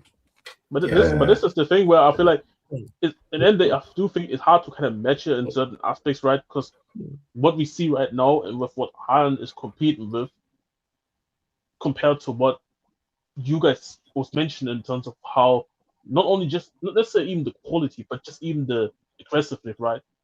There's something that we just can't measure in it because it's like we could only ever get the type of answer if we actually see Haaland play in that era. But I just feel like when I think of somebody from a physical standpoint, and I feel like of some of the strikers who, yes, they were necessarily not technical enough, but still were able to score goals even in those eras. I feel like Haaland would have been just fine in it. That's why I'm just more so wondering the question, where would he specifically rank, right? Because of it. Because I generally feel like strikers like him, I think they can generally play in any generation and generally look amazing in my opinion. I'm not saying they're gonna be the best. He's not gonna go top 2 or top 3. But it's going to be at least a conversation because of just how unique I think he is, generally speaking. I say this all the time about top players. Yeah, top players now and top players back then. Do I think top players back then could play now? Yes. Easy. You know why? Because the ball's still around, the pitch is the same size, and it's 11v11. So I think you could talk about their impact. Maybe they don't impact as much. Don't say they don't impact as less, but do I think they're effective and still a top player? Yes. Haaland in any era to me is a top player because of what he has, what he possesses skill set wise. I think about it, like crossing the ball to him is a gold mine. I always use Beckham because we'll use him as the outstanding when wingers actually were more right midfielders. Let me say that. When it was a left midfielder and a right midfielder, imagine a Giggs crossing the ball, going past his man and crossing, not cutting in and shooting. Not in today's game, getting to the byline, going past the fullback and crossing the ball. Overmars and a Ray Parler who's doing that for him, or Giggs and a Beckham, or whatever midfield pairing you want to use is what I'm saying. I think Juventus crossing the ball for him. But go on, just not like a Doku, and like just not like a Doku. That was driving insane as a striker because like wingers are now there is more score, but they got a cut in. It's a cut in and shoot. What top team now plays with a left footer on the left and a right footer on the right? It's really rare. It's really rare. Like you gotta hope that they like both footers or some shit. Like at this point. You're getting more from your fullbacks, really and truly. But do I think you could take top players from people say, as much as people say, oh, the era as now isn't as good? I agree. But do I think you could take top players from now and put them in that era and they would do fine? Let me ask you again. Maybe not to the extent. Do I think you could take Kvaratskhelia and put him in the 2000s? Would he be fine? Yes. Because of his skill set. He's an incredible footballer. He might not be the best of the best. He might not be as impactful, but do I think he'd be successful? And we look back at him and go, what a player. Yes, I do think we would do that. Okay, then let me ask you a question. Would have been Inzaghi successful in this era, considering that we have VAR?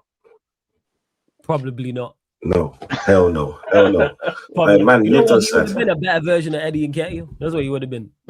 Because the problem is, at that point, them box strikers you as a striker now you have to do more. So unless you're playing to his strengths, and what was that? Inzaghi wasn't a hold the ball up guy. He wasn't the get the ball, hold it up, lay it off, and spin in behind.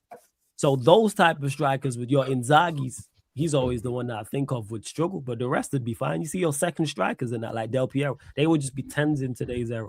Bergkamp would be a 10. That's What what a he'd be. 10. What a 10. Bergkamp would be a number, and he'd be an incredible 10. But That being that's the said, he funny could part play of top by Flawless. himself. Go on. But it's the funny part of Flawless. We don't really play this 10. So do you think that he would have been the false 9 then, rather than Yes, a 10? he would have been a false 9, right? He would have been a false 9. Yeah. Because he was good enough technically. He can hold the ball up. And his passing range and shit like that was ridiculous. And he could score goals. Same way Cantona, you put in that bracket. Del Piero, your Bergkamps, all them players that played in the 4-4-2 that were quote-unquote second strikers. And you put them in like Bergkamp in today's era would be fine. When you can't, like Eddie talks about, where you can't just kick the shit out of him. Oh, brilliant. He was a dirty player. Dirty and yeah, player as Bergkamp well. was dirty as well. Yeah, Dirty. yeah. He could look after himself. Yo. Yeah. And Haaland is the best striker in the traditional sense of this era. Yeah, he's the only one ghost. I can't think of an out-and-out 9 right now in the modern day. Outside of him. No. I think it's generally just Haaland right now. It's just him. Like even your Mbappe. Mbappe is not a traditional. No. Even Kane is not no more. I think there was a time where like he was pre-Jose, but after Jose, now he completely changed into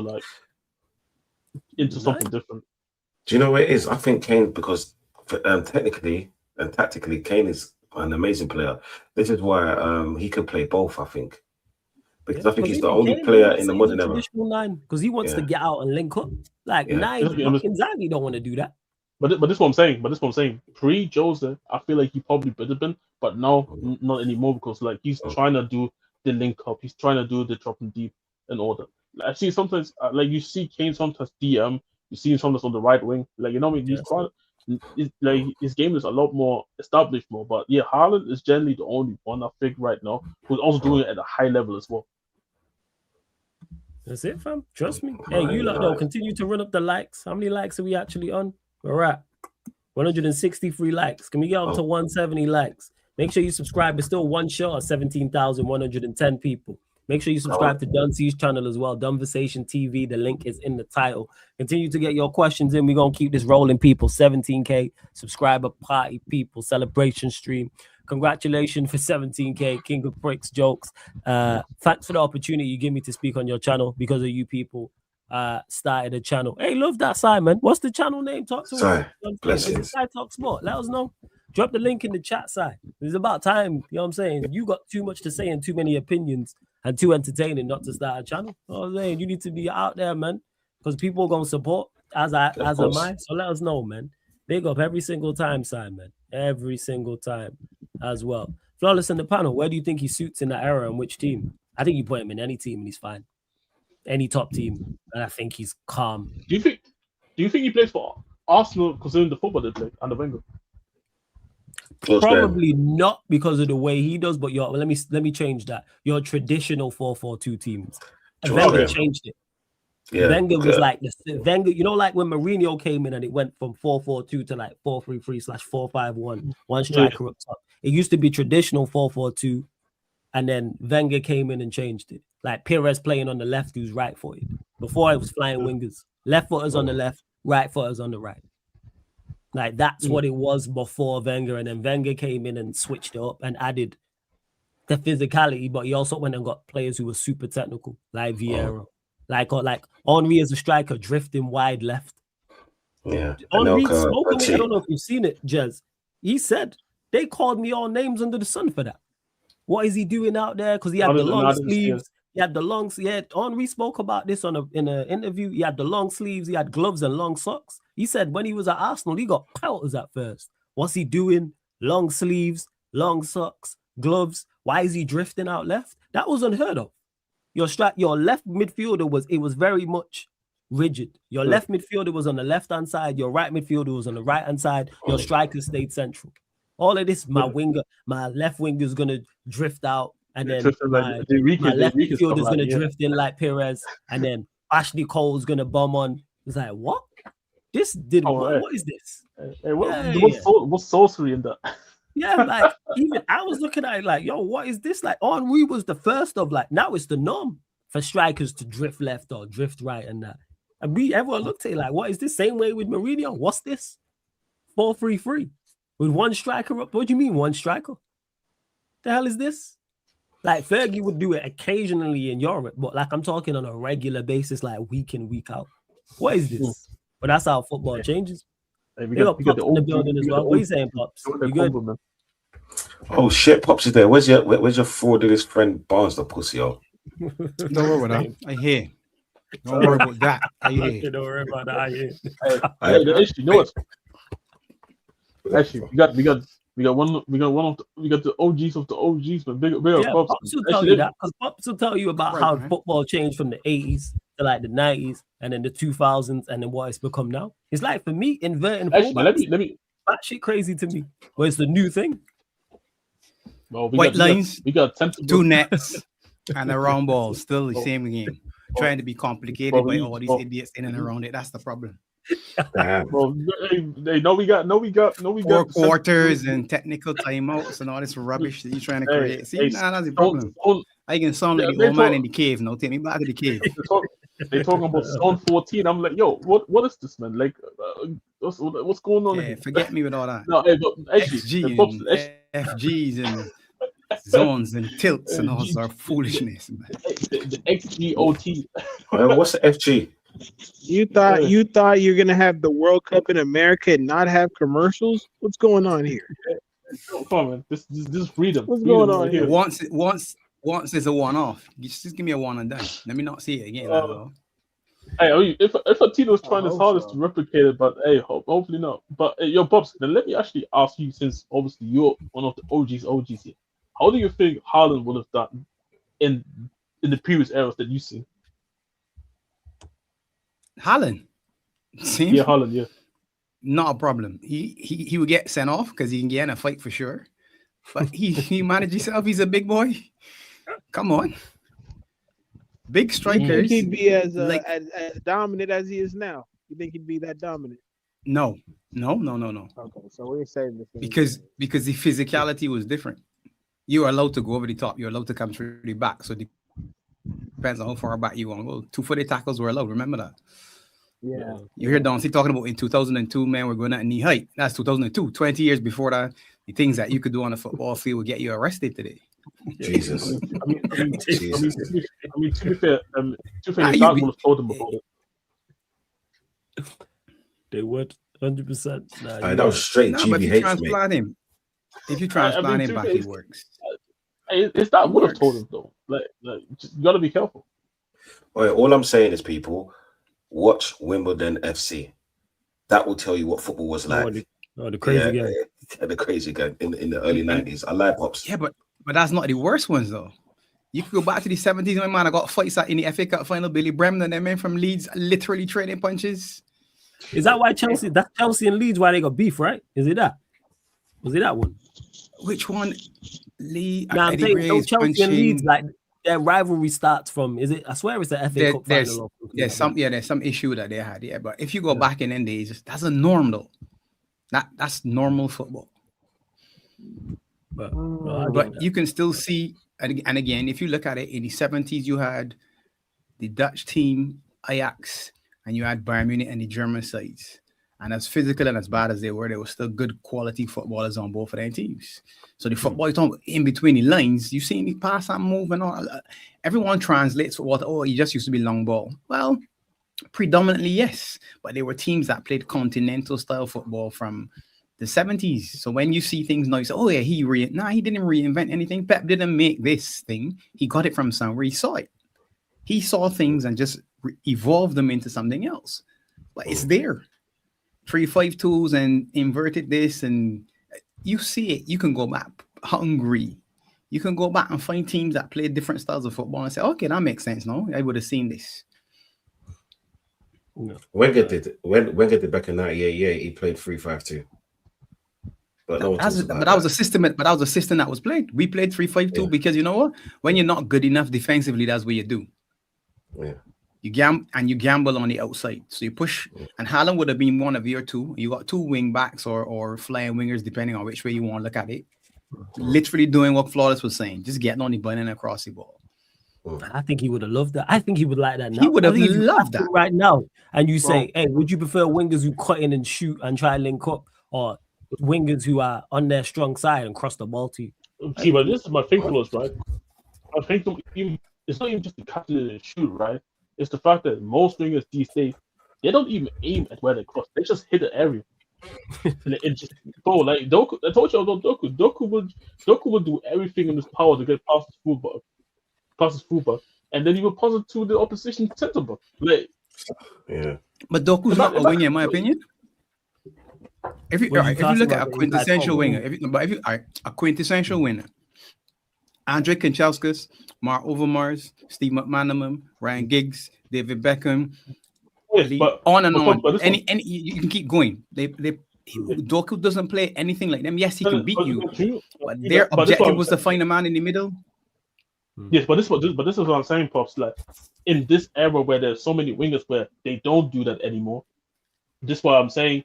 Imagine if Haaland played in an era where the winger's responsibility was to actually find the man in the box, instead of in an era where you don't actually ever know if the ball's ever going to come to you necessarily, depending on the chaos and shit.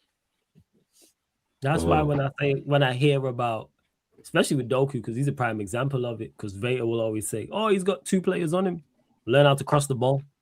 We learn how to cross the ball that evades that. There's so many wingers right now. 2 players on you is to make it earlier. And I know. And you draw 2 players, then you make 1 touch. Take 1 touch, not 2. Take 2 touches, not 3. Take 3 touches, not 4. But they don't be smarter with your movement. And that's my problem right now. And that's my problem with my wingers right now. Is like, I understand that everybody wants goal scoring wingers and stuff, but man, I wish there's actually wingers out there who actually, you know what, they understand how to pick out a player, because it feels like I generally don't, even among the better teams. How many times do you see actually a winger being able to actually put out pinpoint perfect crosses into the strikers, into the forward, into the midfield, whatever, and just pick them out? You know what's crazy about that? When you do have a player like that, you know what people say? Play him at fullback. Yeah. That's Dogu right now. That's Dogu. What you just described right now, Dogu does, but people will tell you, "Oh, he's not a winger, play him at left back." Dogu's aim when he's playing out there is to get to the byline and cross it in. You mentioned Dennis Irwin. Yeah. Don C did not mention Lee Dixon. I was surprised, and Nigel Winterburn. Yeah. But you think of them, just them 3, and there are plenty more. What did they used to do? Get on the outside and cross the ball. They could find the forward as well. So it wasn't just limited to the wingers, because it was 4-4-2 back in the day. No, the reason why I didn't mention them, because they get so much plaudits for what they did, and because they were both right-footed and one had to play on the left. This is what I'm saying. So in the Arsenal fandom, them 2 were part of the back famous 4. You know what I'm saying? This is why I didn't mention them, because we talk about them so much in such high regards. But do you think they get rated enough outside? Sorry, so the question was, I just reconfirm, was it underrated by you or underrated by the general public? I think it was you. I think it was just more me. Yeah. But okay. Sorry. No, I got you. See, that's the thing. But this goes back to the conversation where I'm thinking that, like, imagine if, like, Haaland, for example, actually plays in teams where the wingers actually cross in the ball, actually finding him on a consistent basis, where I think it suits him a lot more than what the responsibilities of wingers are right now. Like, wingers right now are more inside forwards. Shit, like they even rotating in between striker and winger these days. So it's like, I do think. But you play the opposite though, Jez. You play left foot on the right side and right foot on the left side. So you're asking him to come inside. You're asking the players to drift on their natural strong foot coming inside, because you're not playing with that striker or a proper number 10. Switch Haaland to play with Dennis Bergkamp, and add Tino Asprilla and Ginola on the flanks. And what a baller! Tell me that you're unexcited. Tell me you're unexcited. Obviously, I can't speak because I can't speak. Because obviously I didn't. Yeah, we talking beyond Jez's years. That's an old reference. That's an old reference on purpose, right? Yeah. Sorry, but that's what it is. Do some research. Google for Steven Asprilla. Yeah. But I get the point that you're trying to say, though. Generally an idiot. Yeah. What a baller. But this one thing we see now is different. Haaland is exceptional in spite of the rest of the football, to be honest, if you think about it. Yeah. Because he's playing with inside forwards, not wingers. I mean, I think De Bruyne was probably his main man and getting him the ball, to be honest, getting him supply. But if you look at him, he should be playing in a side where you actually have a left-footed player on the left side and a right-footed player on the right side saying, I need to find my guy. Simple. Don't dribble, don't just find your guy. Yes. Like this is the thing. And I remember in the 90s, he would play with second strike as well, because you could then also lead long from the back, and he could win it and knock it back for, so it'd be little and large. Yes, because this is the thing, Pops, right? Because because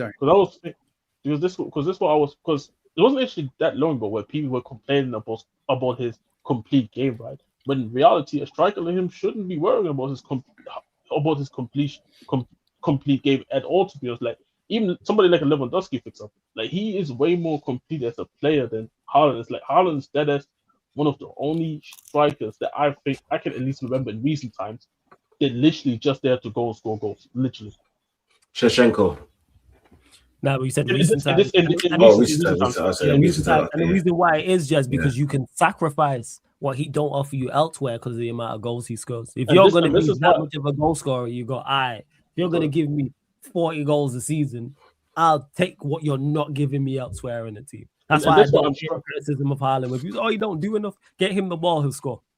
And this is why, even though on this thing, I obviously can't say because I didn't after this because I didn't watch those eras. That's why I'm specifically having this conversation with people who did watch the era. Because I generally can't, like, at least in my brain, I can't imagine how a striker like that can be effective in that era and be actually still one of the better strikers in that era. I just can't imagine it. But again, obviously, I didn't watch, so I can't actually make a real opinion on it.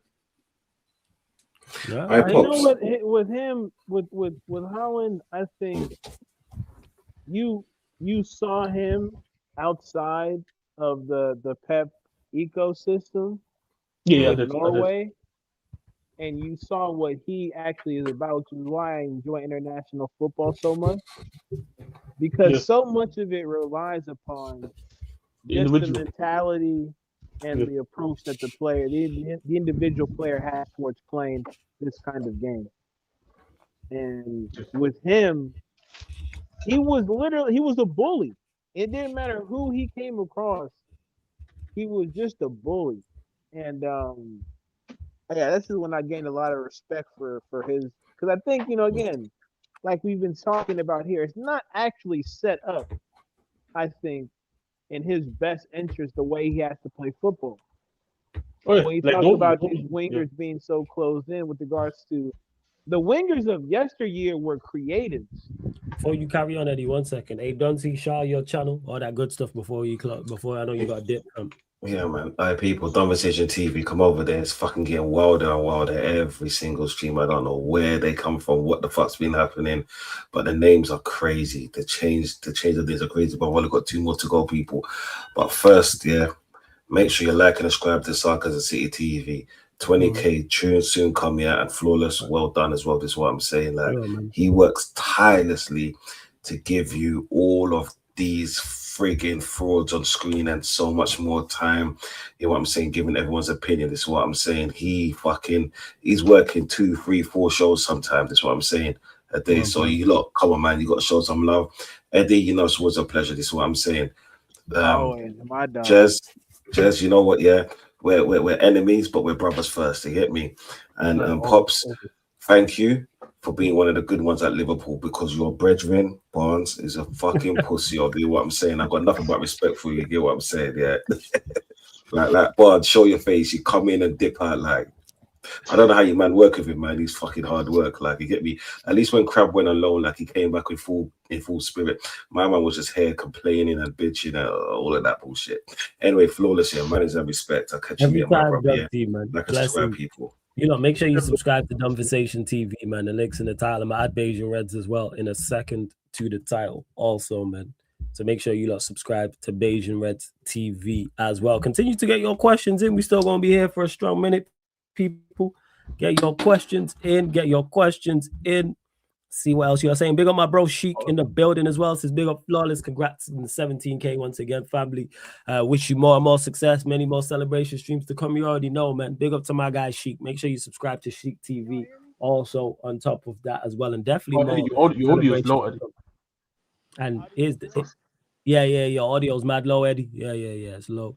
And here on that as well, people. This is Sarcasm City TV, where you can hear about football right now, and then we go all the way back to the 90s, people. See how these things work. You know, like we can jump in the time machine real quick. Yeah, man. Time machine real quick, and have the youngsters in the chat be like, "Well, what's going on? Go on, fam." Well, I'm a student of the game, and you only know. But then let me ask, obviously, because I know we don't rate this era. Like people obviously don't rate this era as it used to, in terms of how football used to be. Who, in your opinion, are like the 5 players that you think in this era right now who would have been completely fine and actually been in the conversation as one of the better players in those previous eras? That's a good question. Kvaratskhelia, definitely. I think so. Are we saying right now in 2026 as players are? Yeah, right now, like even like 2025, 26, or actually let's say the last 3 years. The last 3 years. I would definitely put Kvaratskhelia in there. I think he would have been fine, 100%. I think Mbappe would have thrived. You know, similar to Haaland because he's less to do. Yeah.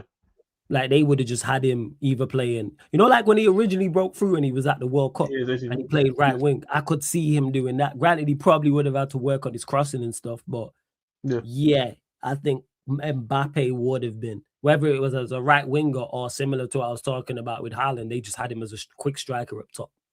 I think he would have done fine. Trying to think who else.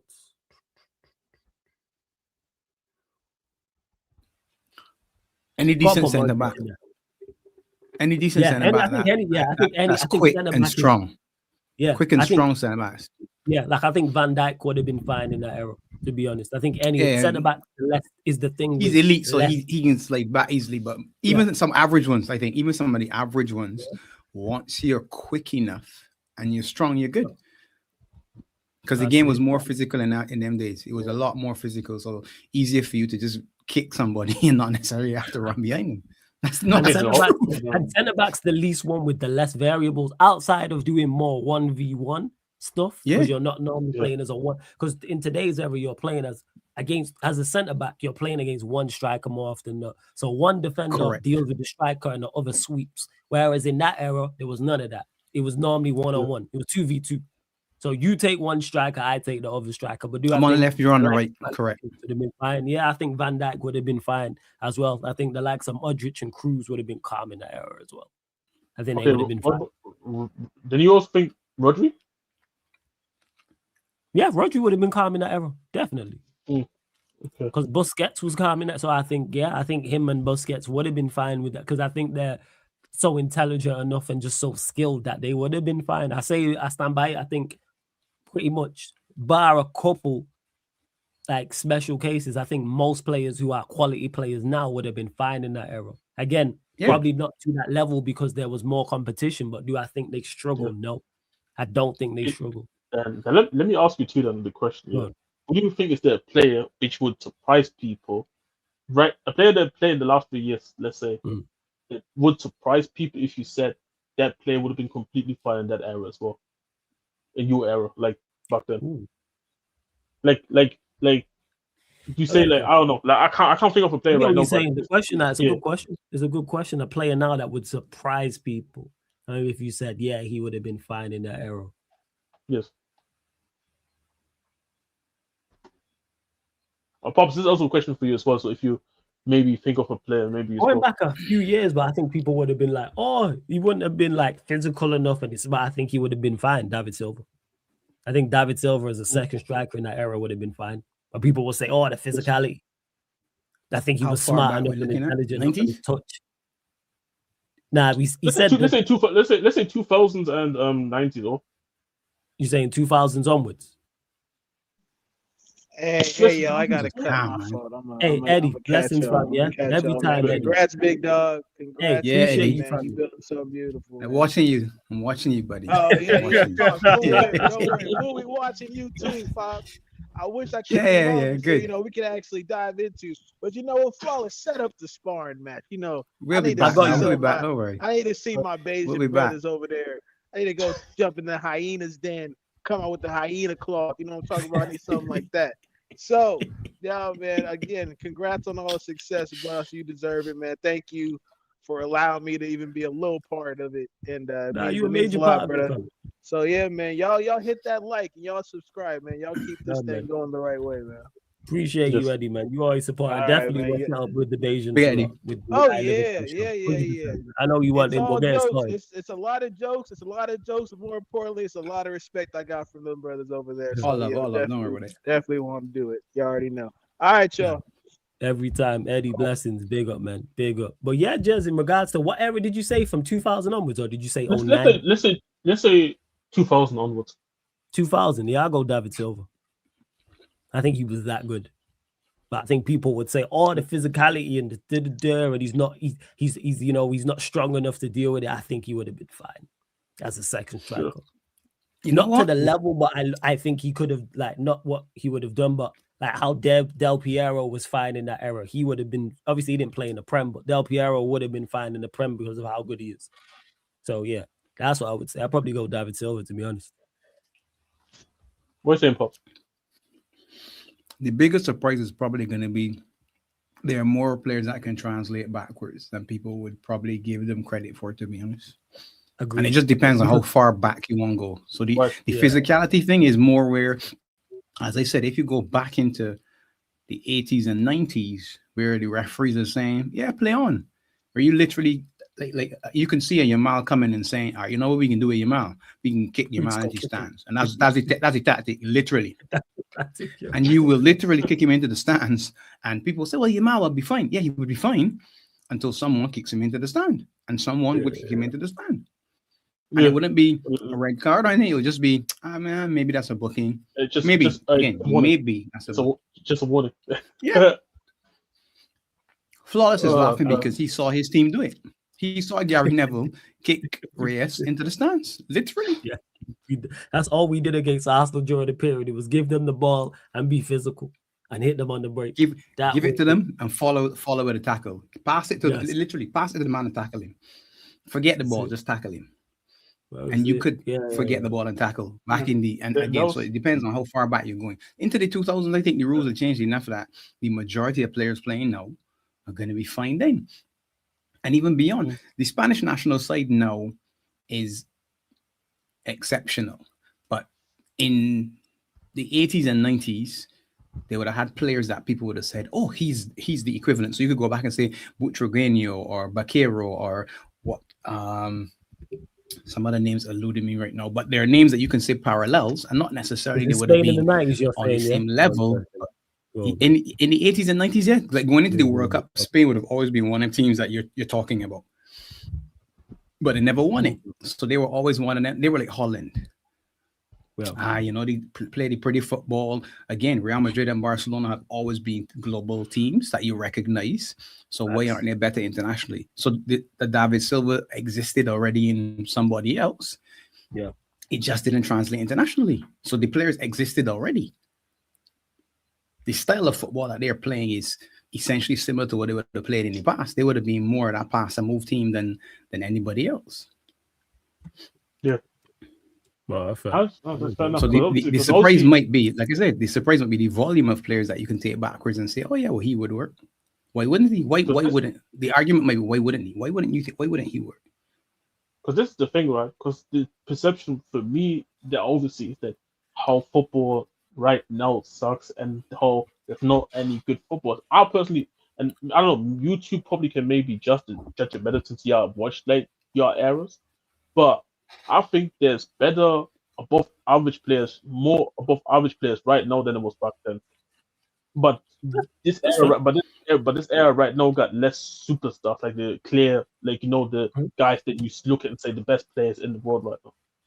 That's fair. And I think people get that misunderstood when people say, oh, football's not what it is right now. So that means none of the top players could translate and go back. So whether it's 2000s or whether it's, I'll talk about what I've seen in 2000s and 90s. I stand on this. I think 99% of the top players right now could go to the 2000s and 90s and be successful. But just because you mentioned it there because of the superstardom. I think there was just better quality. Like I seen a clip on Instagram and this guy talking about just there being no world-class footballers. And it was just clips of 2006 World Cup. And he was just naming the players that are on the screen. He named like 20 all world-class ballers. You can't do that. Yeah. But that doesn't mean the quality ballers right now couldn't go back there and be successful. I stand on that. I say it. Like, do I think Mbappe and Haaland and Kvaratskhelia and Van Dijk's not what he was, but Messi and Van Dijk whoever, yeah, and whoever, Messi yeah. and Ronaldo, and we'll throw Trent in the mix, Modric, crew. Do I think all those players could have went back and played? Yes. And I think they would have been fine. Now you can debate individually what team and how successful they could have been. They might have been more, maybe it's the same, maybe it's less. That's a whole different conversation. But could they have been at a top team and played a part in that team winning major honors? Yes. 100% they could have. 100% without doubt, in my opinion. A lot of the argument comes from nostalgia, one, and two, when were you successful? So if you're looking at it through the lens of your team, then you're going to say, well, in the whatever period you choose to use, yeah, we won this and that, and they would never make our team, or they couldn't do this, or they couldn't do that. Football isn't what it was. You didn't have the exposure that you have now. We get to criticize every element of every footballer. His haircut, his shoes, his clothes. We didn't even talk about sport yet. Then on the pitch, he slipped, he didn't slip, he fell over, he was pushed over, he dived, he didn't dive. Every single element you can break down. People will go and give you a clip for the entire match of what, call whoever name. Look, Kvaratskhelia didn't do anything. Messi doesn't do any walks. Van Dijk is rubbish. Whoever they want, they can do that. If they go back and do the same thing for all the players that they said, oh, Rio Ferdinand was this and Vieira was that, and I can find a game where he slipped and he fell and he dived and he did it. They've all done it. It's just that the levels of scrutiny to me in the game right now. I mean, like right now we're talking about it, and that's all that happens. Every single day you bombarded with a different channel or a different voice or a different media, just talking. It used to be in the newspaper. Flawless had a good game, front page of newspaper, bam, and that's it. Saturday done, Sunday, Monday we on to another story. It's finished. It's not, look at Flawless dribble. Look at Flawless. Similarly, Jez slipped, and it's not Jez slipped for an entire week. The slip was Saturday, it's done. Saturday in the paper, there you might be in one shot. One person got you falling, clip. That's one photo there. It's done and it's finished. Now it's on IG. Somebody got music to it, and it's just gonna do the rounds, and then everybody talk about it, and then everybody got to reference it every single week for the entire season. And you say to yourself, this never happened to Franco Baresi, and you think Baresi didn't have a bad game? One of the best centre backs, God rest his soul, no, ever seen.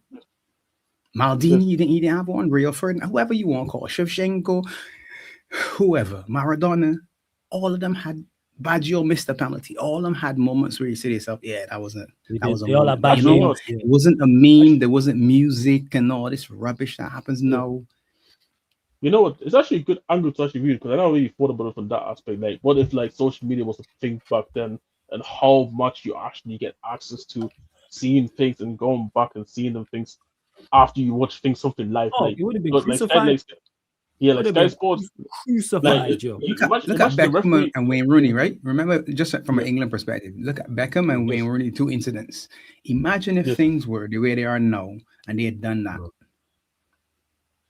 This would have been. They have to leave England because they're going to be chased basically out the country. You see how we talk about the referees literally every week last season, for example. In that era, with no VAR, but the social media, when you literally can see guys literally kicking, not even trying to go for the ball, and the referee didn't say anything. Saying nothing. You got referees cheering tackles. You got referees literally cheering a tackle. Yeah, get him. And you're saying, what? That's crazy. It would have been because, like, to Pops's point, and that's because of social media and BajanRedsTV and Sarcasm City TV, on any content creator you watch, and WhatsApp groups and the mainstream media too, Flawless. And the mainstream media switched too as well. Because it's just like Pop said, it wasn't at 25. It's a 25-a news cycle football. Football don't stop. Correct. There's no off button. It doesn't turn off. It doesn't turn off at all. Nope. Somebody right now, wherever, it's not just me who's live. There's someone, Spanish football, French football. Someone's live right now talking football. Somebody right now is somewhere live streaming on YouTube, live streaming on Twitch, talking football, whether it's in Europe or outside of Europe. People are tweeting right now. Someone's making an Instagram post right now. Twitter never stops. You never go on Twitter and go, there's no more tweets. You don't go on Instagram and go, there's no more posts. I'm talking about on football in particular. It's a non-stop 25/8. It don't stop. So there's always going to be over-the-top criticism, over-the-top praise, and then some in the middle of that as well. So everything, to Pops' point, is analyzed more than a T. You are, and like, we talking people's Saka got his haircut, and it's a story. It's got nothing to do with his game whatsoever. Saka getting a haircut, nothing to do with his game whatsoever. It has zero bearing on his football. Whether he goes and scores 30 goals this season or he gets 5. Zero bearing. But Saka haircut, new story. Oh, remember the Rashford Belfort stuff? That shit doesn't come out. Liverpool social media. There we go, man. And everything is, you can't go nowhere. It's just a story. Everyone got literally the app on their phone to put it out to the world. I say this all the time. Social media put everybody in the same room at the same time, so we can all communicate. We currently Manchester, Leicester, and Barbados right now at 2:30 a.m. in the morning, UK.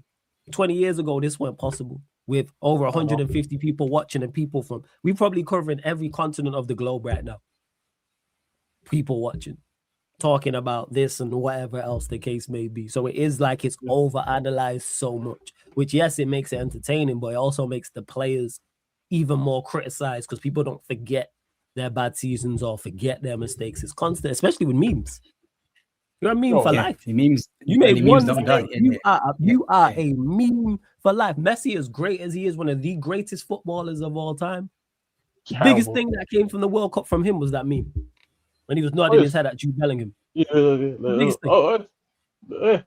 generally crazy because they generally speak like that. When you go on Messi, when you write Messi in the GIF bar, it's literally the first thing that pops up. All the goals Messi has scored some of the greatest goals we've ever seen, and the first thing that pops up is that. This is what I'm saying. Like everything is just, and obviously that's and type in Boateng then. Flip it and type in Boateng and tell me what you can see. When Messi shot him. As good as Boateng was and what Boateng won and what he did, that's what you go, oh yeah, he went past him. Yeah, he's rubbish. Look at this, he's rubbish. And it's like, no, but that's what's gonna happen. Someone's gonna see that and see him and say he's rubbish. It's like, nah, I don't. And that's what it's become. It's become sick, man. Because in back in the old days, literally the man would be, you'd be able to go to the pub and have a pint with your favorite player after a game on Saturday. Literally. They're in the pub having a pint. Now imagine that. Imagine you, Flawless, head down to the pub and you're gonna have a pint with Bruno Fernandes. You got the cameras on saying, man, let me live stream this here and show the world. Everybody else in the pub got something on. The internet cracked down because what Bruno Fernandes doing in the pub? Wait, ain't just Fernandes, let Rashford there, let Dogo there, let Lamens there. All of the men in the pub. How do they make me drinking? Everybody gone crazy. That was regular life.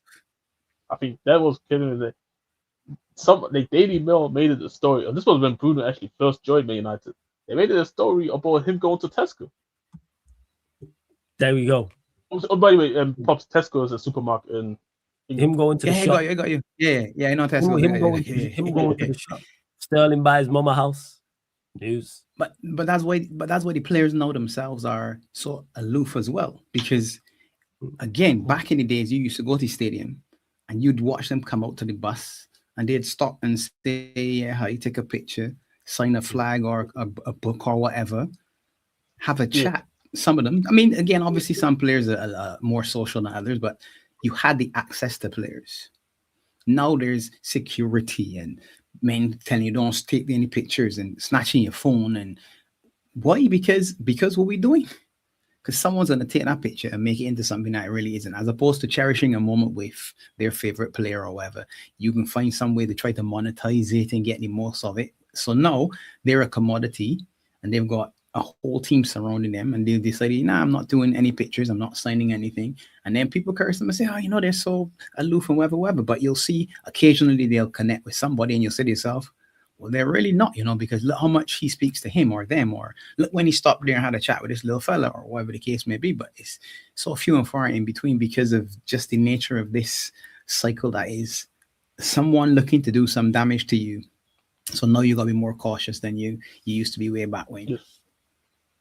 That's very and it's sad because as a West Indian, and again, RIP to Sir Gary, we used to go to cricket and we could meet at that point in time the biggest players in the game, the biggest cricketers in the world were the West Indies team, and you could have a chat with Sir Vivian Richards, Sir Curtly Ambrose, Sir Curtly Walsh, Greenidge and Haynes, Brian Lara, Richie Richard, all of the greatest athletes. You could have a chat.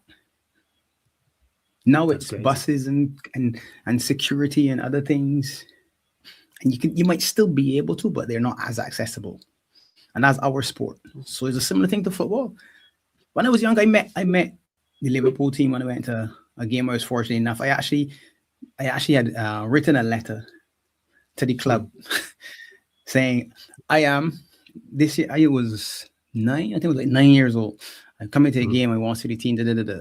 And at the end of the match, it was in Birmingham. So they played West Brom. Okay. And Bruce Grobbelaar picked me up. Put me on the bus. Yeah. Yeah. Mad. Put me on the bus. That is crazy. Literally. Yeah. And you just there on the bus with the players. It was just I was just standing and waiting at the end for them to come out. And it was like, all right, we here on holiday, and he's my dream. And he said, come on. And he literally he picked me up. You know, like how the pilot takes you in the cockpit. He picked me up and put me on the bus. Yeah. And I was just standing looking at the players saying, oh my God, this is the best moment of my life. We should remove that platinum from Crap's name and put it to you, man. Platinum but no, but yeah. I don't have a post, so I don't have a meme or a shot or anything to show you. But again, memory lives in your mind, not necessarily on your phone. And that's that's the disconnect that we have now in the current world. You can't see something and just enjoy that moment. So you can't be somewhere and say, all right, here's Rashford or here's LeBron or whoever, like Shea Gildred-Alexander, whoever your favorite, whoever is. You've got I don't want to take a picture with Steven Gerrard. I want to shake his hand and say thanks. That's all. That's my conversation. If I see Steven Gerrard right now, you do so. I say, Stevie G, my guy, shake his hand. Thank you very much. That's the end of the conversation, unless he wants to talk more. Yeah. Because these are just guys, The beauty of most of the footballers, they're just a guy. And I mean literally just a guy. I had a privilege to meet John Barnes when he was here on tour because he was doing some scouting, and I met him. And it was just chill. I said, Barnesy, and he looked at. I said, "Can I come?" And he said, "Yeah, come over." He stood there chatting. Now, but you got to ask. You can't. You can't see a man and just decide. Yeah, let me just run boarding, man. So, but he's at work. Yes. Let me just check to make sure it's cool. But you would be surprised, Pops. Like, right? How many people is there right now? Right, where just in general sense, but especially in this football space, especially now, where like they don't really have the manners to really like, you know what, like let me check in real quick and be like, you know what, should I actually take this moment to ask, or at least have to thought about asking if I can have a conversation or if I can have a picture, whatever. Like some of the people, they would go straight up to the person like they knew the person or they were meant to be there, without, especially in this era, like you talked about how one little thing you can be looked at with a lot of scrutiny now. So I feel like there's just a lack of manner, to be honest. Like I feel like, I do feel like footballers are a lot more on edge in this era than they used to be because of how much attention's on them. Literally every little thing. Like I saw, like just the other day, some random account on Twitter, nobody knows the account, said that Matheus Fernandes did his ACL. It wasn't an ACL. He just had a discomfort, and he was just doing light training. That's all it was. But somebody made a rumor, and the whole of Spurs Twitter was speaking about it. And until it actually made it out to even different fan bases, where people came to me asking me, "Did Fernandes do his ACL?" No, it was just somebody talking nonsense. But this how crazy this is now, where people can even just make something up about you when it's not even true. But people all of a sudden you're trending on Twitter for no reason. And you just think to yourself, what did I do this time? Crazy. And currency is clicks and likes, isn't it? That's what currency is. New currency is clicks and likes. So if you can get a picture with somebody or whatever, it's your currency. And to me, if you see someone, I mean, obviously being in the West Indies, you see more cricketers. But if you see a cricketer, I saw Shane Warne, you see Steve Waugh. I remember seeing Jack Callis, and I thought to myself, Jesus, he's big as hell. Oh my God. Now he was a specimen. When I saw him, I was like, what the hell? I could see why he can hit it so hard He can bowl so fast. He was a monster, Flawless. But again, when you see them, they know that you're looking. So if they see, like, if you look at me across the room and I see you and I know that you, Flawless, you say, yeah, no, that man acknowledging me. So the question is, all right, was that a nod of acknowledgement to come, or that was just the usual, you know the head nod that you give a man in passing? Nod, Of course, just keep it moving. Or is it the nod that says, yeah, come, I can give you 2 minutes if you want. But now everyone's a reporter effectively. Everyone's because you have that little device in your hand, you are effectively part of the media. So your conversation, you could be recording the conversation with a man all of a sudden, and something comes out in the background that he doesn't even say, and you release it and say, oh yeah, I was just talking to Flawless and the markers or what, and that's a big story for you, or that's your big moment, and again, just an embarrassment for him. So they are very, very guarded. The other thing is with the families. Oh my God, if you see a man with 2 children, you can't expect to then just jump in and say, yeah, what are you saying, Flawless, man? I know you're here with the family, but we could take a little picture. No, you idiot. That's not the time. Check me tomorrow. I can be out practicing tomorrow. And a lot of the guys, again, they're guys. These are just guys who are happy to give you a minute and say, well, thank you for the big up. Or if you ask them a question, who's the best man that you play against? Or who's the best bowler that you face? And they're happy to share a little minute with you. Sometimes a little joke, and then they're going along. I remember standing out next to Liam Brady one day, right? And a lot of men didn't recognize who Liam Brady was. Again, being an old man, you know these things, right? And I said, look, Liam Brady there, man, in the shades. And he heard me say, look, Liam Brady, the man looked wrong because he was trying to be incognito. And I ain't saying, well, all right, sorry to bust the fact that I could see you, but I ain't coming because you in a group of friends. Ain't like me coming over to say, yeah, Liam Brady, we're going on. I see you, and I know it's you. Good for you. Nah, good for you. I could see the situation that you in isn't a situation for me to come over, so it's not gonna happen. But I feel for them. I actually feel for them more now than before. And to answer RSV7's question, I'm a West Indian, so I can always pick Lara over Tendulkar, but Tendulkar was a madman. Yeah, he's always gonna say that. One of the best. Yeah. Nah. One of the best in the business. Yeah. 100%. So you're the lucky man. You met Viv, Ambrose, and Lara on the same day. Big up, say man. See what they say? That's why he's a big celebrity like you. On the same day, man. I said Ambrose, Lara, and Viv Richards all on the same day. Yeah, to be fair, but we're talking about superstar side here, man. The thing about it, all of them are gonna have a conversation with you comfortably. You know, these guys are gonna talk to you comfortably. Yeah, this is have a rum and sip and talk. Literally, you know, these eat comfortably. What you say, Mario? You good? Yeah, all good, man. Big up us, big up Jez. Hey, big up, especially you, Flawless, man. Congratulations, I gotta say that. First of all, sorry, I'm a bit late to the party. Yeah, I'm a bit sick, so I have to be a good example and cheers you with some water. So that's fine. Appreciate you, man. My guy. Blessings. You already know, 17K. I cannot be here as well for a long time because some homework shit over here. Look at this shit, some Spanish shit. So I'm gonna try to get the most of my time because I've been missing school, sadly. But life education is more important. Facts. But I just want to say, congratulations, Flawless. Even to everyone who is in this space, congratulations to them as well because they help you as well. Congratulations for all the fun and all the special moments you give to this incredible space, because without you, even though people will think that it's a small subscriber count, for me it ain't, and you are not 17K. Come on, 17K outside my house. Imagine that. What do you mean? Trust me, I hear you. 17K jumping me. Yeah, it's finished. I'm gone. I'm dead. If you weren't there, big difference. And thanks to you, I managed to improve my charisma, improve my confidence on screen, which is thanks to you, because I want to become a journalist in the future. So this will help a lot. And you've helped a lot of people as well with that in terms of confidence and fun times and trust. So big up to you, Flawless. Real one every single time. I annoy you with my face every single day, and you're an absolute amazing guy with handing me. So that's amazing. Young G, man. Nah, I'm glad. And that charisma and personality was there, fam. You just needed a place to showcase it because you had no issue. Oh yeah, you just needed a place to showcase it, man. You just needed an audience. That's all you needed, man. Rather than the man. You've been fine from the jump. You know what I'm saying? And that. I can't lie to you. That first time Connor show I was in, yo, I was trembling, yo. I couldn't get a fucking word out, yo. What do you mean from the jump? That was someone's talking about some Liverpool squad and which was the best, bro. What the fuck was that question, yeah? You got there. I didn't know. You feel me in that? I thought. I'll be honest. People don't know the space, so like they're always like tentative in regards to.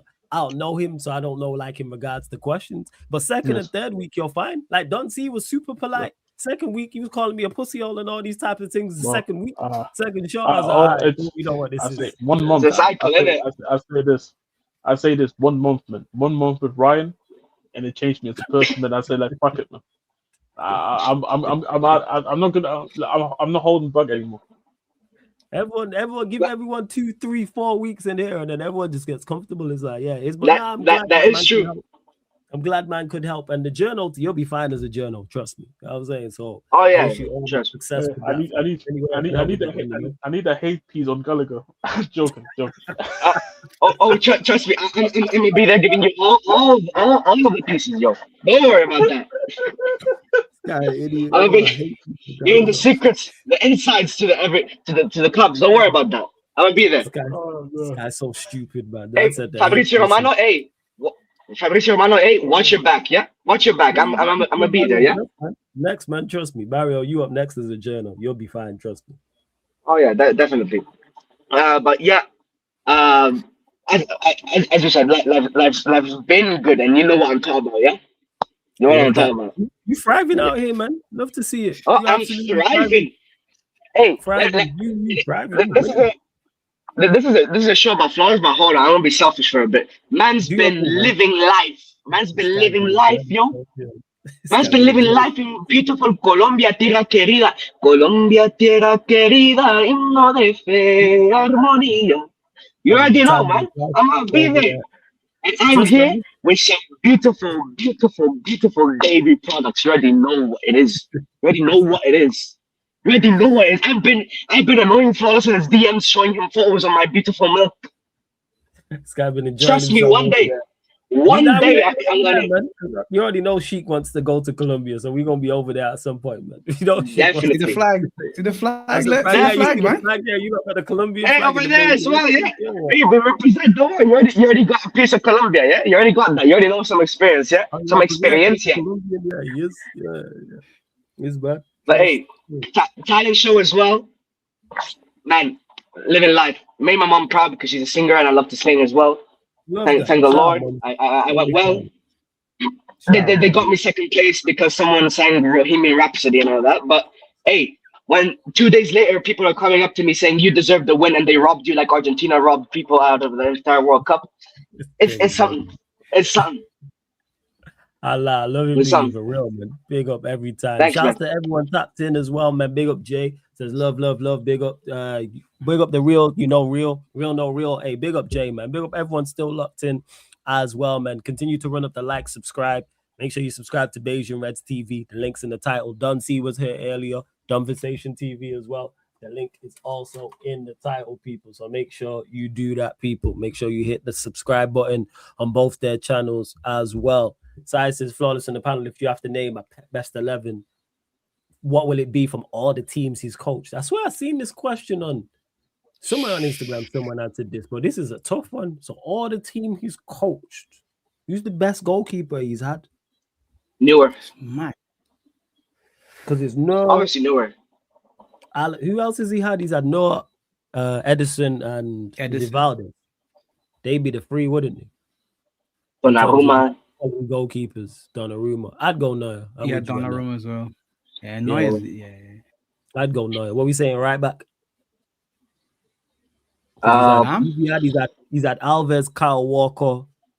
I can't remember who that is. When Jeff comes back, it is. Who did he have at right back for Bayern? Who was his right back there? I can't remember who it was. But yeah, to me, it was Philip Lam, right? It was Philip Lam. Wasn't Lam? Or was it Lam? Oh, let me check. I'll double check now. I'll Google it and see. Hold up. He's a right back. I'm saying is he there at the time? Yeah, Lam is. Lam, yeah. I put Lam. I put Philip Lam. Lam's one of my best. Yeah, Lam's right up there, but I rate Alves so highly as well. No, Let me no, say that's maybe- and again, that's not this because Yeah. that's 99 to 98 Yeah. basically. Yeah, we did manage him. See, so I always be asking this stuff because Alves or Lam is. I remember every single back again. He asked this question for a Civil War, man. Let's go. That's a throwaway, man. That's a throwaway. Whichever way you go, it doesn't matter to be honest. Yeah, they got a cold joint for like I can't leave out Lam and I can't leave out Danny Alves and that. Who's the Because some would just say give it to the Barcelona side. Just go all Barcelona and then maybe you'll swap out Neuer for the keeper. Yeah.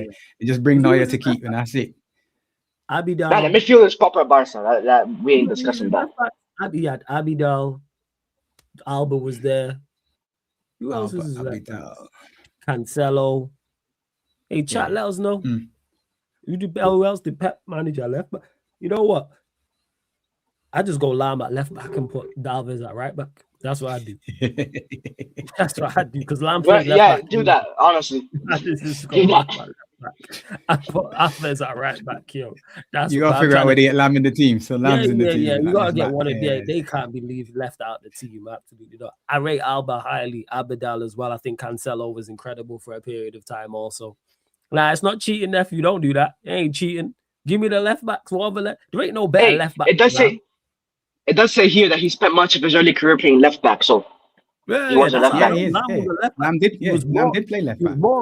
He was more of a left back than a right back for like the majority of the time. I watched him early on. He kind of switched later on. Really? So that's why I'm saying it. Yeah, he played. Yeah, because I'm young. Yeah, I watched when he turns in it. Yeah, his early centre backs. Who do you have? Puyol, Marquez, PK, Vincent Kompany.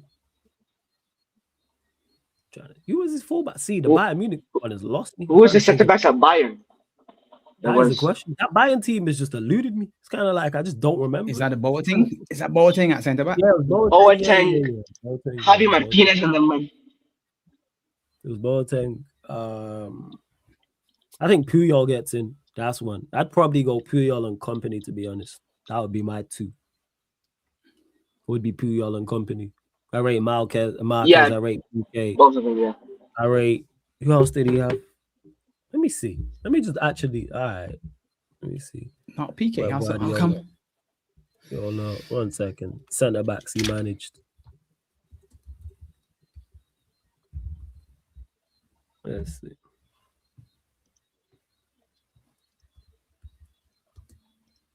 See, I'm just looking here. So John Stones, Diaz, Kompany, Otamendi, Laporte, Akanji, Ake, Vardiol, Garcia, Kusanov, Boateng.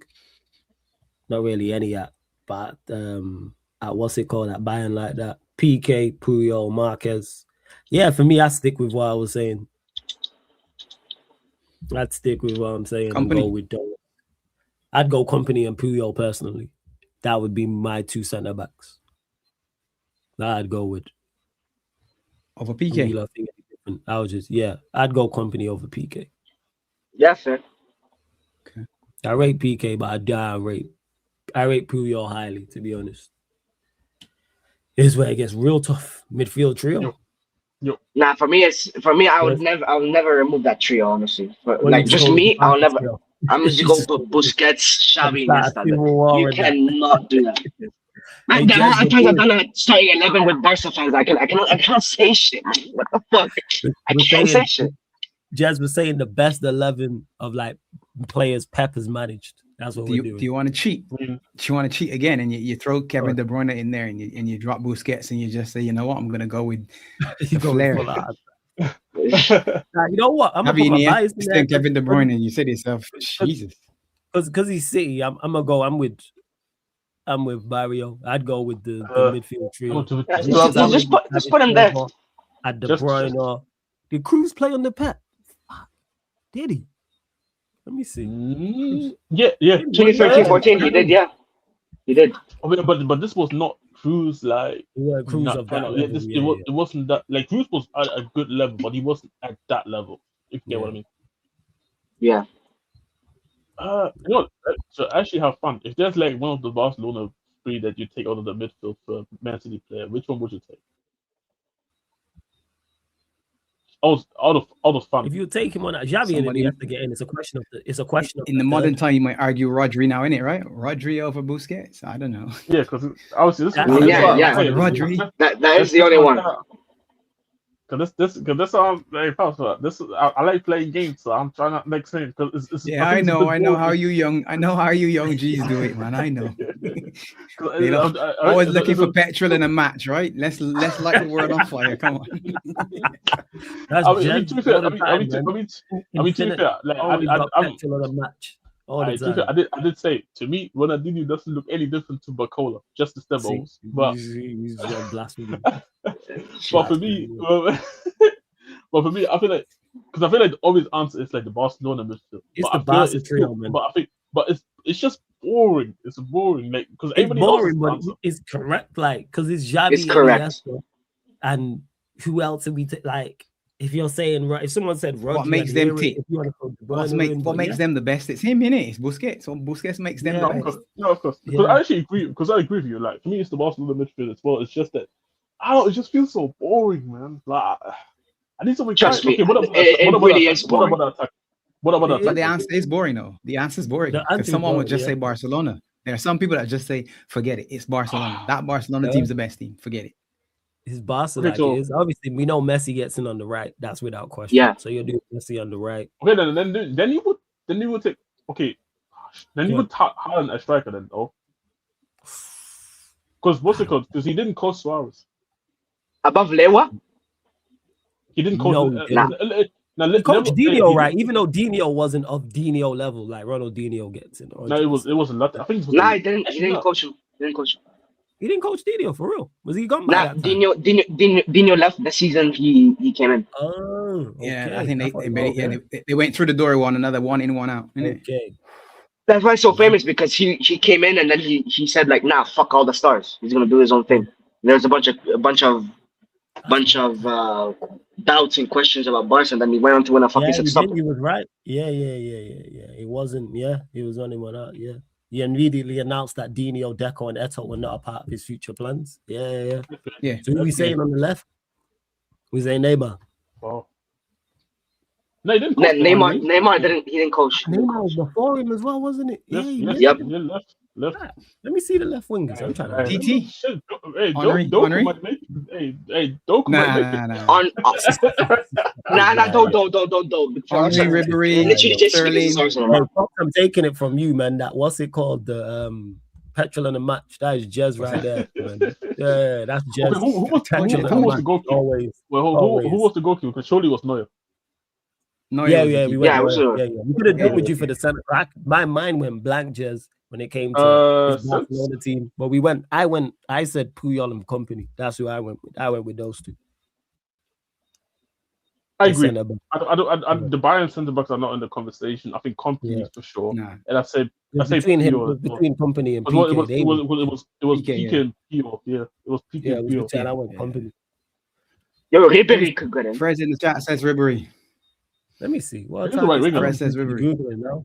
Wait, okay, then what about? But he was a right wing. He was a right winger though. Let me have a look. I'm just trying to list the names. Sterling. Ribéry was right wing. So Henry. No, Robin. Yeah, exactly. Robin was right wing. Ribéry was left, innit? Henry, Ribéry was left. Ibrahimovic, Pedro, Sanchez, Robin and Ribéry. Yeah, it's Ribéry, you know. Raheem the Dream, man. Raheem's in there too, innit? Raheem the Dream, honorable mention, man. Raheem the Dream. Raheem the Dream, you already know. Raheem the Dream. Come on. I'm saying, like, probably. It might be Ribéry. I'm going Henry, to be honest. I'm going Henry. TT, come on, man. You know you're going. Nah. Put Ribéry. Don't give Arsenal fans joy today. Don't give Arsenal fans joy. The only reason why I'm not taking. The can't be Henry because it's Arsenal. It can't be Henry. Arsenal can't be Henry. The only reason why I'm not taking TT is because he did it Kevin Durant, man. Shut up, man. See? I'm saying, this guy, yo, an idiot, yo. You know what I'm saying? Hey, he knew. Hey, man, if you can't beat them, join them. Yeah, man. Yo, an idiot for true. True. Okay, so you tell me that Ribéry can't have an actual conversation. So you said he did manage him. He's saying there Pep managed Eto'o during the 08-09 season at Barca where they won the treble in 08-09. Yeah, he was a part of that side, wasn't he? Yeah. Yeah, it was. Yeah, because he went into them one after, didn't he? Yeah. For me, I'm saying Henry and Eto'o. That's my two. That's what I'm going with. And the striker? Yeah, Eto'o was a striker. Oh, yeah, so, oh, wait. I'm young. Can you guys convince me whether it's Eto'o or Lewa? I'm taking that over. I rate Lewandowski highly. Just about to say some shit about him, but I'm saying, I'm saying, go on, Jazz, go on. Absolute fraud. Absolute. Like that's why you don't want it. That's why you don't want it. That's why. Hey, Pops, you should just. Hey, Pops, you should say the same thing that you said to me and Barry. Nah, that's why. That's why I got him, man. Hey, Flaws are petulant. I think Eto'o was a bad. Aguero's cold, but hey, Aguero like Arsenal in Europe. Like, what are we talking about here? When we start matching with this European record, he gets uncomfortable. That is true. Aguero's a bad. I say this all the time. Premier League strikers, Aguero's there. He's right up there as a Premier League striker. But look at him in Europe. Internationally as well. Fraud as well. Yeah, he was there with Messi crying. He's an Argentinian. Yeah, he can go fuck off. Yeah, he's Argentinian. To me, I'm saying Henry and Eto'o. You can even switch him if you want. You can go Henry central and then Eto'o left if you to want. Me, I don't mind as long as it's not Lewandowski. All that matters to me. This guy, yo. Wow. Eto'o did, but he was a part of the 09 side. When they won the treble, he was there. So I'm going Eto'o. Yeah, he was there. I'm sorry, but me because I'm young and I haven't seen Eto'o. I'll put Lewa. Nah, that's fair. That's fair. Yeah, don't put that. Nah, that guy is a fraud, man. The only time he was in the Ballon d'Or conversation when it was the Kobe year, man. Like the Lakers bubble. You saying he had a bubble chip? You calling it a bubble Ballon d'Or? It was a bubble. And they wasn't even willing to do it for him. This guy, Crimea River, bro. Crimea River. Left. Do you know what's crazy? Do you know left your club because he knew he was shit and he went down south to Bavaria. He knew what to do. You know what to do. Barry, he did a TT, bro. If you can't beat them, join them. Just saying that he did the KD. Yeah, he did it, and he did it smartly, like Henry did smartly. Piss ass club. That doesn't mean it's Disney to me. All I'm saying is, Lewandowski fraud. I don't care.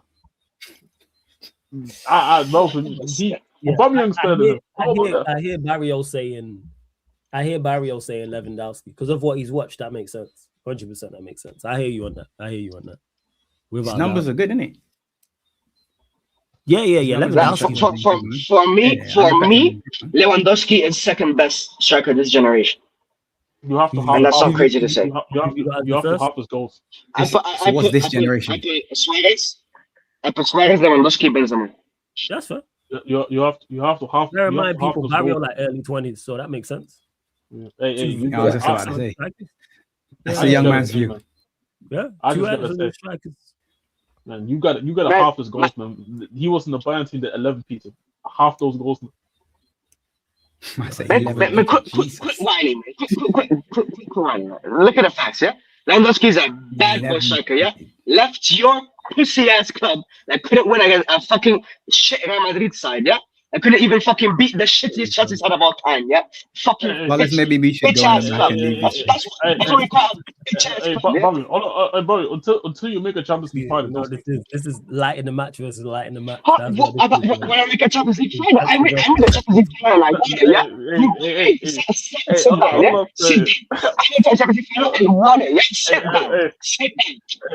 All I'm saying is I made a Champions League final with Adeyemi. Just saying. Until you do that, I did it with Marcus. All right, Fred, you could switch it. Put Eto'o on the right and play Messi as the false nine. Then you would have been calm. Yeah, because Messi did play the false nine. Yeah, she did. Messi is the false nine with Henry and Eto'o running off of him with Xavi and Iniesta.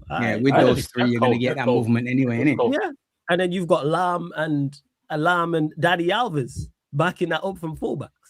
Actually, this is actually a good. That you said Lam, because I had this conversation in one of my group chat, and this was crazy to me. Philip Lam was a wonder kid, right? And he was a wonder kid, right? You have to ask Pops about that. By the time I seen him, he was already like him at Bayern, so I can't say whether he's let me a rephrase it. Do you think he? Okay, let me rephrase it. Did you guys think he was a generational player? Yes. For me, yes. I think he's. I think he's. I had this conversation. I had this conversation with somebody, and this is how I knew. And this is and Philip Lahm was before my time, but because I care so much about German football, I always like to go about and stuff like that. So I read all that, saw the games back and stuff like that. Somebody said to me, "The guys, Philip Lahm is in the same tier as Hakimi," and I lost my shit. I lost my shit. Hakimi is excellent, but he is a tier below. Hakimi is excellent, yes. And where Hakimi could go to once his career is finished, maybe he gets there. I don't think he's there now. That's not my problem. That's my problem, though. Like, I feel like, and this, obviously, you guys can probably help me with this. Players like him in this era right now dominate of the benefits that they can actually play as like these super attacking fullback without doing anything defensively, right? Do you think players like Hakimi would have been completely fine in the eras before because of generally considering the fact that this guy was not playing any sort of defense? Yeah, the reason why I think he would have been fine before, maybe not as effective. His game might have been modified, but I could see a team. You might disagree, you might agree or disagree with me on this, Pops, and that running him at right midfielder because of his attacking prowess, rather than have him as a defender. Obviously, have him working on his crossing more, and which we've spoken about in regards to the game. But do I think he could have played a right midfielder role because of his skill set and his engine? Yes, he might not necessarily have been a right back, Hakimi. But or maybe the right back is like, hey, depending on how far back you go, Jez, then you get a 3-5-2, and he's one in the 5. So he's on he's the a wing back. outside. He's that. But that's my thing, right? Because bro, you say a true right back. Because for example, because you Flo said he would have been a right in your era. He would have been a right midfielder, right? But the thing is, Hakimi, but this thing is, Hakimi benefits of the overlaps. True. Because I had Hakimi at Dortmund. I had Hakimi at Dortmund for like 2 seasons. The right back's still gonna overlap though. If he's the right midfielder, he's still gonna have a right back that's gonna overlap him still. Exactly, but this is the thing. So he's still gonna get the benefit though. But that's the thing though. He was the one who was doing the overlapping. I get you. So yes, and now so that means he would have needed to play right back. How would he done fared with that era against those attackers in that era as a right back instead of right now where he's basically more of an attacking fullback than actually an actual fullback these days? I hear what you're saying. I think how the game is, I think the teaching would have been different. I think it would. The other thing is this. The other thing, flawless, is this. If you ask Roy Keane, right? If you ask Roy Keane about a right back, he says anyone can play right back because he obviously takes the piss out of Gary Neville, right? But he used to say anyone can play right back. So you pick everybody else, and whoever's weakest, you play at right back. That's what like a joke used to be. But the way the team was constructed, your 2 central midfielders were good enough to defend and help, and your wingers were also track as well. So as a right back, you always got assistance. So it wasn't as though you were left on the island to defend. And the centre backs again were immense. So the level, to me, the levels of reading the game were probably a little bit better as well in the positions because it was less of this structured. You are here. The football was 4-4-2, and you could go and come, and each player would know I need to cover, I need to come around. Everybody knew what they needed to do, as opposed to now you see coaches saying, "Flaw, let's go there. Jez, go there. Box, come here. Barry, go there." And you say to yourself, Jesus, sit down and shut up, man. Let the men play. Jesus. That's a valid point. That's one of the things I need to get rid of. Yeah, just wingers would track back and double up. Yeah, wingers would it was a part of their job. It's not you have a DM specialist. The right midfielder would track back, so you're less. He'd have less solo dolo. Because the midfielder could come across and not exposed. Right in front of you. That's actually a good. That's actually a good point. Which I think that's definitely something to consider, and I didn't at least consider it as well, right? But this is what it was pissing me off because I know for damn sure that Hakimi cannot be top as a midfielder and be top as a right back at the same time. I think as a right back, now what Pops is reminding me of, because I forgot about the doubling up, I think he would have been fine, but I think the way he would have been trained was different. Because fullbacks Yeah, now are that's what expected. Fullbacks are now expected to do. You'd have to learn more like the game differently. Yeah, learning like inverting. Fullbacks never That's the did thing. that. But you know what the funny part That is though? wasn't the Lam thing. would have. But this is the thing. Lam would have fitted the era back then, and he fits the era right now. Lam would have been fine fitting Lam's a any football era because of genius, his though. skill. That's why. Yeah, but because he's he's an intelligent player at a different level too. That's why I'm low. That's why I'm low key arguing. Fred says it in the chat. Low key this points. Yeah, big up, Crab. Crab every single time. But Appreciate you, Crab. This is Sarcasm City TV Celebrity Edition. Yeah, man, because we got platinum pops on. That's why, man. That's what's going on. But that's why I'm low key arguing, right? But that's why I'm low key arguing. I think that Lam is 2 tiers above Hakimi. That's fair. I low key argue, but like Lam, that's you know why I what? was so. Lam is Lamb's right in there. the elite. Lamb's in the elite. Lamb's in the elite for me. Lamb's in the elite. Yeah. Yo, when Lam was when Lam was like in his end years, like when he's ending his career, yeah, that was when I started watching Lam. And when Lam was in that stage, I was in school doing fucking starting 11s with my boys, yeah, and we said, nah, Lam is up there with one of the greatest, yeah. And yes, it's a very, very shit way of putting knowledge in, but that's my only basis of using Lam as a way of knowing what he was, because I even saw him play. I was watching during 2015, 2016, 2017, and my broski, no one fucking passed him. Like Lam was there. He was a fucking rock there. And you couldn't, that's the you couldn't end get of Lam, past him. as you just said. That's the end. That's the Exactly. end of Lam. That's the end. And that's what I'm saying. It's like, I'm sorry, like for me, this is at least 2 tiers ahead. I respect Hakimi massively. I've been a big fan for a long time. Played at Dortmund as well. Him and Sancho, that right hand side was cold. But I look at Lam and I'm just thinking to myself, I think this guy gets massively, especially because I'm younger as well. Like I'm part of the younger generation, so it's not like I saw his prime either, and I had to go back and actually watch it back. But the way he gets disrespected from some of the younger generation, same. Him and Toni Kroos are the ones that always piss me off the way people speak about those two. It always pisses me off. Toni Kroos. German footballers don't get respect like that. Generally speaking, let's be honest. And this is the. It's very true. That's very true. It's very true. They're not that brand. No, then Germany is arguably not arguably. Germany is the second best international football team based on World Cup and European competitions, winning in semi-finals and finals. They're there, but there's this misnomer that it's brutish and ugly and it's efficient Germany. So it's never a good thing that's associated with Germany. It's efficiency. So it's never how good he was. So Mateus maybe and Beckenbauer maybe, and so there's like one player, but generally, nah. So the Lambs and the Ozils, they don't get the respect that they should get. The team that won it in 2014, that they took from kids basically up to winning the World Cup. Yes, people don't look at them as they were okay or whatever. But that's how Germany won the World Cup in 90, and people don't rate Klinsmann and Volla and Andy Bremer and Lothar Matthäus. You struggle with the argument. That's what annoys me, because these guys could ball. Like I know that these guys could ball. I didn't watch them live, but I watched it back. These guys could ball. So it's crazy to me how people can trust me. I know they could ball. Cause I feel like United played them every season in the Champions League. Every year we got these lot. Every year, I could tell you more about Bayern Munich than 30 English teams. I'm watching them like Bayern Munich again all the time. Like I need to go back and check what it felt like. Them and Juventus, anyone who will know this, like 90s and 2000s, I felt United played them every year. You get them in Europe, flawless. There's a ticket that's yours in Europe, and you just keep getting it. Just check. There's one ticket. You'll get them this year every time. Here, that's yours. Yeah, but I'm like, yo, why are we just every time? Yeah, we playing Juventus again, Bayern Munich again. Yeah. Like I'm knowing their team insides and out.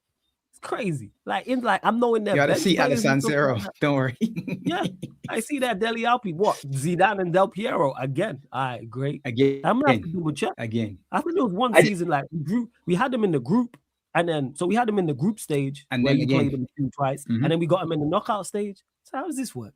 What is going on there? Yes, man. Yeah, I just seen like 2 days ago that one game where Danny Welbeck did that horrendous chip. Oh yeah, the 1-1. We talked about that, the chip against Neuer, and that was later on. Bayern Munich again. You know what I'm saying? Constant against these. Even the time when Evra scored the banging, I think we lost the game. Evra scored the banging goal, but like I say, 90s and 2000s, it must have been a 3, 4, 5 year period where we played them like 3 out of 4 years or 3 out of 5 years. Go on, Jess, carry on. That's funny. Literally, last time when you were in the Champions League, you wasn't the crew with them, which is the funny part. But yeah, I just looked it up. 13 times that United and Man United played between each other. That's what I'm saying. And I bet a lot of them was in that time because they beat us in, like, we beat them in 99, and then I think in 01 they then beat us, and we might have played in the year 2000. You played in the group.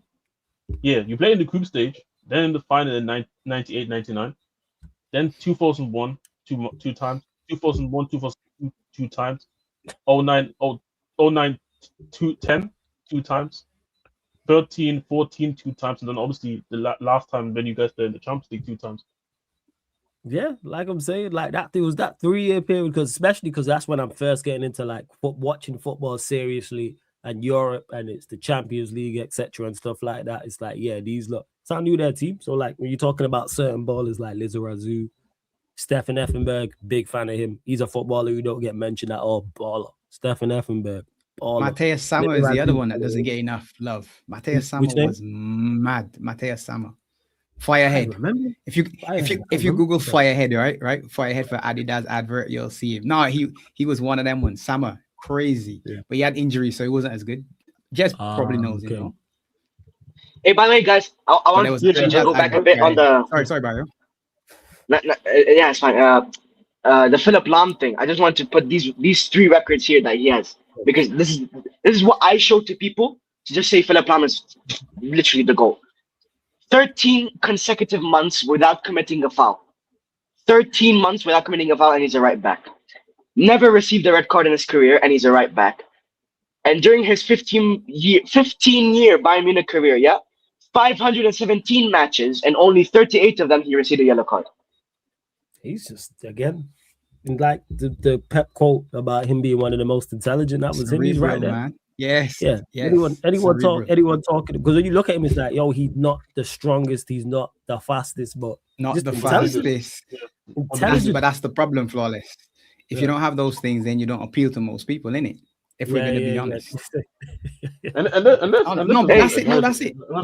He's not appealing. When you see Lamb, you're not saying, "Oh, look at him." You're not. No, it is very true. By the way, I checked Juventus 10 times. Again, and I bet it was in the night because I remember playing them in the 90s. Juventus was obviously 96, 97, 97, 98, 98, 99, 98, 99, yeah. See, so especially when I'm young and getting into it, and you start. Obviously, I'm watching Serie A at that time, so I'm familiar with Italian teams, but getting into Europe and figuring out, and it's like, yo, these again. Because obviously the Champions League was shorter as well. So in regards to it was group stages and like went to the quarterfinals. I don't think that was around. It was straight in. Yeah, it was straight in. At least the record was actually better against them. Bayern though, that was kind of tough still. Like because Bayern won 6 games, 5 draws, and United only won 2 of them against Bayern. Yeah, compared to Bayern 5-5, right? Champions Leagues. They got 5. I think they got 5 titles and 5 losses, right? I think they went 10. I think 10 finals. Oh, what in the terms of the runners up? You mean overall? Yeah, I think overall, they've been to 10 finals and they're 5-5. So Bayern are never mugs, man. Come on. Oh yeah, they're a serious outfit. Yeah, that's a serious European outfit. Thereabouts, man. They're always there or thereabouts. Yeah, man. Dortmund's jealous, man. Always this guy. Yeah, you're right. 6 and 5 pops. That's what it is. 6 Champions League wins and then 5 losses. They're 6 and 5. 6 and 5. Sorry. Yeah. Okay. Yeah. 74, 75, 76, 01, 13, 2020. And then their losses is 82, 87, 99, 2010, 2012. See that early team that you call the 70s? That's the German national team right there that won the World Cup. Beckenbauer's group. That's the one. Yeah. And you'd see, I think you got Ajax somewhere in there for 3. You got Ajax in there for 3. That's the Cruyff team as well. So if you go Champions League, you got Ajax. 71, 72, 73. And then they won 74, 75, 76. Pops is smart. So that's the Cruyff and Beckenbauer stuff there. That's the OG. Thank you very much. I love that. Yo, Flawless, do you think? We answered the question. Blessings to Sunshine in the building as well. Go on. Yo! Blessings, Sunshine. Blessings every time. Hello, everybody. What's going on? Long time. You are good. Oh, hella loud. What are you saying, Sunshine? You good? I'm great. Congratulations on 17K. Appreciate it. Appreciate you. Big up, everyone. Good to see you.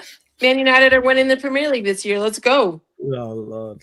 You started off so well. So well. Been too long. And then you just go down. Mario. Listen. You, yeah? We're here for the celebration. Wrong message, man. Right message, 100%. You see you in the Hold on. Wrong message. No, wrong message. No.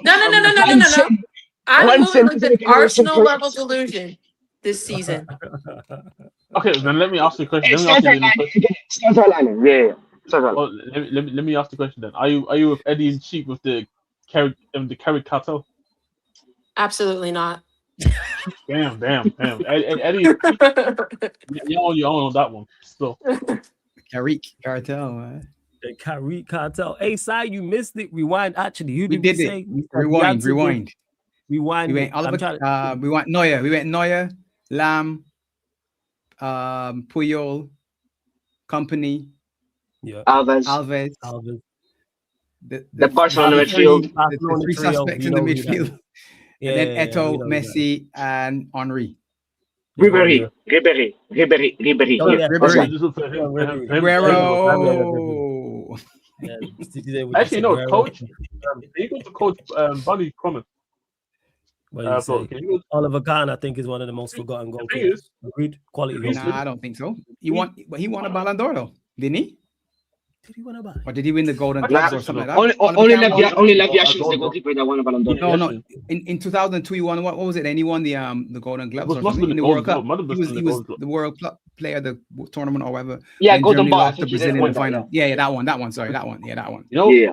And I can only speak for myself. Too many balls, man. Stupidness.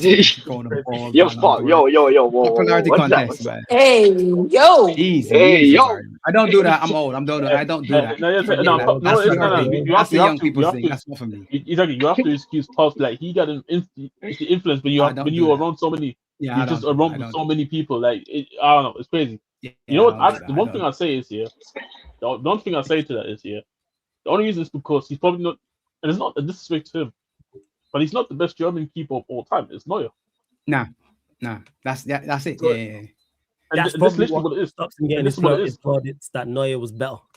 He was like the upgraded version of him, and he was pretty much straight after. Literally straight after, and the fact that he revolutionized the goalkeeper position on top of that. Yes. This is the reason why he's not getting inspiration. But that's the era break I talk about, Flawless. That's when you have to do separation and say, okay, the periods of time, here's what happened, because then you erase things that shouldn't be. Oliver Kahn shouldn't be forgotten. There's no way you should forget what Oliver Kahn did, because he was one of the reasons Germany played in the World Cup final. Him and Ballack basically made the team. When you look at the rest of the team, you're saying to yourself, okay, that's not a good Germany team. There's not much. No, it's not. Yeah, that World Cup, Brazil nor Germany were like the top favorites. That World Cup was Argentina and France that were the favorites, wasn't it? Yes. Because that's 02, and France would have been the 98 winners in it, so they would have been going on about. And Argentina were a bad boy team, and then they got grouped with England. I've seen Sunshine's name about Manchester United winning the Premier. I like the Arsenal level delusion. It's fast. That's how we're moving this year. Arsenal level. I don't know about that we stuff. That's you over there and Eddie and Chief. No. Stars are aligning. Stars are aligning. Exactly. This is our year. Bigger fish to fry. Let's go. Yeah. See. Yeah. Let's go. Hey, Omar Barada was right. Doing the Marcus. Marcus is coming back, unfortunately. Look at this. Marcus Rashford said, how's the stream been though? The stream's been good. We've been live like nearly 5.5 hours. It's been good. Yeah. So far, we spoke about everything from this era to previous eras. And nephew, see, this is why I crash on you about the Tillerman stuff, because of stuff like this. So thank you for Tillerman's, man. Appreciate it. Fuck you, H. Thank you for Rogers. He's not going to have a team left at this point. That's Newcastle. That's Newcastle. Don't do that. Don't do that. They just got Garnacho. Flawless, we can now tag team Can't him. believe Let's that go. one. We can tag team Cannot him. believe that. Who, Flawless? Cannot You're not talking to believe. Spoopy. That's Spoopy's guy. I don't know who you're talking about. Oh, sorry. Says you said got United and winning the league with Marcus and all this and believe in bigger fish to fry. Sorry. Hey, Garnacho's not on Manchester United anymore. that is very true. He's at the mighty Villa. You know what I'm saying? At the mighty Villa. What are you saying, Pops, about the Garnacho thing? Talk to us. We'll go there. No, I just said I can't believe that. Don't worry. I prefer to speak about George Best, to be honest, than to speak about Garnacho. Yeah, he was doesn't deserve rest. George Best. He was saying, "Did you like obviously way before my time?" So I can't tell you about George Best like that. Now you've watched clips on George Best, Flawless. I've seen clips, but I never want to talk about someone from just clips because I don't want to talk about. Wait, what are you bringing up George Best for? Because someone asked in the chat about. It was just a question. It's just a question. It was just a question in the chat. Someone said, "Like, we seen George." He was crazy good. He was crazy good. Now, he was different levels. He would be. He's somebody who you would like to see playing today. He was a maverick. Literally, there's no drawing up the whiteboards and no. Just give me the ball and I'll do my stuff. Shut up and just give it to me. He's one of them ones. Yeah, give me the ball to go out. Proper footballer, man. Proper. Yeah. Crazy dude though. Crazy dude, man. Drank himself to death, man. I don't know. Oh, I guess it is what it is. It's crazy stuff, man.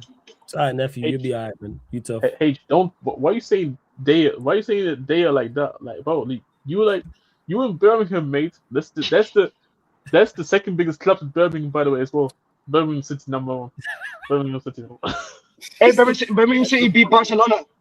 Birmingham City beat Barcelona. Why you gotta try to get on pens. We run it. Just shut the fuck up. We gotta put the H. Why are you running? That said H deserves it, to be honest. For that Aguero telling me he deserves it. Exactly. Hey, Pops, I don't know if you know, but I'm I got you, H. Don't worry, I got you. I'm an honorary United fan, so sometimes when I see these comments, I gotta fight back. Yeah, Jez, you're an honorary United fan. Yeah, but you switched up to some Spurs, you know what I'm saying? So like, he was like, no. Let's go. Yeah, Dumb and Dumber over here. Fucking Dumb and Dumber. Put your European cups on the table, Dumb man. and Dumber. Put your European trophies on the table in the last 24 months. Huh? Oh, free Champions League. Me? Conference League. Huh? Hey. Conference League. Conference League. We doing Conference League. The third UCL. I'm sorry. We won the third UCL. Yes, it's a European trophy. Conference League is a European trophy. The Conference League is a European trophy. I was more aiming at Sunshine. That's why she went off stream. I was like, yo, put your European cup on the table last week. All I gotta say, Mario, all I gotta say is, man, 3 Champions Leagues and 4 Europa Leagues, man. You can't chat to us. Let's go. 3 Champions Leagues for you. Hey, listen. Champions of the world. Hey, champions of the world. I'm just saying, the one and only fucking champions of the world. Yeah, one and only. That's what you said. Staying with Chelsea, actually. Well, let's go there and that. Welbeck and Henderson. I'm not spoke to you on this. Your thoughts on both them signings? Hey, in one room we got the prom party, and the other room we got the unction. You already know what it is, man. Let's go. I actually think Welbeck would be good for you. I said this. I think Welbeck. Welbeck actually, like, you know, in nighttime when you like, you're just sleeping comfortably, and then you have a nightmare. You have a fucking nightmare, and you wake up. And you forget about everything that happened, yeah. And then he just comes back, fucking hits the ball into my fucking net, and I'm batting away and goes crazy. Fucking tired of that fucking guy. But now he's in my club. He's gonna terrorize everyone. You already know. Danny Welbeck. Hey, influence. You know when you want to see your school friend, yeah, you just come down to the bridge. You see the World Champion Tour. No worries. Then you'll see your friend. Hey, no worries. Yeah. Well, I know Welbeck going. What's it called? He always scores against us all the time, man. I got a lot of time for Welbeck. Well, in 2026 though. As backup says a lot. He better than the last. Says a lot. Now 13 goals. That's the sad part. You know he's better than the lap. You know. He is better than the lap. He is better than the lap. They'll be playing. They ain't Europe playing. Probably better than Jackson as well, to be honest. Yeah. The only thing Jackson has in him is the age thing, but I would take him over Jackson. I'm better than the lap. I think Welbeck is mildly underrated. I don't know. I generally feel like he's putting up. Like it's not like he's there at Brighton the last few years, just being like, you know, the old head for the younger players. Now he's actually been a real contributor to the team. Yeah, absolutely. Well, the thing is, Jordan Henderson careers already. To be honest, right? He's already had 2 careers. He's played for Arsenal, He he's played for has. United. He's basically had 2 careers. So he's at the end of it now. You're squeezing the last juice out of the lemon, to be honest. So whatever you get, you're gonna take. But the fact that you're buying him says to me that you've got a problem for sure, though. Oh, like which they do. When you look at what Xavi, you look at how Chelsea finished the season and the squad that Xavi Alonso inherited. You have to go and get the like, all right, who can we get here? Even if it's for a 1 season or 2 season, and it's like, does Welbeck sort that I need a backup because he's a bridge. Yeah, he's a bridge to someone. Chelsea are highly likely going to be in Europe of some sort next season, so you don't want to have to just have an 11. You have to be. And you'll go you out have the to window be. and then you go and get it. Yeah, and I think they will. And you see, the thing is, like me, I wasn't a Chelsea fan in that days, but I did watch Chelsea like religiously. But like, there was like when you have that Loic Remy type fucking striker, that Batshuayi, there's history between that. So like Chelsea and that, like that's stuff we, for example, with the back 5, we prefer a back 5. When we see a back 5, we get excited. Unlike you with Amarim, we prefer a back 5 because it's heritage. That's just, we've seen more success in that, and that's the same thing with that type of striker. Only Chelsea has that, and possibly United with Ole and Chicharito. Like we have Loic Remy, we have Batshuayi. Even though Batshuayi was a bag of shit the next season. How was he free? It was Costa. It was Drogba Costa, also. Loic Remy, and The Drogba. 3 strikers, It was the 3 you had for a period. It was 1 season when you won the league. I can't remember under who, but yeah, it was. One time we had Drogba and Anelka. Like, great. Yeah. You definitely. And that's what I want, because Welbeck ain't that. Like, I know he's gonna, if he's in front of goal, he's gonna bang. He's not the type of guy to miss, unless you're playing against Bayern Munich. So like, there's nothing to worry about. Jordan Henderson as well. Like, there's nothing bad about it. That, like, he's gonna be in the cup games. It's not like Jordan Henderson was playing shit. I was seeing posts saying, "Yo, Jordan Henderson's been one of a good player for Brentford," and now we're just gonna switch up and say that he's not gonna perform in the cup games. No, he's gonna perform in the cup games. And he's gonna be a great asset in the changing room. So there's absolutely zero complaints, and just waiting for the season to start, because preseason for me is just a bag of shit. Like, sure, I get to watch my team, but 2023 and 2025 preseason have traumatized me. Big PTSD from it. Big PTSD. I cannot trust it anymore. It's like a toxic ex. I cannot. But yeah. So Chelsea, we're just living life. We're just living life. You know. Hey, listen. It's the facts. It's facts though. The song said, "Live your life." Hey. I love the analogy. Preseason 24-25. Yeah, we lost every game apart from America, and we became world champions. I prefer that about preseason. How about that? I prefer that. There you go. Nice, fast. Hey, Sunshine, let's go to you. Switching topics. Vinicius Jr. to Arsenal on all the reports. We ain't smoking a strong minute. So what do you think of it? I see you shaking your head. Thoughts? Do you believe it's a possibility, or do you think Arsenal fans are dreaming? I think they're doing what they do best, you know, and I can't knock them for it. But no, I don't think he's going.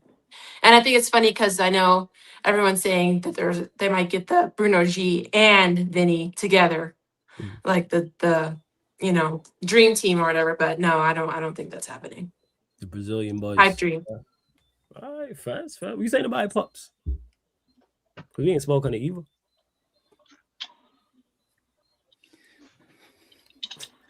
I don't know. I mean, I really don't care, to be honest. If they do, they do. If they don't, they don't. I mean, Vinny at 500 grand a week, whatever. I mean, are you willing to do that? Is Arteta going to be able to manage Vinny? That's the big question. No, absolutely not. Money or salary or like, is he the man to manage that player? If it's yes, then cool. If it's no, then maybe the guys that like the petrol and matches will say, yeah, get him in and let's see if we can get the house to burn down. So I don't know. Vinny's not tracking back. Vinny's not going to do what you want the quintessential winger to do, if that's what you're asking. So he ain't doing that. He's not doing that. So he's not doing the Martinelli running or whoever else wants to run. So he ain't doing that. Easy. See, Bruno G is a good signing, He but can go to Vinny, Reds, man. I won't be there. Bruno, easy. That's an easy one. Bruno G that's a no-brainer. That's an easy one. Yeah. You add to your midfield that you need. Do you You've think got they're the going to give quality to go Bruno G all season. props? Yeah. Just pay them. Here's the thing: Newcastle are in shambles. Just pay the money. It's just this wheeling and dealing and pretending 72 instead of 73 and 75. Okay, 80. Here's 80 million. Back the trucks up. Drop the money off. Get the player. And let's go. That's what it is. Forget this dealing and trying to negotiate. No, that's the club captain. He's supposed to be the hardest player for you to buy from Newcastle. He's supposed to be the hardest player. So if you want him, rock up with a proper bid, not 67.5 and add on 2.5 and maybe 3 in this. No. Make a proper bid and go and get the player.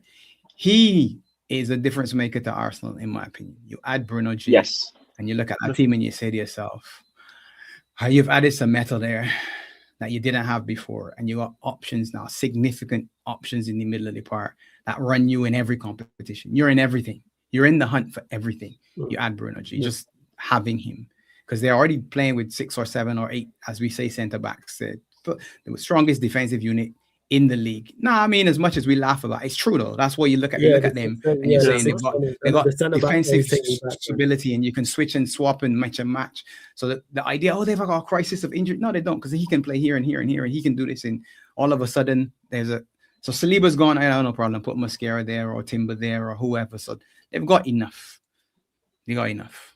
Bruno G will be a good addition. I don't think Vinicius is real, to be honest. I think that's just pandering and more that, how is the agent. Flawless is the agent. Yeah, my man wants some more money, so let's throw his name out there. I will say though, if they do sign Bruno G, they will not fall off. They'll still be up for grabs for the title. But if they don't sign Bruno G, in my opinion, they're gonna have a not as catastrophic, but they'll have a Liverpool 25-26 type of season. In my opinion. Because they're starting off. That was the worst season in the history, right? We went on runs that was the worst in 100 years. That's why I said not as catastrophic. But I'm saying it's a Dutch manager a champion that will they'll easily be out of the title race from early, in my opinion. Because Saliba's injured, and we know Gabriel without Saliba is weird. And Mosquera, I don't know. There's something weird about him that I've seen in the last few games. I don't know. And it is some type of bias because he did choose Spain over Colombia, so fuck him. But I do think that they might fall off because I think they'll be found out. I think it is bias. I think my only argument would be is the fact that unlike with Liverpool, where Slot did change a lot into his second season, and obviously Postwood at least Arsenal, they have something that's already been working. Even yes, Sleep is very big important, and yes, Bruno G would come in and add in something which would be help from a control standpoint, and also physicality as well, because Bruno G is quite physical as well by himself. I still think because they already got something that they've been trial and tested for so long, and it's been consistently working for them, always been up there in the table. Even though yes, there could be a chopper, I don't think the chopper would be far enough for them to still not be in the title race this season coming up. I just don't see that happening, to be honest. Yeah, it's not crazy. Like what I'm saying, I understand it's a very hot take, and the normalities that they would be in the title race, and that's never crazy to say. That they've shown it. And one thing I will give Arsenal props to is that West Ham game, I went and said, yeah, fuck it, they're champions. That is what they've been like, what we've been asking from them as rival fans. Like, hey, where's your moment? Where's your title winning moment? And it was that. And I said, yeah, they've got the balls. They put the balls on the table and they said, yeah, show it. Fuck you, I'm the champion. That's what it was. But the thing is, I really think Trossard is a huge miss. They should have kept Trossard, in my opinion. But that's the thing, though. But if they go and get the left wing, if they do go and get the left winger, then the whole situation does change again. Like, I'm not even saying that the left winger is going to be winning, but even if they just get somebody just decent, because it's not like Trossard was consistent throughout the whole season. Nope. He had moments during the season where he stepped up. And if they can get somebody who can do the same thing where even if they're not going to be consistent throughout the whole season, as long as he comes out with important goals, wherever it's the centre back, wherever it's the midfielder, then I don't think Trossard. I'll be honest, I'm just not on this whole Trossard is so all of a sudden Arsenal can't compete. Or obviously, I know you're not saying this, but this what I'm been seeing is that they should have never sold him. I disagree. I think it was fine for them selling them because as much as I think Trossard did step up in big moments, why can't there another player step up in big moments? We all know they can impact the game from set pieces very well. We know that if they do add players, who knows how much they can step up for at least 5 plays. It could be 5 games that they step up, but those 5 games could be why we look back into this next season and say those 5 games were the reason why this player helped us win the games. Like Moreno basically is a prime example of a player that constantly stepped up for Spain this whole World Cup. The main reason why Spain was able to get as far as they did, because he stepped up. Why can't we say that Moreno can't be the player that can step up for Arsenal again? Well, the thing is, Jess, go on, Pops. Can Winieri play wide?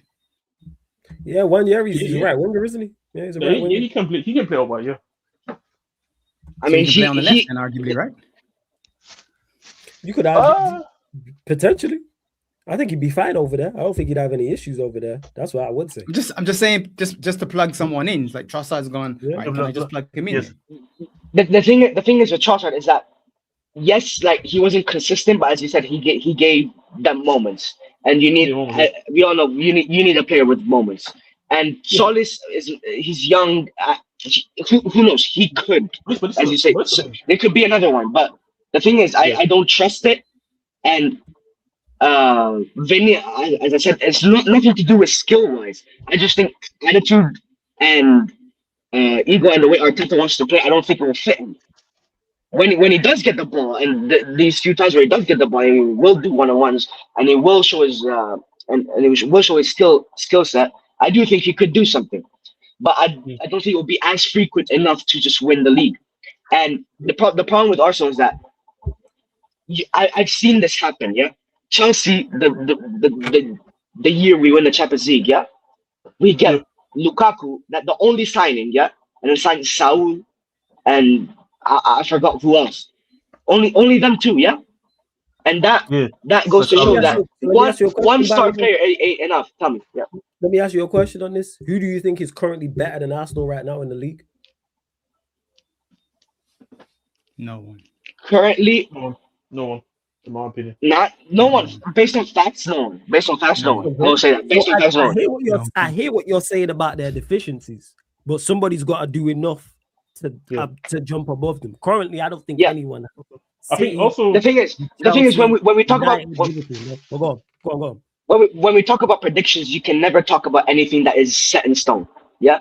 Predictions are always something that says you think this will happen and all that. You cannot just say another team will win the league without something else happening, because some people will always think you always see it in the predictions as well. Most predictions never change from the last season's table, and then the season starts and the table just fucked over. Because so that's why business is key. And that's what it is. Exactly. It's like, if Arsenal are going to sign Bruno G, with Bruno G, are they a better side? Yes. Again, people we're talking about, but we can only go off that. And like I said, somebody has to topple them. Are City better now than they are last season? In my opinion, no. They were the closest team to them. You want to argue United are a better team overall? You can argue that. Yeah, cool. We better than Arsenal. No, you lot are better. Chelsea are better. The thing is, now. Go on. The one thing I could talk about set in stone is Arteta, and we all know the big deficiency of Arsenal is Arteta. And Arteta, in his dominant season, yeah, where they should have won the league in January, first of all, did not. Second of all, every manager that is, let's say, top 8 last season, yeah, he didn't beat, and if he did beat, very, very weird. Didn't beat Slot. Yeah, that's the first red flag. He struggled against Iraola. He struggled against Enzo Maresca. He didn't beat Carrick. Who else am I missing? But these four, yeah, these four are still in the league. Iraola, first of all, with a better team than Bournemouth, What are we laughing about? No, because it was the character. It was the character.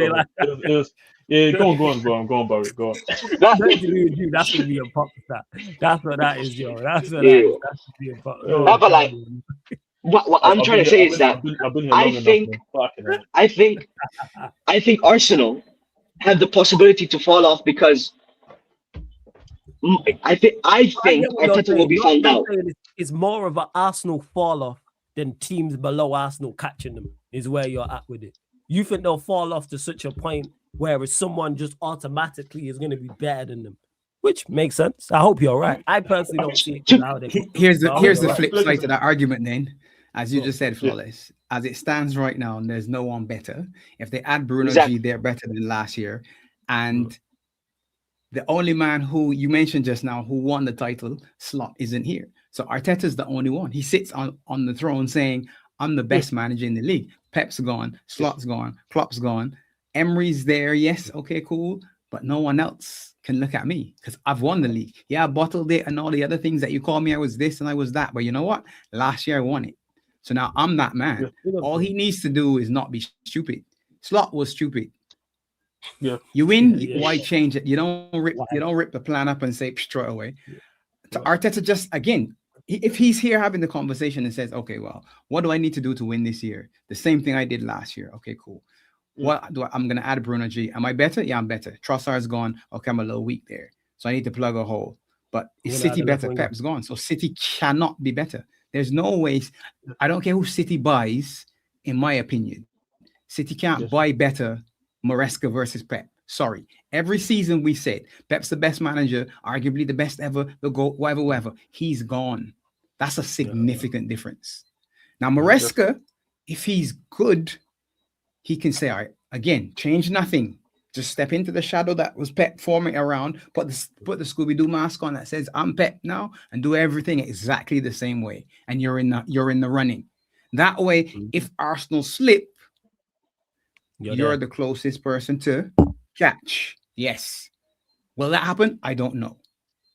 But the one thing that we've said all along, every other season was this. Why aren't Arsenal going to win? Don't trust Arteta.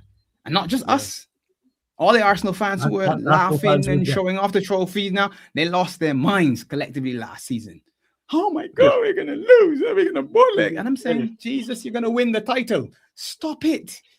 Weeks before West Ham, they were crying. And I came on every Sunday on Flawless show. These men are going to win Flawless, Flawless, but they don't believe. And I say, yeah, but how come we believe and they don't believe? Yeah, because you know what, PTSD. And you're saying to yourself, all right, look, these are the games left. Yeah, they're going to win that. They're going to win that. They're going to. You can see that they're going to win it, and they're crying every week. Oh my God. So again, to me, it's easy. This is the easiest back-to-back. They said we had the easiest back-to-back. I think they've got the easiest one now. I think they do have nothing. Nothing different, unless the rules of the Premiership have suddenly changed so that it's drastic that if you touch someone on a corner, it's a free kick or whatever. If it's changed significantly, because at some point the set pieces got blown out of proportion anyway, and they were scoring goals that weren't set pieces. If we're going to be honest, it wasn't set piece all season long. But if they do, and that's a big hindrance, well, the set piece coach gets paid money to do different things, so he'll come up with something different. But as it stands, they're the number one team. If you're being honest, not I hate Arteta. No, yeah, they are. I don't like Arteta. I don't know why, to be honest. I think it's the constant being on the pitch. Get some boots and some socks and go and play. Otherwise, just step back, please. People have to say excuse me to him. Why? Why am I taking a throw and have to say excuse me? Why are you here? Why are you next to me? It drives me nuts. You train for a week. You train all preseason, and you're on the touchline. Flawless move, sunshine move. Do it. Shut up. The people know how to play the game. It annoys me. And if they don't, then something's wrong with you and your team. If you have to do that much every single match, something's wrong. That's not what the sport is. You have to think. You on the pitch make decisions. Yeah, Flawless, drop a little shorter. That man marking you tight. Drop in a little. Come a little closer to me. I'll give it to you. And we play a little 1-2. You have to do things on the pitch, not him. Come. No. Did you say he got that from That Pep, frustrates me. So that's probably why. Yo, Flawless, so can you bring up Sai's comment? They all before do I do that, but he seems to to an do it extent. more to me, to be honest. Yeah, to an extent, Sunshine. But when you've won what Pep's won, it's like that's Pep's style. Yeah. And when you've won what he's won, you kind of just accept it because you're probably gonna win with. It's his hard to instructions. question. It's hard to question it, innit? Yeah. Whereas when Yes. Arteta's doing Exactly. that and you failed in such spectacular fashion before winning the league, it's you're annoying, man. I can't. Yeah, I know. I shut just up. feel like he's Sit doing that down and because he shut up. feels like Yes, that's what a exactly. manager's supposed to do from what he's seen with Pep. To an extent, yeah, I hear you on that. Nah, that makes perfect sense. Yeah, and that's what. that Not is, and saying he it's more- should, but yeah. Nah, that's James, into the movie, man. Now, Boston. I'll be honest. You see, with Pep and Klopp, I did say this. At times, I wouldn't say Klopp because I don't think Klopp was necessarily that annoying. Pep, though, generally speaking, you would think he was trying to out here get like you thought it was Hogwarts trying to get a spell ready. It was like Pep was out there loading up the stuff like he's in Hogwarts. Like Pep was actually insane. Like No, both of them were annoying. Both Klopp and Pep were annoying. Yes, Oh, yeah. especially to rivals. Klopp running on the pitch and hugging Allison. People will say, "Is this man crazy? What is this?" While if that's your man, you're saying, "I love this guy. Look at him. Look at him. He's so." Did you like He's that, on the pitch Pops? or whatever." You can understand That's what I'll probably done. that the moment that there are moments you say to yourself, "You lost yourself in a moment. Don't do that again, please. Please don't ever do that again." No, there are moments. There are moments you get lost, yes, but not every week, not all game, not the whistle blows, and you're literally on the edge. Why? The first minute, the first seconds, kick it deep, go. Come on, just relax. You've already given them the instruction. Kick it into the corner, and then we'll press to see if we can win it back. Everyone does that now. It's an obvious thing. I don't know why, but play it back to the center back, and then long diagonal, and everybody run over there. But I think that's what it is though, Pops, because like when we had the conversation earlier, I think because everything is like so detailed, where you start realizing, something's up. I have to go and address Over it the top. immediately. It's over the top though. And for me, it's too much. It's too much. Like too much. Players will eventually not follow the instructions. 100%. Appreciate you. Like I think it's impossible to 100% execute instruction throughout the whole 90 minutes. It's not possible because the fatigue comes in, stamina comes in, pressure, especially depending what team you play. Like these things don't matter. That's why I always find it. I understand why managers are always so animated, literally as if they're like we're a dictator on the sideline. But at the same time, you have to understand you can't expect these players to 100% execute your game plan. There's gonna be things in the game that maybe changes things. Momentum is a real thing as well.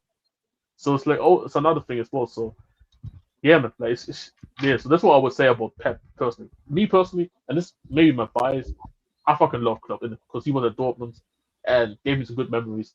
And running on the pitch, for me, the thing that I love the most about Klopp was the fist bumps, like the boom, boom, boom. That right there, that was it right there. Like honestly, there's not gonna be any Dortmund manager that's gonna come close to him at all. It's different.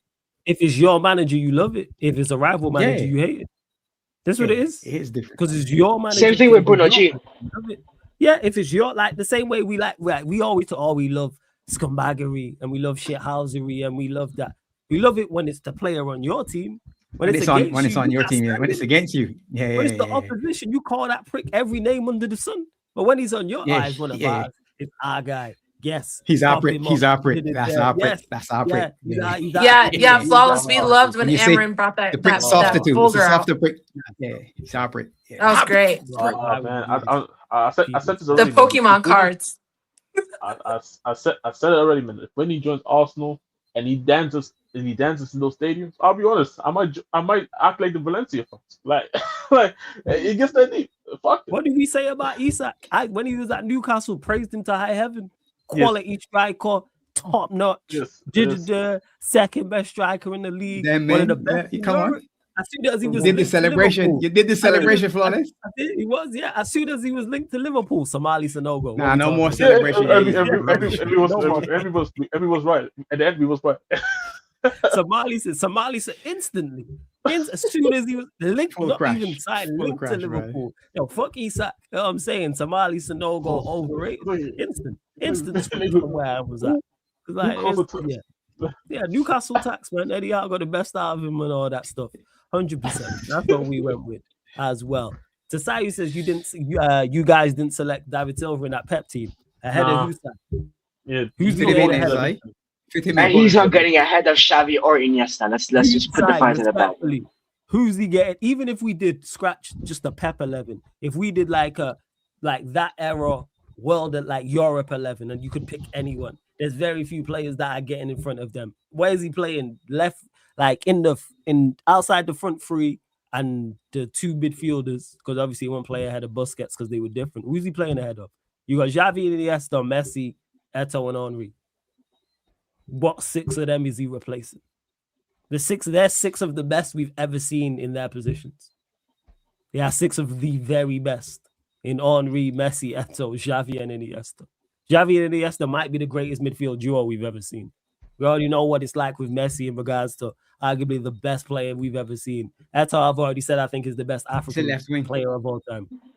Ahead of Henry? Nah, he ain't better than Henry. Ahead of Ribéry. I don't think he's better than Henry. Nah. He ain't better than Henry. And this is me saying this. And that's a force United as well. fan. Silva only left wing. Yeah, That's not him in the team where he wants to play, to be honest. Yeah, you're white man in left wing either. Yeah.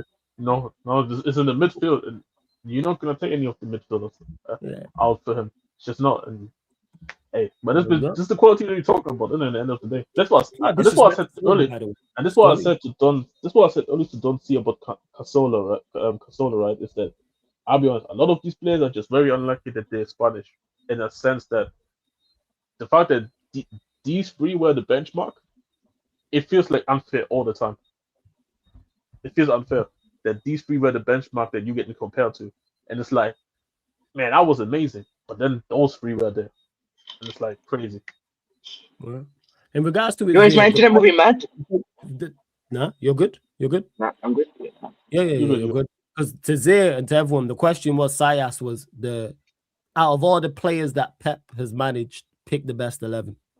So that's why we had to pick from the players that Pep has managed. So the striker, originally I said Eto'o, and then people said, well, when he played under Pep at Barca in 08-09, he played from the right. So I was like, all right, just put Eto'o on the right and play Messi as the false nine, and you'll be calm. And then play on Lewandowski is not even a discussion, though. I'd rather take Simeone Sasa.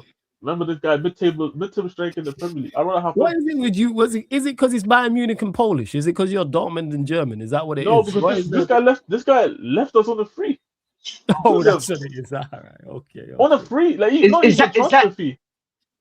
Is that a Noah problem or a Dortmund problem? No, it's him. It's him because I know you knew what he was doing. Lewandowski could have gone anywhere in the world, anywhere, and he would have been completely fine. You have to go went to the ops. Got it. On a free. I'm sorry, you can't. I'm sorry. On a free.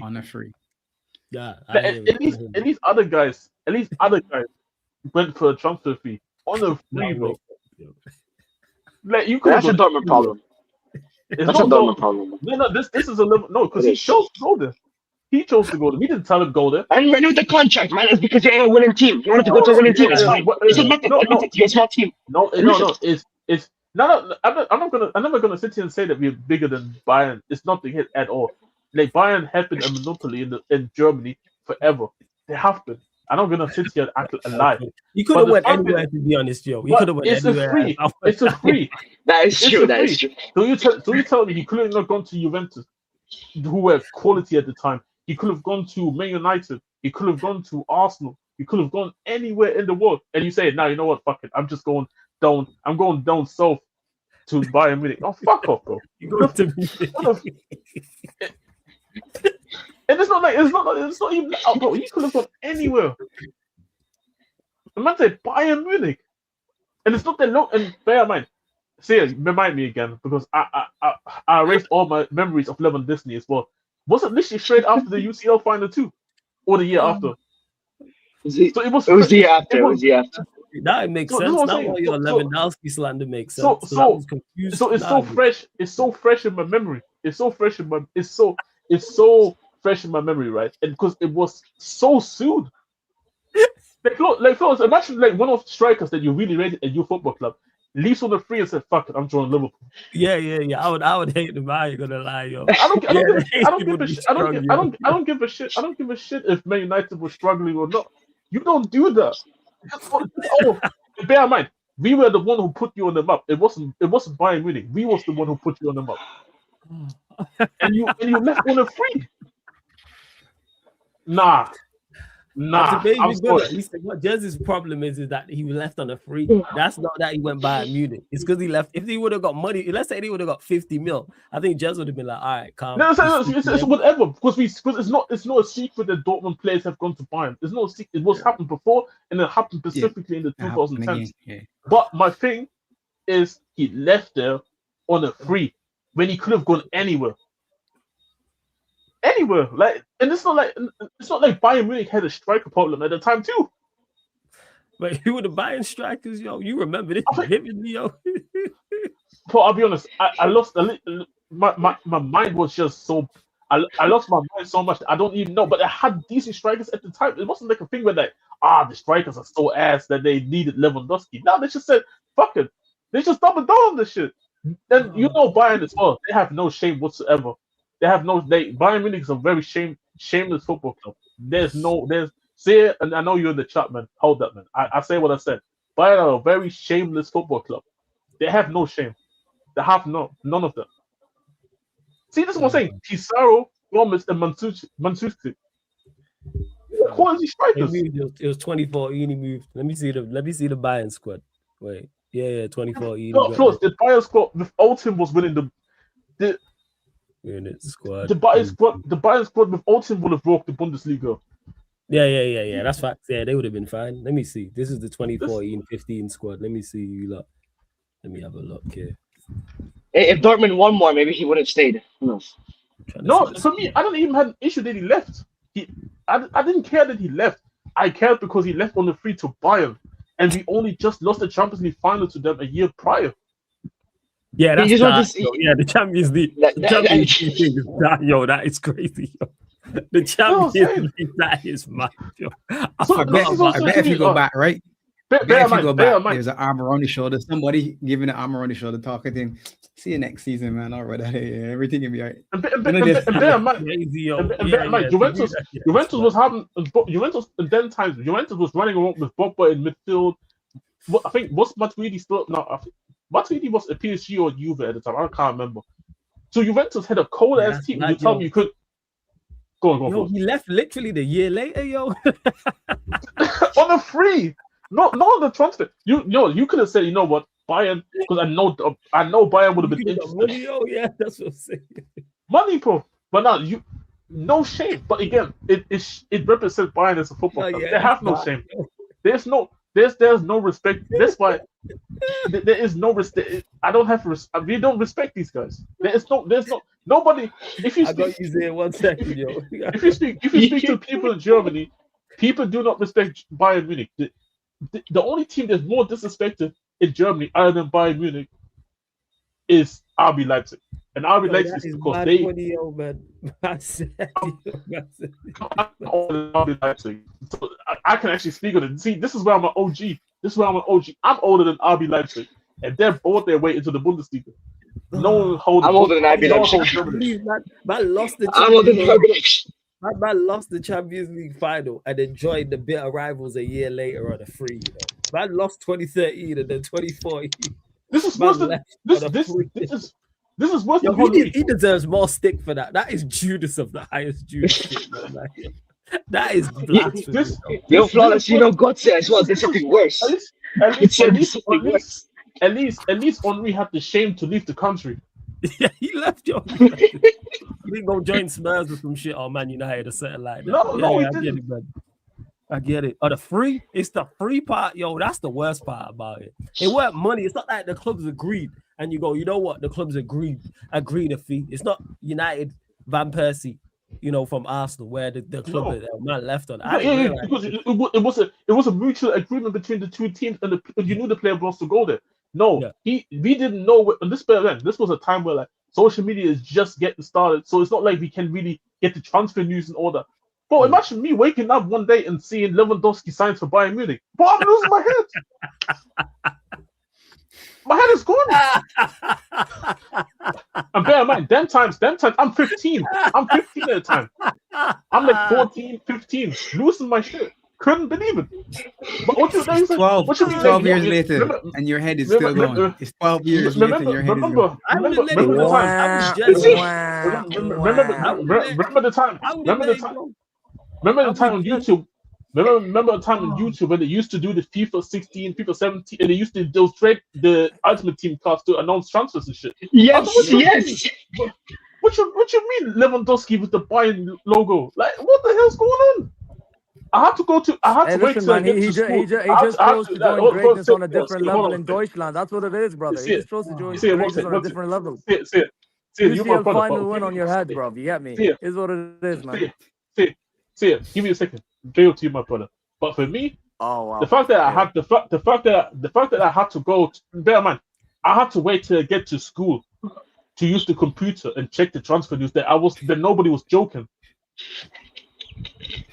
I couldn't believe it. By the way, I hope you guys understand. I hope you guys understand now why I don't like Dortmund. By the way, they just bitch and moan. This is great, yo. I didn't realize Jens had all this for him for Lewandowski because he always crashing him, but I never knew Hey, listen, why. man, it's okay.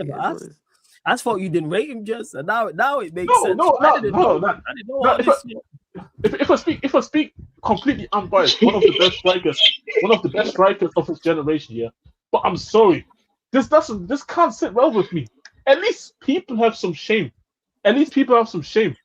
This guy has no shame, and Bayern Munich cannot. Not even Bayern Munich. I'm sorry, see it. Bayern Munich have no shame either. I don't give a shit. I know he's a freak. Oh, listen, I'm bored. I have no shame. But you think I give a shit? I care about winning. I know. So I don't give a damn. Exactly. And exactly. I don't give a damn. You think I give a shit? If anything, I need to go back to your club and take fucking Schlotterbeck off you, man. This is what we need to do. You can have that one-legged centre back, man. Dude has no. One-legged centre back, still your best centre back, probably one of the better centre backs in that league. So you can still take. You can have him. Just give me 70 mil on this one. But my point is here. 70 mil. My point is here. Bear in mind, I was young. I was young in them times as well. It's not like Romano's having like constantly on your timeline speaking about, literally giving you an update every three days. Nah, it's literally just come boom. Lewandowski to Bayern on I'm sorry, it just hit me so much. Food chain, man. And bear in mind. I've been on this channel since like 2021. I've been saying this Lewandowski shit since 2021. I've been consistent on this. I will hate this dude, and I will hate this dude forever. As a footballer, brilliant footballer. Damn, how toxic. He gave you that moment in Signal Iduna Park, man. Against Real Madrid. I can't remember. Like for me, I'll be honest. Oh, you can't remember? Okay. I can't remember. No, I can't. Like Julian Brandt. Okay, yeah. So when it's convenient for you, okay, cool. Yeah, very convenient. Because I thought any emotional. That's what I say. I was happy when they canceled the Ballon d'Or. I celebrated it. I had a good day on that day too. Oh wow! You were happy when he didn't win the battle. Wow, that's how much. Yeah. No, when they this is what I mean. Dortmund fans don't deserve nice things, but I can't pass. Dortmund fans don't deserve nice things. This is why.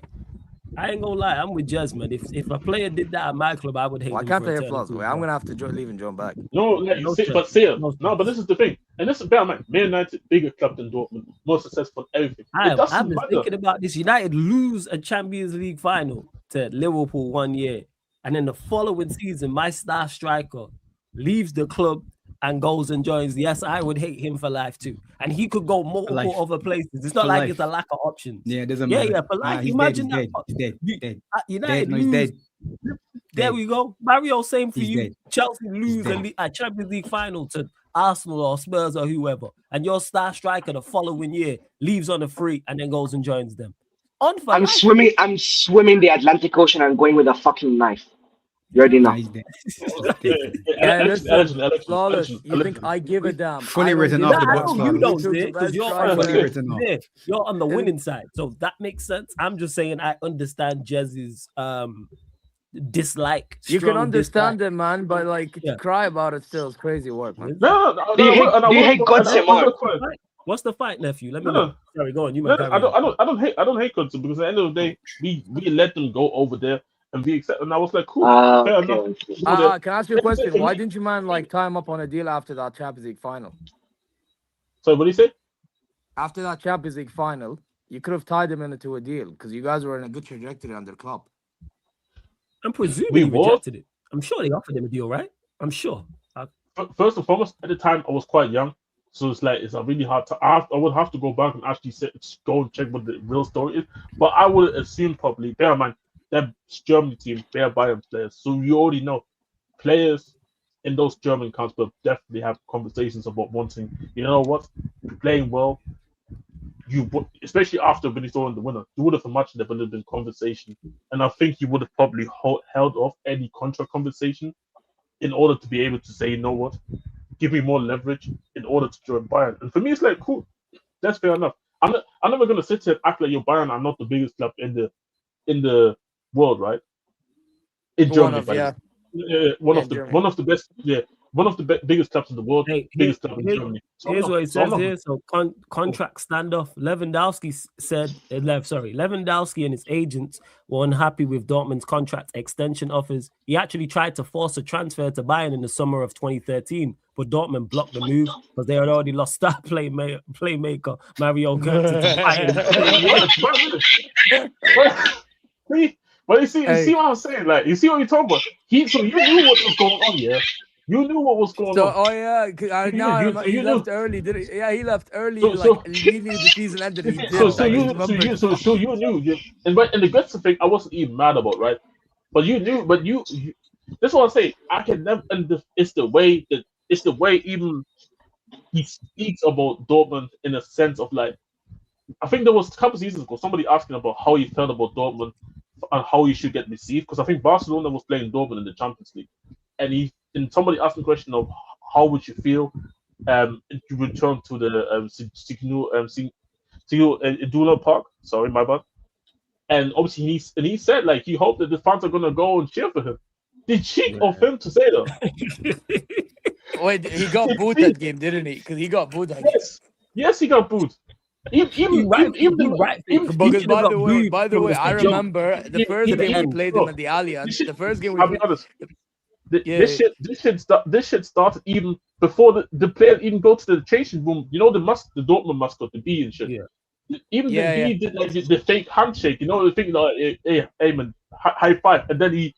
Bro, German mascots are fucking trolls, man. Fucking. Yeah, no, that shit is deep. Like. You're not gonna find a Dortmund fan that will ever like this dude. And like I said, I was happy, and I celebrated on the day when they said they're gonna cancel the Ballon d'Or because I knew he's not gonna go and win it. That's right. And here's one more thing as well. So this is again according to Google and in the AI mode, leaving on a free Bosman transfer, forced to stay for the final year of his contract. Lewandowski acted with complete professionalism, scored 20 goals to finish as the Bundesliga top scorer, and signed a pre-contract with Bayern in January 2014. Yeah, I told you. I told you. I remember he left early. By the way, he literally finished off the season and he knew he was the Bayern player next season. That's what he is. I'm sorry, but this was you can't tell me you can't. And like I said, man, this is all coming. I'm not gonna lie. You know what? You bring up the story. I wish we acted like this even nowadays, bro. Fuck. Oh yeah, you all want to be on the winning side of it. I'd love to take my rival's best. Yeah, man. Yeah, I'm with you on bro. I'm with you on that. By the way, you know what? What makes this fun? You know what makes this funny as well? I remember we got guts off them, and we got we had Hummels, and then we went to Dortmund. Yeah, Hummels, bro. So we get them. They don't do as great at Bayern. Then we send them back to Dortmund, and they end up like losing out. They get worse. Yes, but this is the thing, right? So it's like for give you scrubs, bro. But and this what I say, and like I don't have an issue with Bayern necessarily on this whole situation. My issue is more so the player here, rather than the actual club that he went to. Like again, Bayern, they can end of the day, they can do what they want to do, and I'm gonna talk some shit and all that because it's just me, innit? But Lewandowski, I would try and find the quote what he said when he was with Barcelona, but this guy has legit no single shame, not a single shame in his body, pure evil. The guy is worse than Luis Figo. Hey, you know what? listen. Hey, It's up there. hey, listen. Big up It's to up there. Lewandowski, as Muller said it, man. Lewandowski, bro. And the only Should have won a Ballon d'Or. reason, but it wasn't as mainstream because a lot of people don't even know how this all went. It's only because it was Dortmund and Bayern. Because people think, Yes. it's just very natural. It's very natural for a Dortmund player to end up at Bayern. But Yeah, but by the way, I you think actually- Lewandowski and Götze started all this trend, though. That's the problem. No, even Like, but I think even prior to that, I think there were a couple of Dortmund players. It wasn't as it. I'll say this. but it the wasn't as 2010 frequent, bro. It wasn't as frequent. Yes. The 2010s was the period where it really started to go just crazy, where you just literally had every damn near any good Dortmund player, especially if the German, they're gonna go eventually linked to Bayern. So Well, this like, for was always example, you the case. had Zammer, bro, that won the Ballon d'Or at your club. Like, he stayed, for example.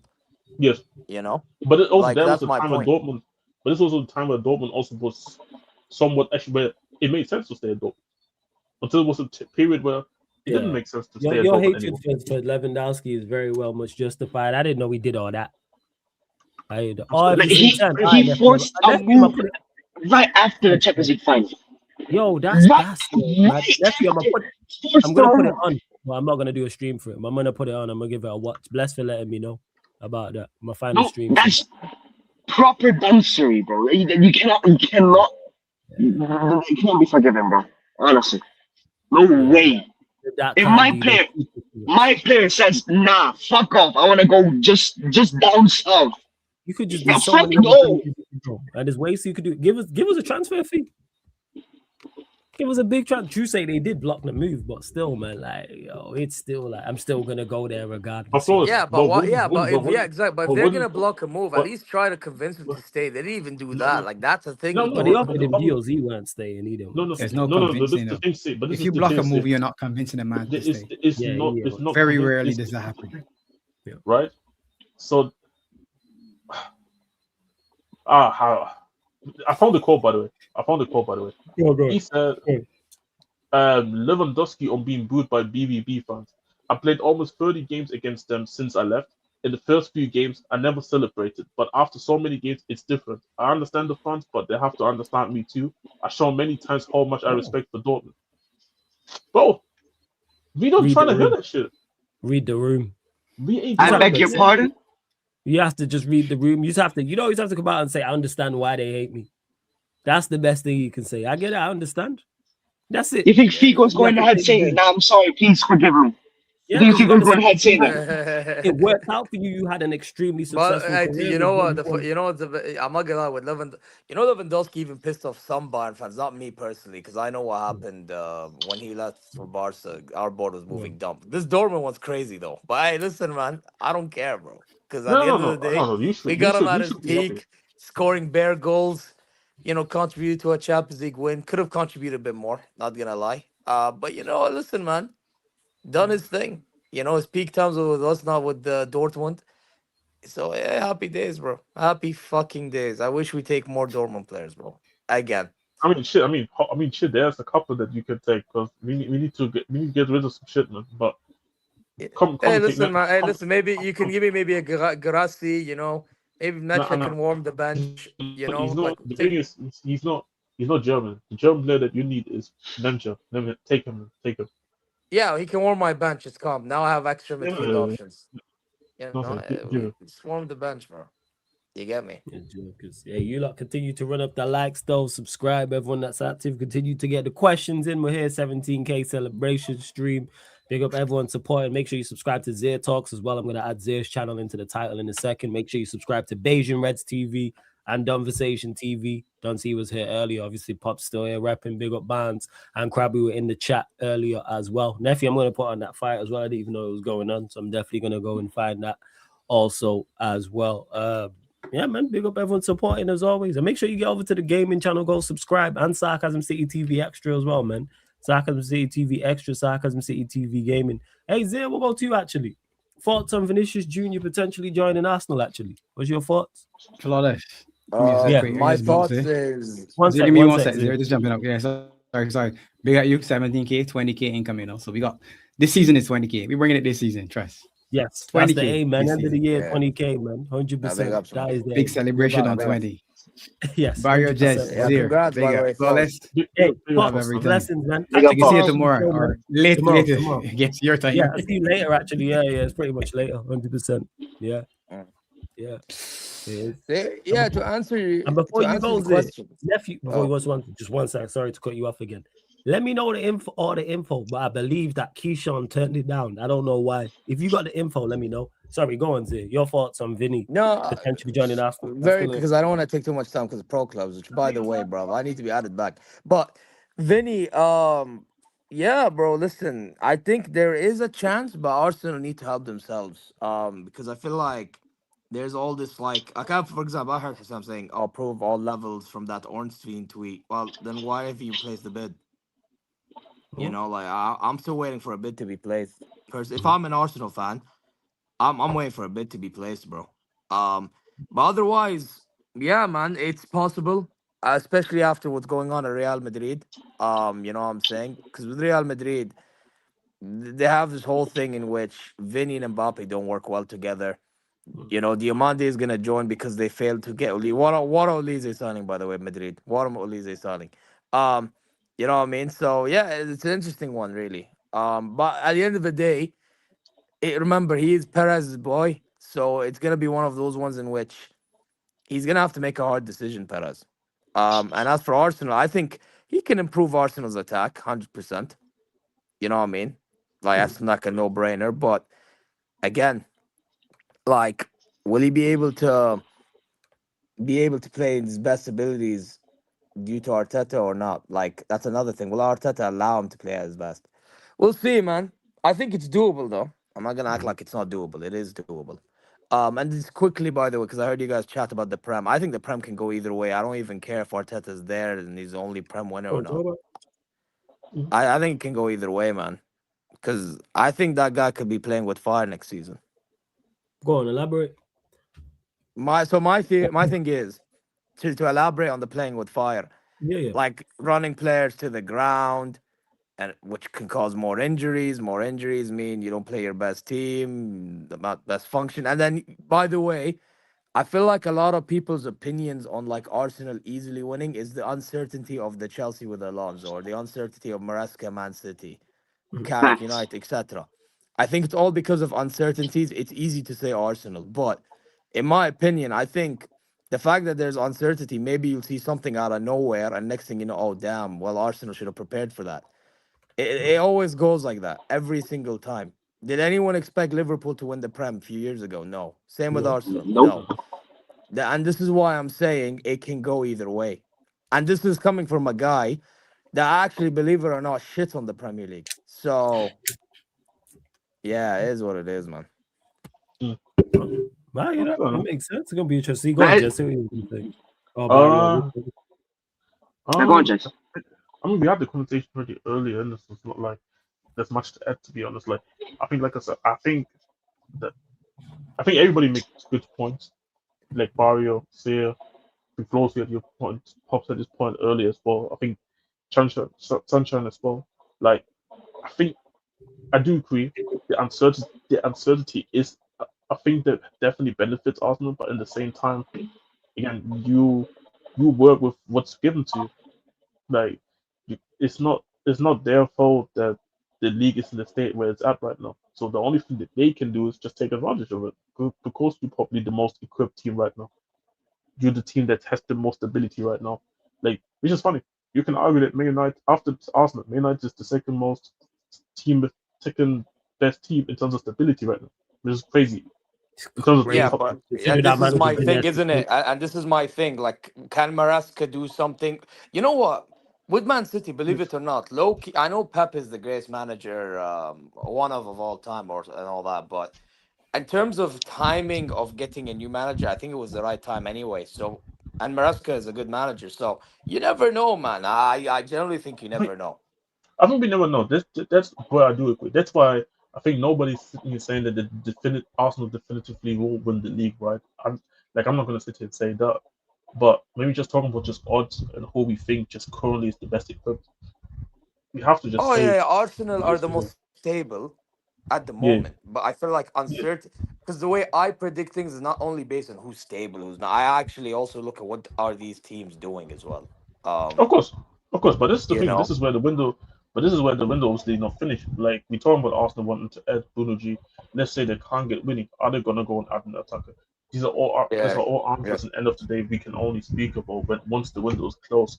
So it's really hard. That's why I never really speak about any league, to be honest, until the transfer windows actually closed because it's so hard to tell. Next thing you know, last week of the window, one of the teams makes a splash signing. They can change the whole trajectory of the team.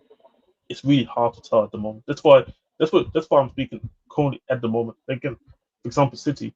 Yes, Madrid. I think Maresca is a good manager, but then you have the big question with Rodri going to Madrid potentially. That is a huge loss if he goes to Madrid. Yeah, that's a question. To be fair to you, that is a Yeah. question mark. So like I said, there's a lot of question. Like I said, for me, I hate to say it because obviously support Spurs as well. For people wondering in the chat, I do have Arsenal as favourites. They should win it, but just because I think they should win it doesn't mean they will because so much shit can happen in the season. Who knows? Maybe they have an injury crisis. Maybe other teams have an injury crisis. Maybe a team is, like you said, Steve, is overperforming better to the expectation that we had at the start of the season. We don't know. But this is the Exactly. thing That's about that's true. Yeah, football. And that's the Brian. thing about Like football. We Yeah. don't know. Mm. Brian, then my thing as well with Arsenal, I don't think they've had the best window if you think about it. Because they got facts. Zolis in, which is cool, but Yes. they missed out on Rodgers. They're still haggling over the Vinny deal. Same with Bruno G. They have to get these deals over the line, man. Maybe that would And this way we would judge them. Like if in the next 3 weeks, let's be. say But Bruno them G's taking all this time, it's not convincing. It's it's not. not it's definitely not convincing. Sorry. But in the same time, it's definitely not convincing. But at the same time, Arsenal never move early in the window. It's similar to what Flores was talking about yesterday.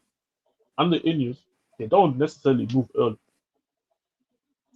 Yeah, that's to say the window's not shut to the point like it's let's see, wait and see what happens type of thing. And this is the thing where Exactly. I think this is where we as fans look at completely different to football clubs. Football clubs, they think to themselves, no, the transfer window doesn't end in 3 weeks when the season starts. The transfer window ends when the transfer window ends, which is even I think 2 weeks after the season starts, or 3 weeks after the season starts. So again, I'm not saying it's the right thing because again, you want to be prepared as possible for the first game of the season. But sometimes clubs compromise, and so that's why I say I can only really completely judge by the time the window's closed and see. Like Man United, for example, they made the Lament signing on deadline day, and True. see how And the thing is, Yeah, but the thing that's is just me, and with Floss will my agree. That's opinion, just me looking at it as like, oh well, they saved the window a little bit by getting him last minute. of course, and this one I'm talking about football. I think football clubs are more comfortable with the idea that let's we not looking at this window as of the window. We need to get everything done by the first game of the season. Obviously, ideally, this is where I think the football club and fans would prefer that. But Hold it then you down one also think second. about, but also at the same time, you would look at it from a perspective and say, but we still got a couple more weeks, even once the first game of the season comes around. So this is where I personally look at it because at the end of the day, I do believe that yes, I want everybody even here in preseason get to know the system, get to know the players. But end of the day, it's only the first 3 games. Yes, the first 3 games could be a difference maker by the end of the season, especially in the title race. I mean, you would know, Barry would know, the Chelsea, they've been in title races yes. before. So you guys would know that even the first 3 games can make a difference. But I do think teams are a bit more relaxed and when it comes to that, they say, no, we're willing to take the risk as long as we get the business done. No, the question is, if they do not get the business done, no, we can criticize the team and say, you should have done it. Hmm. Why didn't you do it? Why did you take so long and then ended up not doing it anyways when you knew you needed it? That's why I look at it from a different perspective where I say I'm willing to wait and see rather than man, we need everything on day one of the window, or not day one of the window, sorry, by game one of the season. So I don't know. Like I said, it's really weird to say because especially at the stage where the Premier League's at right now, where I feel like go to any fan base in the Big Six, everybody's probably complaining how we need this, how we need that, how we need that. Probably Chelsea's probably the team where they see and say, you know what, we did probably as much as business as we needed to do. Like they're still looking for a midfielder, another midfielder, which is also will be important. But they got the attacker in, they got the wing back in, they got the centre back in, they got even backups in. So yep. let's so like I said, let's see. Like I'm seeing City fans say they need this and that. I'm seeing obviously Spurs fans, we speak the whole time about the attack and how we need attacking signings. Let me not even start on Liverpool. Because Liverpool fans are dead as stressing right now. Man United, Flores would tell You you may lose how Romero Man as United well, fans. no? Oh yeah, but we have already sorted the defense out where if Romero leaves, it is what it is, but at least we have already sorted out the defense already. So I'm kind of cool. When Liverpool Hacking though, stuff, yeah. Liverpool have a history of whenever they don't do shit in a transfer window, they do very well. Like this happened in 24-25. It also happened in 21-22 and 19-20. Like 19-20, they won the Champions League. So maybe it's fair that they didn't do too much. But the only signings as Champions League winners were fucking like, was it Minamino or I think that was Winter and Harvey Elliott. And then they went on to have like one of the most dominant seasons ever. 21-22, their only signing was Konate. And they went on to go for the league for a fucking quadruple even. 24-25, we all know what happened that season. And they were amazing. Liverpool's problem is always when they actually sign players. So you cannot even rule out Liverpool and say like, yeah, they have to improve on this and if they don't, they won't compete because they've shown from the past that even if they don't do shit, they still can compete. And with Arsenal, the thing is, I remember Sai putting a comment up there saying it's more hate from what I said. Like it's more hate than facts. To an aspect, yes, because I fully admit it's biased and I know it's a hot take. But when you're I'll always admit I'll never hate going into a season without some type of fact. And the fact is that most of the managers that can compete for the league, he has struggled against. And those managers will have better teams. And I feel like Arteta, day by day, even through the season, has been getting more found out from these managers. And we can all also look at the Champions League final. Like that is your blueprint.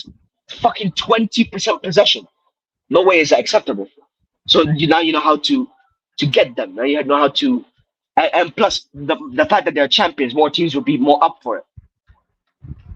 That's something that you have to also look into. And people, as I said, whenever we do these predictions, some people like to always go safe and say, Arsenal will win the league and City will finish second and maybe Chelsea will finish third. You know, they always go safe. And as I said before, the table always changes immensely. No one predicts anything 100%. Yeah. And what I think is that the same thing will happen again. Because you can also see from the past, many teams that were champions, they don't adapt, they don't change, they stay with the same format, and they don't win. Chelsea, it happened in 21-22. City, it happened in 24-25. City only signed like Savinho, and they were aging a lot. Albeit Liverpool is the only exception.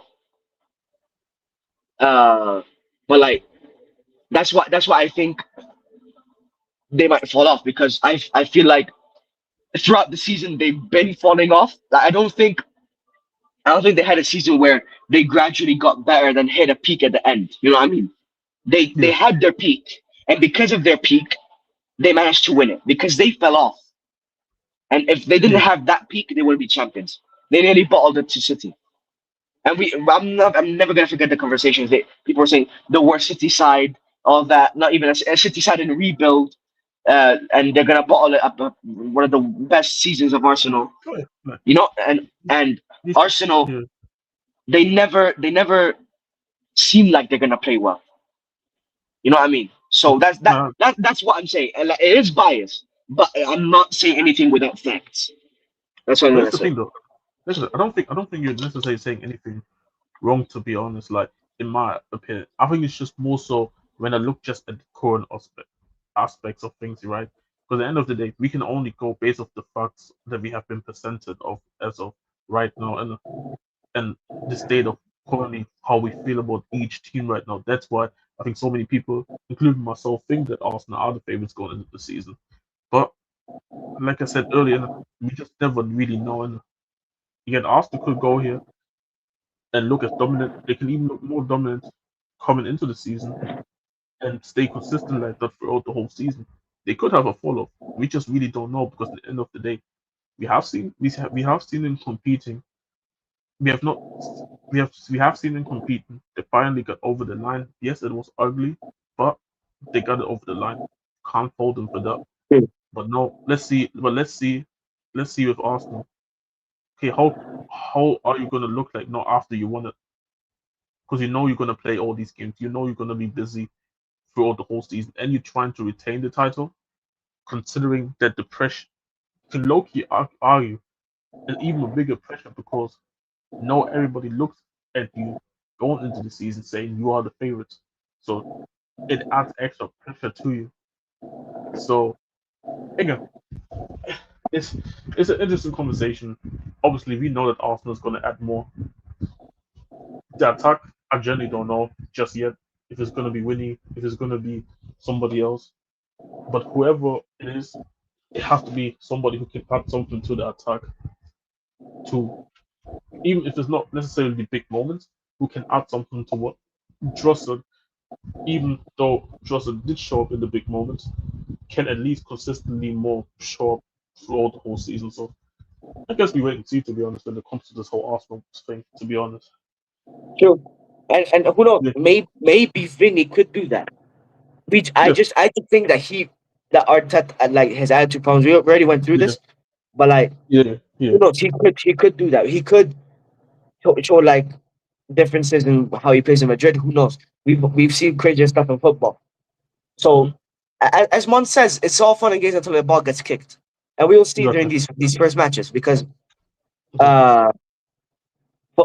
football works like that, and you cannot doubt the fact that Arsenal still have that like they have that dog in them. You know, you cannot deny that. And if they do sign, which I do think they will, Bruno G, then kudos to them. I think Bruno G, if they sign Bruno G, then all doubts are gone for me.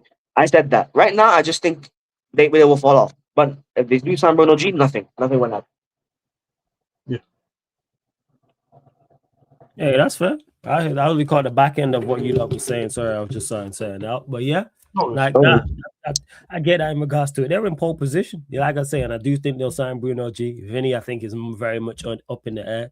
I'd say it's 50-50. Do I reckon probably 51-49 he stays at Madrid, but again, it's all up in the air because it's all literally just guesswork. Big up everyone in the cut though as well. Everyone's still locked in.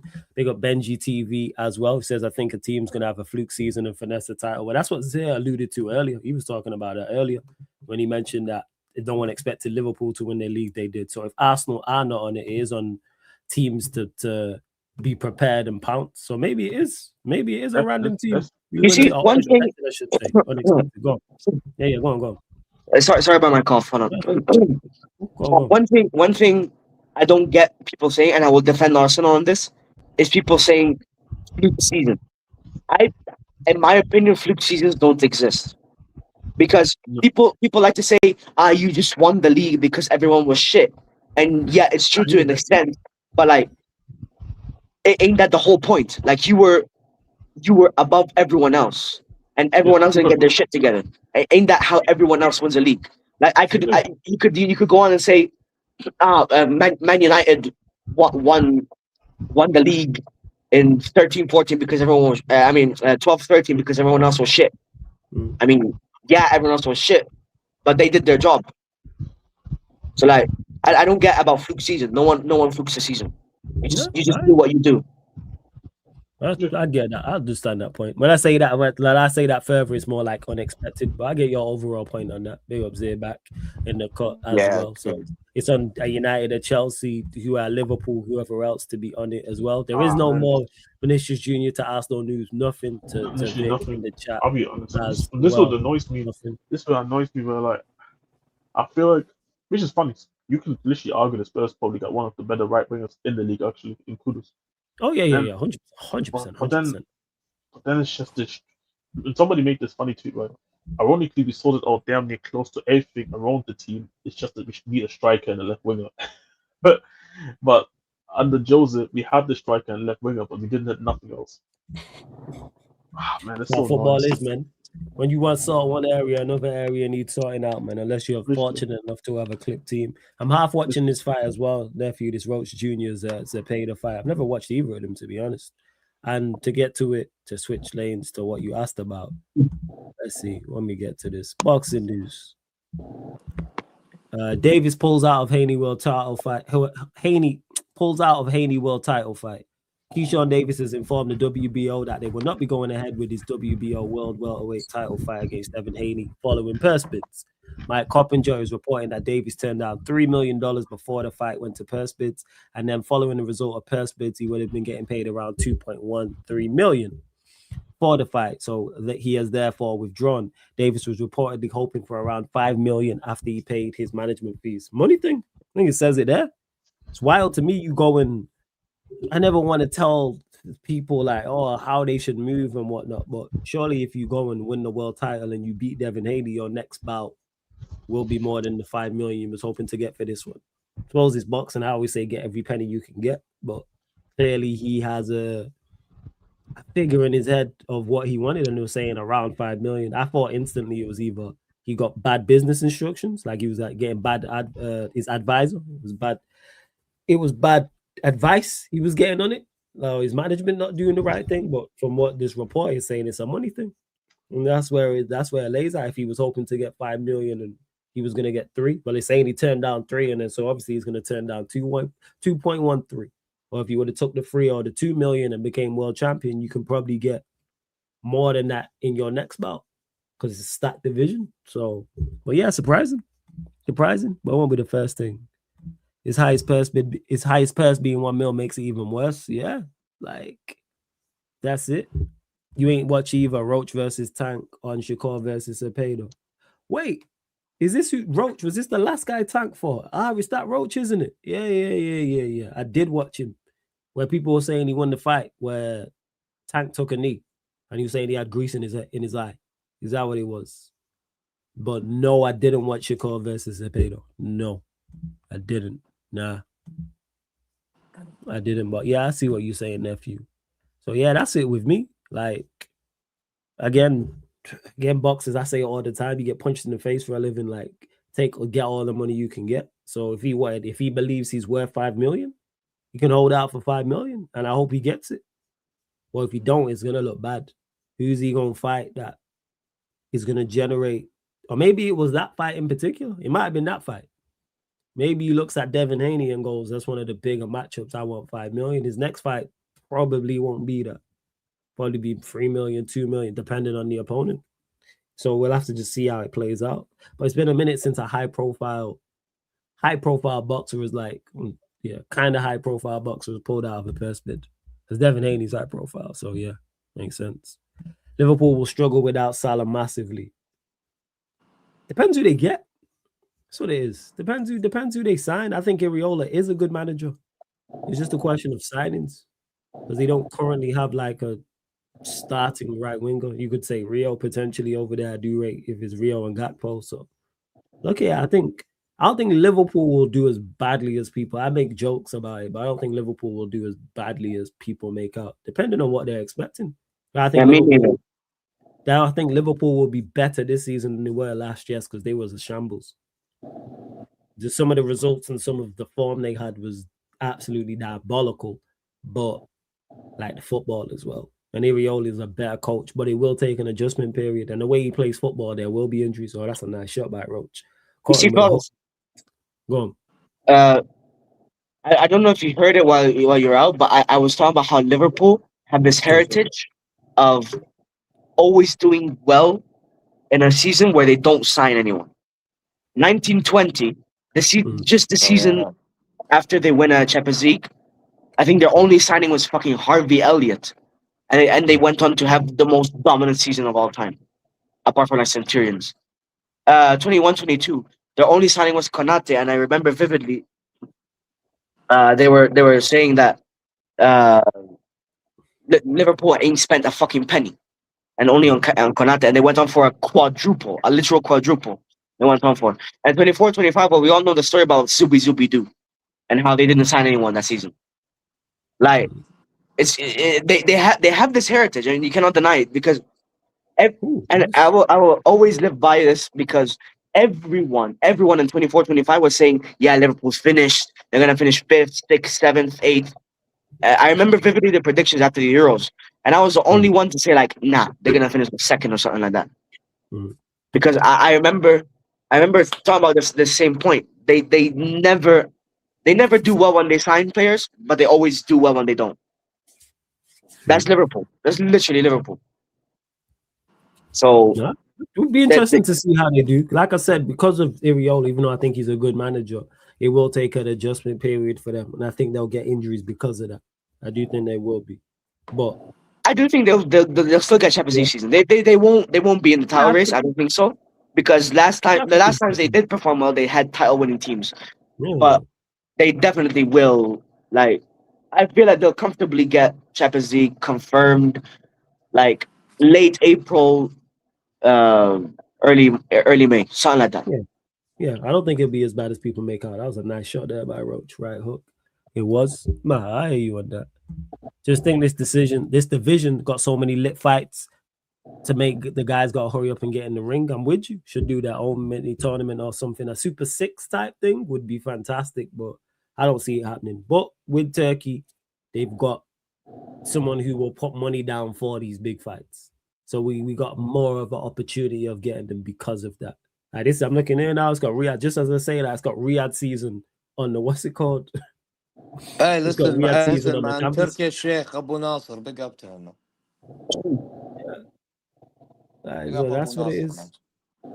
Yeah, Riyadh season, man. Big up Riyadh season. Yeah, Riyadh season, and he's put on so many great boxing bouts. So yeah, that's exactly, what it is. So exactly, I think man. I've been to a few already, bro. Oh yeah, you over them parts. Yeah. That makes sense. What he's saying, they lit as they look on TV.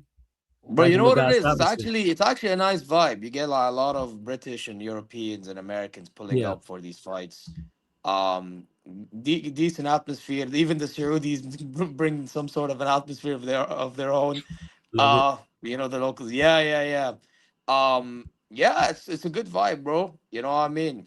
I will say though, the undercards don't usually have that much attendance compared to the main event. The main event usually people are there for the main event mainly. Yeah, like you'll have some people. Like, I know people that would literally choose to go, like, let's say for example, Saudi time, 11 p.m. or 1 a.m. even, because those are when like main event or like the like one match or what's it called co-main event happens. So yeah, man, it is a good vibe though. You know what I'm saying? I've been to a few. I've been to Usyk and Fury's last one. Okay. Yeah, I seen Anthony Joshua knockout Ngannou. You've been you've been active. Yeah. Well, there was one in which Anthony Joshua won a quick fight against I think some Polish dude, bro. I forgot his name. It happened here, and beforehand there was Deontay Wilder against I think a guy named Parker. Yes, he did fight Parker recently. Yeah, I remember Deontay Wilder. I was hating on Wilder, man. That fucking guy, man, didn't even give a fuck. But yeah, I've been around, bro. Been around at times. I haven't gone to the recent ones. Like I didn't go to the one in Jeddah, obviously, because it's in Jeddah, and I couldn't travel to Jeddah. But yeah, man, these fights. Listen, man, people are going and people are knowing, man. I'll put it that way. Knowing and going. So. Hey, Zir. Is it 2034 World Cup's happening in Saudi Arabia? You're going to the first match, aren't you? 2034, inshallah, man. I mean, we have the Asian Cup, and I was supposed to go to opening there, but I didn't realize tickets were out. But yeah, 2034. Yeah, go on. Yeah, go no, on. I was saying 2034. Yeah, inshallah, man. 2034, we'll be there, man. You know what I'm saying? But anyone's welcome to pulling up. Similar circumstances to Qatar, though, I would imagine. So prepare for that. You know what I'm saying? You know, Yeah, it's gonna be in December. It's gonna be in December. Yeah, bro. I'm sorry, bro. In the summer, bro. By the way, I'm telling you right now, if you do in the summer, now we have a legitimate reason of having hydration breaks. So, yeah. Yeah, that's fucking true. Yo, By the way, the thing at is, night, I'll tell you something. At night, bro. At night, it's somewhat hot. Imagine. Daytime is. yo, I lived in Dubai, yo. So Oh, so for you, for you, Barrio, it was, what it is, because for me in Riyadh, it's dry. For you, it's like in Jeddah, it's humid as fuck. yes, definitely. Humid, yeah, I know. I've Yo, been to it's humid as shit. I was only 4 years old and I remember the fucking heat. And these British people want to talk about heat wave. Yeah, fuck off, man. What the fuck? Bro, but Barry, you know what it is? Like, to be fair, I remember who was it? I think it was Northside, bro. He was talking about, oh, it's hot as fuck over here, bro, when he was in England. Yeah, and I joined him like, you man talking about hot, and like I'm out here like 51 degrees max on a summer. You know what I mean? Fucking 32 for me is like a fucking standard. You know what I mean? But then they're like, no, we don't have aircon, and I'm like, you man don't even have aircon in the UK. Like, what the fuck? No, because we don't. At least we have air. And it doesn't. Oh yeah, that's weird. Yeah, but and it doesn't- it's a bit dumb. It is a bit dumb. We wouldn't use it though. Now, this is the thing, sir, right? Because it's literally just I keep saying this. We have central heating. That's what we got in the UK. Yes, and the problem as well is the way the problem which a lot of people don't understand is the way the houses are constructed over here in the UK compared to everywhere else, where because the whole point of the house is being built to retain heat rather than being able to let kind of heat out easier, especially in the summer heat. It doesn't help. Like, it feels like you're getting burnt inside your own house. It's like you're getting baked in your own house because of it, and you don't have the aircon to deal with it.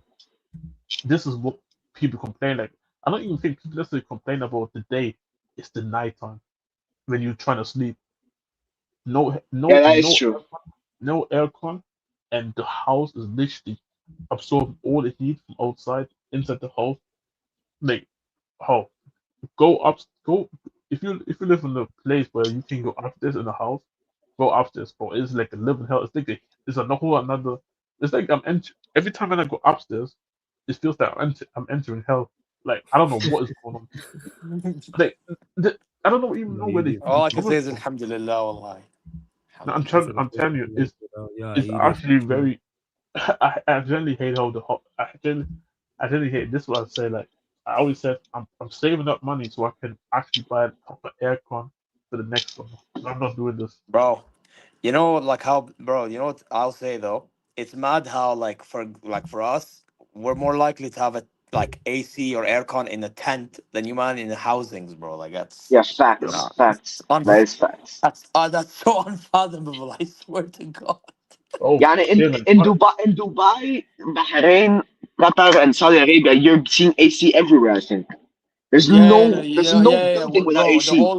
The whole Gulf, we have AC all over the place. Yeah. Exactly. Say it. It's not just where you live here, and there's no if the heat that it is, and there's no aircon. So, bro, it's crazy. That's madness. Yeah, that is crazy. I know what you're going through because in Colombia it happens the same thing. In Colombia it's super humid, yeah, and my house doesn't have aircon. It's proper fans, nothing else, yo. You know the fans with the green light just showing up in the light at 3 a.m. You're there, and then it goes off. You're dead. It's supposed to be summer now, and it's like it's not been. The weather's been cool, but it's not been hot. Like this past week, for example, it's not been hot this past week. Yeah. It's been cool, No, like it's been chill, but it's not been. It's That's why cold, there ain't no but air cons and stuff, because it's like you wouldn't use that shit. it's Like like that. you won't use it probably maybe like you would use it every maybe 1 week there in June, and another week in June, and then you wait till July for another heat wave. Like it's just not happening. Yeah, fan. You know what I'm saying? Just Exactly. cop a fan and get calm. Just cop a Yeah, fan. but you guys, I think, but if I'm not mistaken, you guys actually have like the 4 seasons and stuff. Which Nah, we with don't. us, That's a myth. We don't have the 4 seasons. We yeah, no, barely because get by that. the way, you see, because I was gonna say with us, it's only technically 2. It's summer, winter specifically. Nah, for us, it's Saudi has winter. Saudi has winter. For us, it's just for us. We It's have one winter, season. but It's it's just like we winter. don't have snows unless you go to Abha, we for got example. winter, okay. Or we got Taif, winter, yeah. And then we got we winter like, light. it's like oh, we got 20% winter, 70% fall, and then you got a fake 10% of the 10% or 15%, whatever you want to call it, summer. Spring just don't exist. No, Spring is out the window. The spring is just winter light. Literally. There isn't much difference. All right, the trees, the leaves might be falling from the trees. That's it. Literally. Yeah, fair enough. Yeah. 4 seasons though is incredible, yo. Lebanon, Hey, yo, 4 mashallah, seasons is 4 incredible. seasons in Dubai. Like, Nah, I do say, To be fair, 4 no, seasons in the Middle East Lebanon. is crazy. Lebanon. I mean, a place that has 4 seasons, Germany, like Germany's 4 seasons, really good. Germany's 4 seasons. Yeah, 4 seasons. Yeah, like it's. I don't know how it is. We have I don't ours know as how well it is. here. Yes. Yeah, man. Hey, but you, man, I'm a dip, man. I've been like multiple hours here, man. Man, So, just big up. And again, as always, man. Big up to Every time, look. 70K. Now I'm not gonna close out anyway. I don't think Yes. anyone's live. Let me double check on this beforehand.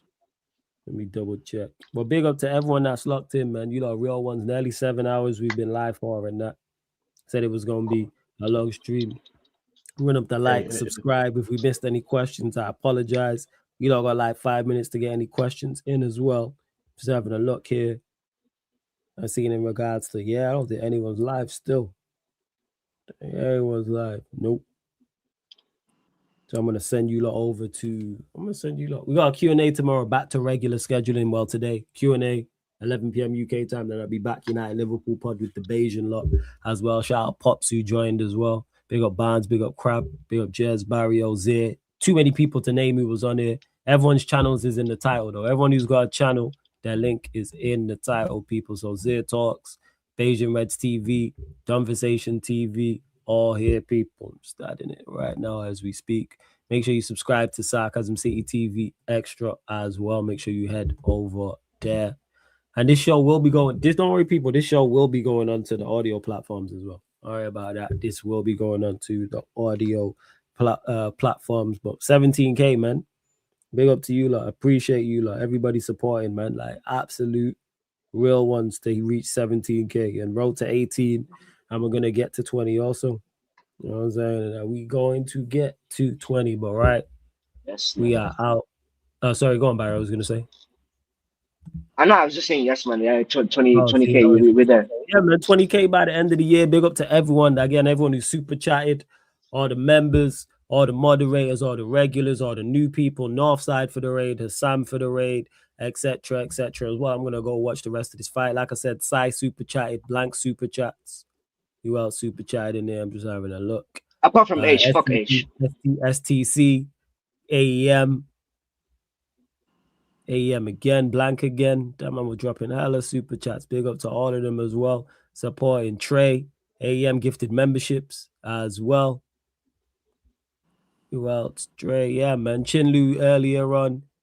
Ja also in the chat. Yeah, man. Shouts to everyone, man. Absolute real ones.